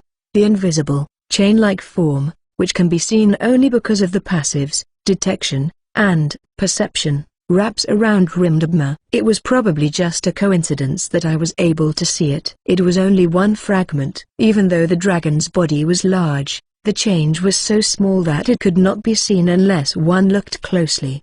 The reverse scale on the neck, below the face. W was able to see the reverse scale disappear into a black mist. In the meantime, the mercenaries and we had returned to the place where they had cut down the tree. At the same time, Haru, use inspection. I can't. It would be an intervention in the battle. And also, Haru, it's the opposite when we peeled off the reverse scale. How strong is this one? Haru, I felt that the sign of Rimdabma weakening. However, Rimdabma's magical power is the same. That's all I can observe. The amount of magic has not changed, only the strength has decreased. When the reverse scale was removed by us, only its magic power seemed to have increased. What happened this time is the opposite. Its strength is reduced. And the cause is, it must be a spell, right? It's a much higher level debuff than the one brother can use right now. Maybe a seal? Haru. That was when it happened. The shadow of a dragon is seen from above and it was much darker than usual. It was further down than usual. A sign that it was flying low, just past the trees in the forest. Guajie. Rimdabma. An earth-shaking roar echoed. There was not a shred of reason in that roar. When I turned up, Rimdabma, who had some black muddiness mixed with its beautiful green scales, it was also emitting a huge amount of murderous intent. Here was the beginning of the battle between the world's strongest mercenary group and a dragon. Chapter 71. Gugajiga. Rimdabma. The members of the mercenary group gather on a battlefield cut out of trees. The captain, Angus, is giving orders, but since I don't understand English, it's unclear what he's saying. I don't think we've ever fought Rimdabma head-on, have we? That's right. We've only been able to take off by surprise or just run away from the beginning. I'm looking forward to seeing how they fight. Haru. Me too. We are now far enough away from the combat that we won't be affected by the effects of the fight since we are observing the battle atop a tree. I've torn off the leaves that are in the way with my hands, so it's not like I'm taking part in the battle. In order to understand the situation, we've rechecked the proficiencies of the 20 mercenary group members. There are 11 proficiencies: sword, shield, fist, bow, spear, club, trap, hunt, magic, heal, and enchant. You can easily tell them apart if you have knowledge of their roles and what they are specialized in. The proficiencies of those in the vanguard and bow users can easily be deduced by what weapon they have. Trappers and hunters are always running around, and the trappers often have something that can be used as a trap. For the magic users in the rear, magicians use attack magic immediately, while healers and enchanters often up. Honestly, enchanters and healers are barely distinguishable. So, in the case of the mercenary group, there are 15 vanguards, but all of them had weapons that exhibit quite the range, and none of them have fist proficiency. This makes their equipment look like they are more concerned with solidifying their defenses than attacking. Either they were aiming for a counterattack, or they are fools who are so focused on defense that they were willing to take the attack. Well, since they are not amateurs, I doubt the latter. And the rearguard hides himself close to the vanguard to avoid being attacked. Normally, as the norm, the vanguard and rearguard would be divided between the front and the rear, but this time the enemy was attacking from above with overwhelming firepower. So, they had to form a different formation than usual. However, they still move with familiarity. The captain shouted something. "No," he voiced a command. At the same time, the Rimdabma in the sky bellowed. It was not a cry but used a breath of air as an attack. A tremendous amount of magic power and vibrations rained down on the mercenaries, but they were unable to damage the defenders. As it is, Rimdabma passed through the sky, but they did nothing and just held their ground. If we had been in their current position, we would have been able to strike back with certainty. Using magic and bows would be easy. Why don't they fire magic? Hey, they can hit it from that distance. It's much closer than the distance when we attack. Haru. When we usually attack Rimdabma, we usually do it before it becomes hostile, so it flies far above the top of the tree. But now Rimdabma is flying just above the tops of the trees. That's a position where people with vanguard skills of the mercenary group, who are stronger than us, can strike directly at it. Rimdabma, who circled back and returned, spits out a massive cannonball of air. It was like they were being carpet-bombed, but it contained a huge and dense amount of magical power. But with the command of their leader, the magic was dispersed by the vanguards before moving on to their next action. They don't use any skills. Yep, they don't seem to have been buffed by the enchanters. They just might be strong against the element. Haru. So is their equipment good? The mercenaries have already defeated Rimdabma and have already fought the 25th floor's boss. I'm sure they've got better materials than us, of course. What's more, they're the strongest in the world. They probably have a lot of money. If they have the money, they could get a named weapon that we couldn't ever get. The question is, who will sell it to them? Oh, next one is a powerful gust. While we were pondering, Rimdabma was launching its next attack from the sky. A strong gust of wind is created by channeling magical power on its wings. Even though they have increased their power by diving into the dungeon, their weight hasn't changed in any way, so a strong wind would normally blow them away. But even with winds far stronger than those typhoons, they avoided being blown away by sticking their weapons in the ground or by sticking together. How long has it passed since then? Rimdabma had used breath, wind balls, and strong winds as his attack pattern, firing repeatedly at the mercenaries below. Needless to say, the results were clear. No one was injured. It was as if he hadn't even used any of its magic. Rimdabma must have realized that. He found that long-range attacks were ineffective, so what should it do next? Oh, will the battle finally start? Well, they are spreading out. Haru. It's going to be a melee. As I heard later, Rimdabma seems to have low magic and high strength. I thought the amount of its magic was high because our magic didn't work that well, but that doesn't seem to be the case. So, by destroying the reverse scale, the amount of magic will be raised to the same level as its strength. By following the dungeon's system, they can lower its strength to the same level as the amount of magic it has. If that's the case, it's probably a good thing we didn't go near the Rimdabma that we shot down. The earth trembled as Rimdabma landed. Jaya! Rimdabma! And it roared. Along with the captain's cry, magic rains down on Rimdabma. However, all of the magic was adjusted so that it did not fly straight down but drew an arc and hit from above. It's a trick that even the most advanced explorers can't pull off. I don't know if we can do it either. The plume of dust spreading around Rimdabma spread with a roar. Its wings were torn into pieces. Wow, so that's the vanguard skill used by the world's strongest. It looks powerful. Haru. A pale light shoots from the sword swung by the leader, breaking the ground, cutting the wind, and even ripping through Rimdabma. The attack made a huge hole in its wing, making it impossible for it to fly again. When the leader was done, the rest of the vanguards attacked in unison with their skills.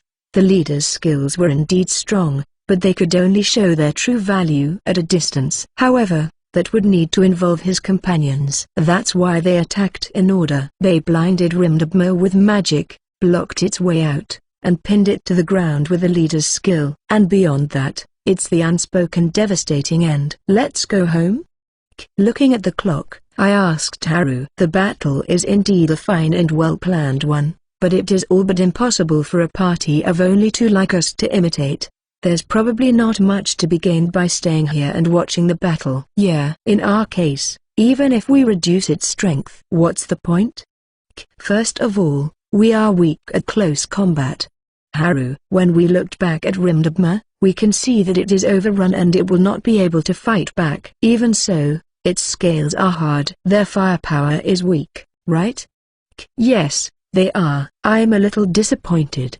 Haru. Angus is the leader of the world's strongest mercenary corps. The skill he released certainly hurt Rimdabma. However, it is only its patagium. It didn't break the wing or sever it, it just punched a hole in the membrane. He is a sword, who has the proficiency to slash. From a distance, the Rimdabma was covered in wounds, but nothing else. How much time would it take to kill it? It had already been a little over 2 hours since they had arrived at the forest. Well, I'm glad I found the clue to their strategy. Let's go back home, brother.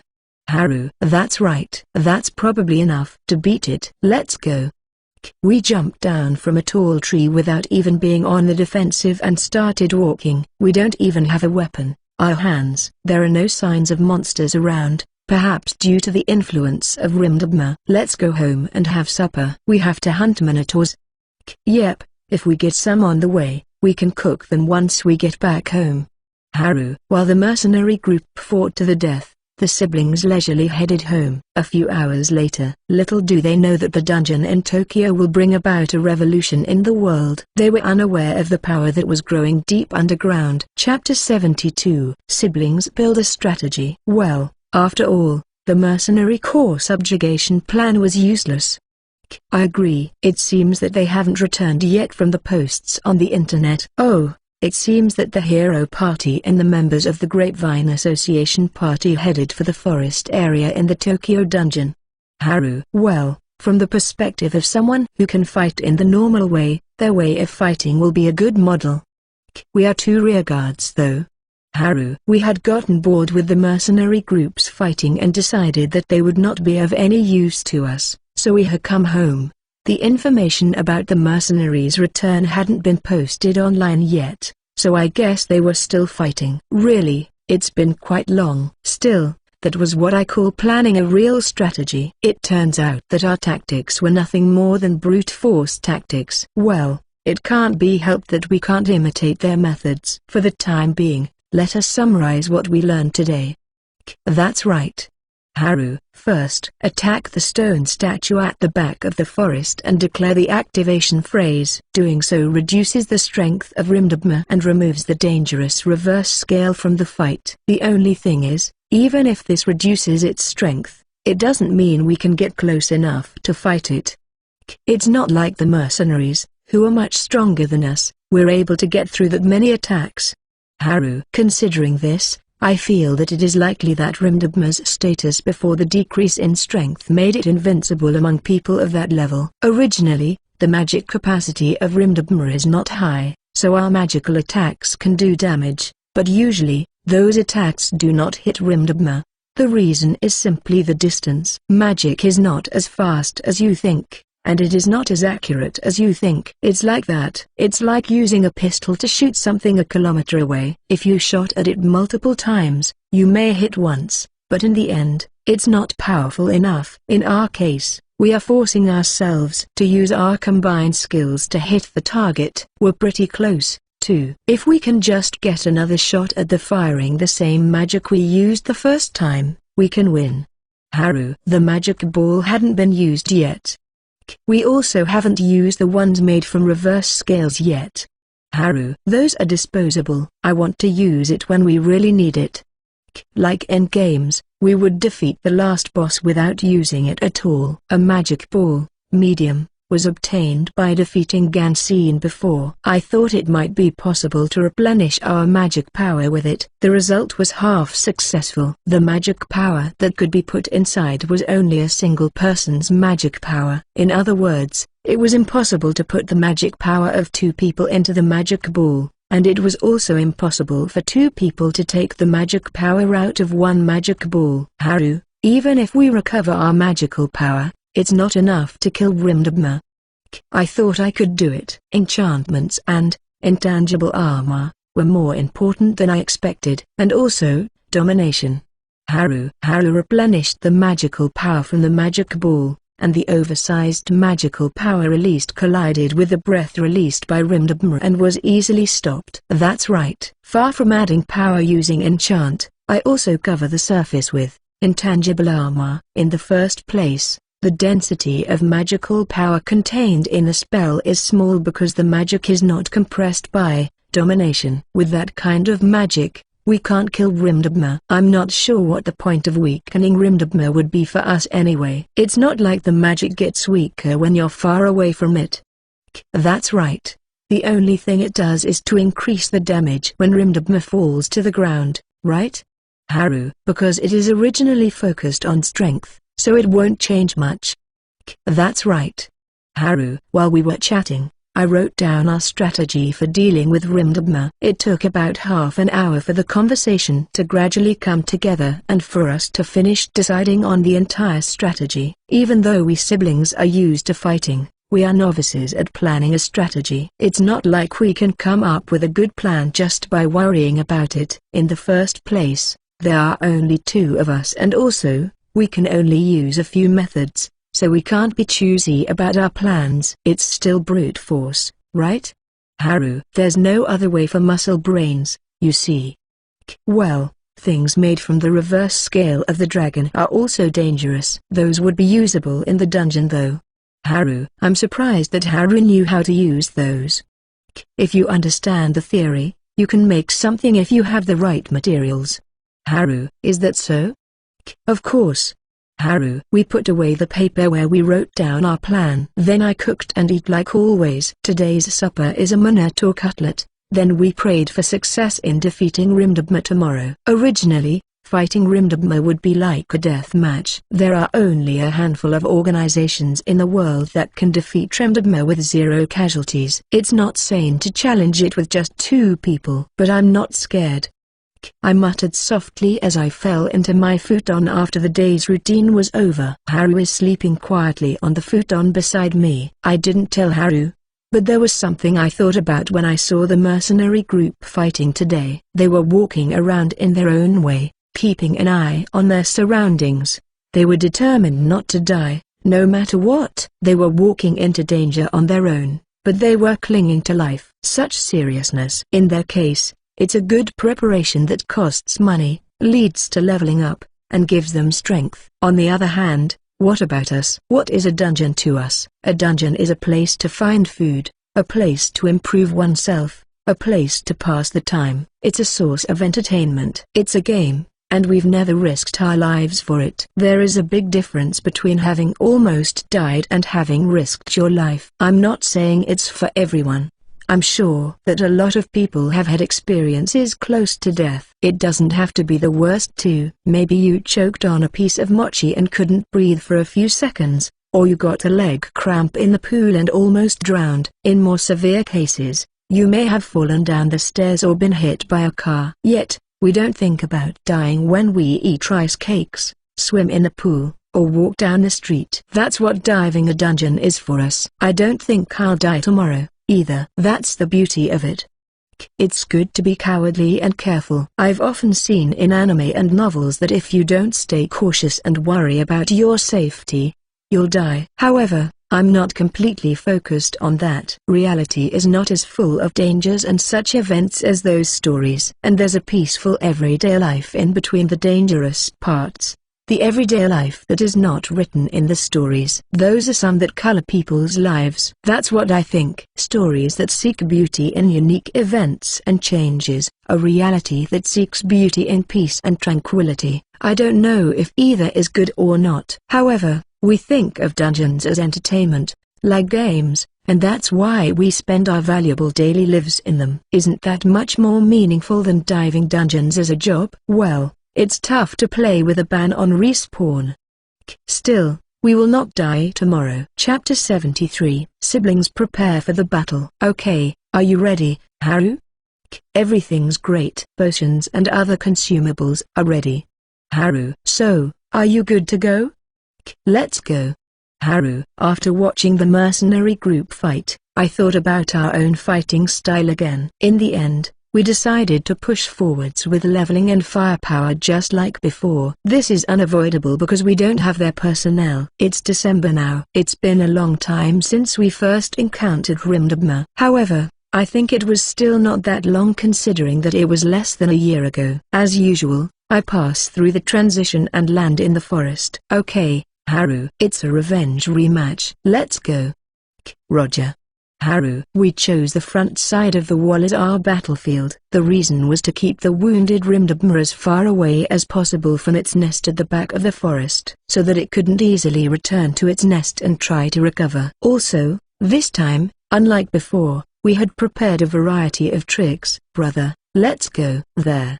Haru. Haru casts magical power on the knife he had in his hand and throws it upwards. Naturally, this knife couldn't be just a knife. It burns well. The knife had two trash skills. That is, Ignite, and Rampage. There, Ignite, skill literally creates fire the size of a lighter when activated. Then there's Rampage. Rampage is a skill that Haru often uses to strengthen the power of magic by diffusing the flow of magic power. But this skill has a big trap. The magic power is in disarray. Naturally, she couldn't use precise magic, so she had to rely on her magic's firepower alone. Haru used her passive skill, Magic Manipulation, to force herself to be able to use magic as she normally did. It seems that there is a similar skill called Madness among the Vanguard proficiencies. So, what happens if an object chooses this skill? Normally, there is nothing that would happen. It's only natural that it would not work since it doesn't have any magic power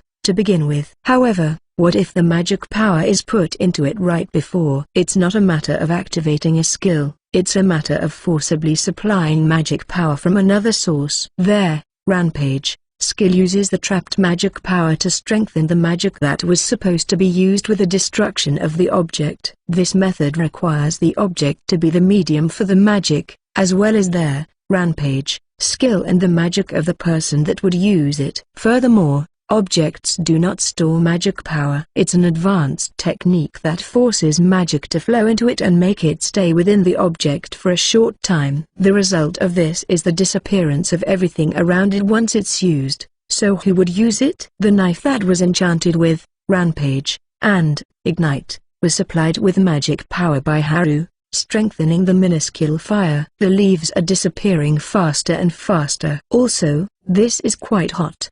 Haru. The strengthened fire becomes a large fireball that burns and scorches the tough leaves but keeps the trees intact within the dungeon. The result is a pseudo-wildfire. If the trees in this forest are large enough, the oil will not be enough to burn them. That's why this method is so important. It would be the best way to remove only the leaves over a large area. By the way, trees that are tougher than leaves are probably impossible to burn. When I looked up, the branches now without the leaves were still fine, just slightly scorched but pretty much intact. Now you let us cut them down. Speed and power. I crouched on a drawing stance before pulling out my sword. Then, Strong slash. I swung down the sword, cutting diagonally the trees with the incinerated leaves. The trees in this dungeon are incredibly durable. If I could just bring all of them back, I could probably build a wooden structure that would exceed the strength of modern reinforced concrete. Then we thought, if we could use that strength, we could make a trap using those wood. Certainly, Rimdabma is quite tough. Even if it was wounded and shot down, crashing to the ground would not cause much damage. Its flexible and strong body would soften the impact. However, what if the place of fall was not on the ground, but on the top of spikes? Trees that are planted at some distance from each other can also be made into a terrible trap for the huge Rimdabma if they are carved into spikes. The length of the tree spikes should be about 5 meters from the ground. This maximizes the potential energy from Rimdabma by taking in its flying altitude along with the length needed to pierce Rimdabma. Okay, I'm done. Haru, give me the magic ball. After a while, I finished cutting the surrounding trees diagonally, and asked Haru to lend me the magic ball, and took out a large number of metallic materials from the item pouch. It was all the metallic materials we had acquired this far. Okay, let's go. Alchemy. With my right hand, I touched the tree with the spike pointing upwards and buried my left hand in the pile of materials. I forced myself to use alchemy to turn the surface of the wood into metal. We took the trouble of removing Haru's magical power from the magic ball and replacing it with mine. While replenishing my magical power, the surface of the tree is changed to metal one after another. Meanwhile, Haru pushed and carried the unwanted parts of the cut-down trees, creating an improvised fence that will delay the approach of the monsters. When all the cut trees had been alchemized with metal, the magic power inside the magic ball was about half of what it had been at first, and there were many large thorns around the ball that reflected light in various colors. So, come on, let's go first. Haru, got it. Failure is not an option. When I looked up, I saw Rimdabma flying gracefully above us. This is the opponent that we are going to play against. There is also no shortage of opponents. Let's go. Let's go. Haru. The two youths' lively shout echoed through the forest, and their hands were filled with magic power. Chapter 74. Siblings hunt a dragon. So, Haru turns her palm upwards. Liquid magic floats above it as usual. I'm going to do a little extra work today, though. Haru. When Haru draws a circle with her finger pointing toward the liquid magic, the magical power begins to rotate in tandem with it. It gradually spreads while drawing a whirlpool, and spreads to my eyes. I held up my palm to the whirlpool. First, intangible armor. Haru. The crystals of light that appear around me shatter like glass, and some of the shards dive into the vortex. The swirling of liquid magic has increased its rotation, swallowing their intangible armor, that has become numerous fragments in a blink of an eye. Then the fragments that are spinning inside the whirlpool glittered and shined. So far, so good. Haru. Then I extend my other hand to Haru. Haru's hand then firmly clasped my hand towards her. So, brother, I am more thankful of your control more than ever. Rampage. Haru. The magical power that started to rampage because of Haru danced violently and is continuously being transmitted to me. However, the magic has quickly spiraled down, has been converted into a more powerful magic. And then, treasure tool, Morning Star. Haru. A powerful medium for magic that we haven't used for a long time appeared, further improving the quality of magically enhanced by Rampage. Then Haru inhales. Impact, Fissure, Separation, Collapse. Haru. 4 spells are activated in the blink of an eye. Decouple, Haru. Meaning 10 times, it is the most powerful variation Haru can use from her magic number. With that, the number of spells that Haru is currently controlling jumps up to 10 times. Ah, that's bad. I'll leave the rest to you, brother. Haru. With 40 powerful spells floating around us, Haru threw out her arms and stepped back. It's something quite crazy. There is even the danger that any spell before activation that has lost its control will begin to go berserk. However, I am here. So, it's up to me. Treasure tool, Scythe. Then, Domination. My mind became clearer, and with my spatial awareness, I could see the flow of magic power from each spell. I connect my magic power to the spells that have left Haru's control, just as Haru loses her control. If you want to take over someone's spell, you have to cut the connection between the person and the spell, change the direction of the spell towards you, put it under your control, and then use your own magic power to do these things. However, this is different now. The connection between the spells and Haru has already been severed, so they only needed to be connected to me. The spells have not been released yet, so there is no need to change their actions. Controlling 40 spells is easily done with the least amount of magic power. It's like you're cooking, Haru. Except I am making something dangerous that could kill a dragon. Well, could it kill a dragon?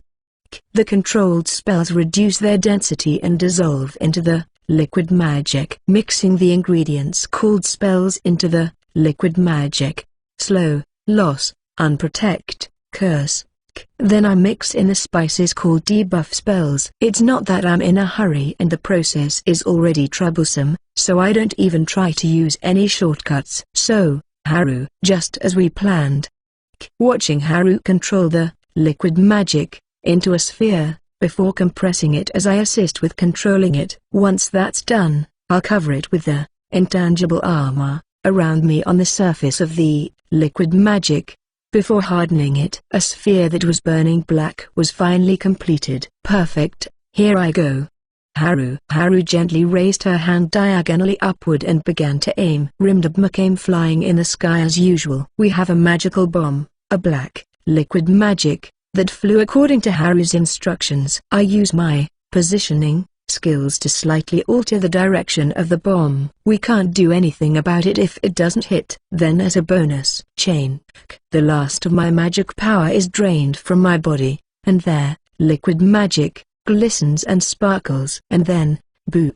This time, I aimed a little below the base of the wing. From my previous experience, I know that if I aim at the root of the wing, I can destroy the wing. If the magic is more powerful than usual, it can destroy the wing even if it is a little further down. If not, it should be effective enough to make it impossible to fly back up. Black flames swallow the gigantic frame of Rimdabma, which is accompanied by a loud explosion. The black flame spreads upwards, then a gigantic body falls. Due to the influence of the spell, the wings are completely removed at the root, and only the opposite wing has air resistance but began to bend as Rimdabma falls from the sky. We're heading down.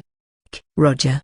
Haru. Even with its status, once the gigantic Rimdabma falls, death is not inevitable. Since the battle has begun, the treasure tools are left out. Then we move towards the area where we predicted Rimdabma to fall. The earth shakes and the sound of something falling. And then, faintly but firmly, I hear the sound of something breaking through the flesh. Gudja.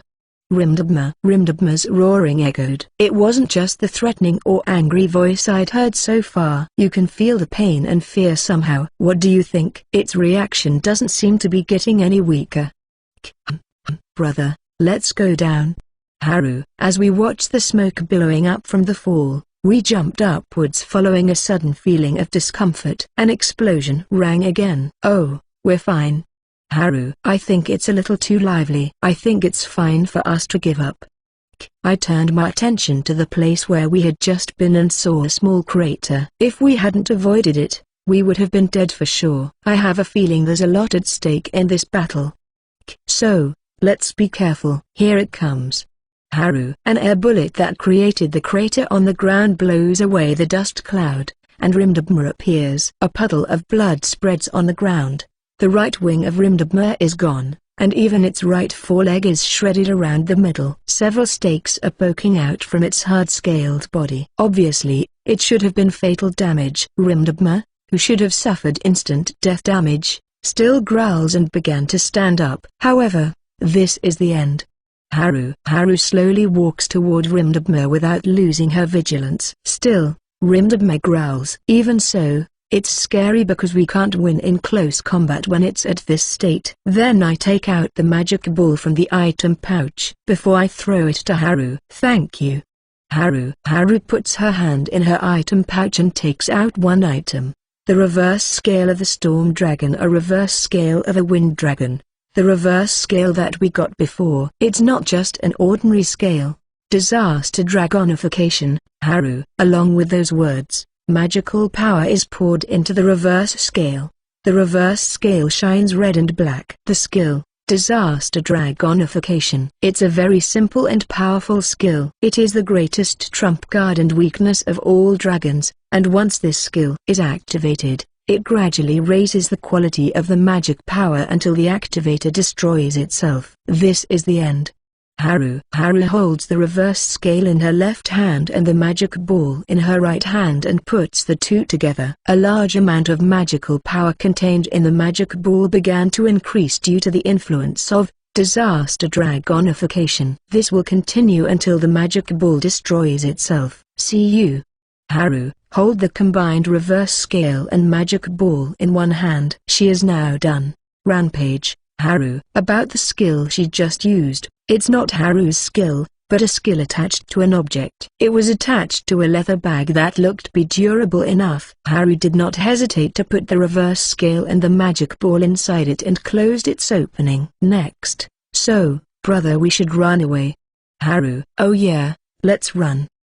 She throws it inside the gaping mouth of Rimdabma, which has just opened wide. The three objects were united by putting the two objects inside the leather bag have been combined, enhanced, and will result in a single conclusion. The magic power has been enhanced to the extreme berserks and increases in density until the magic ball is on the verge of destroying itself, and then it is even more compressed and runs more rampant inside the magic ball. Then, once the magic ball destroyed itself, the large amount of magic power would have no place to stay and escape. That day, the forest area of two dungeons in a certain country was shrouded in light.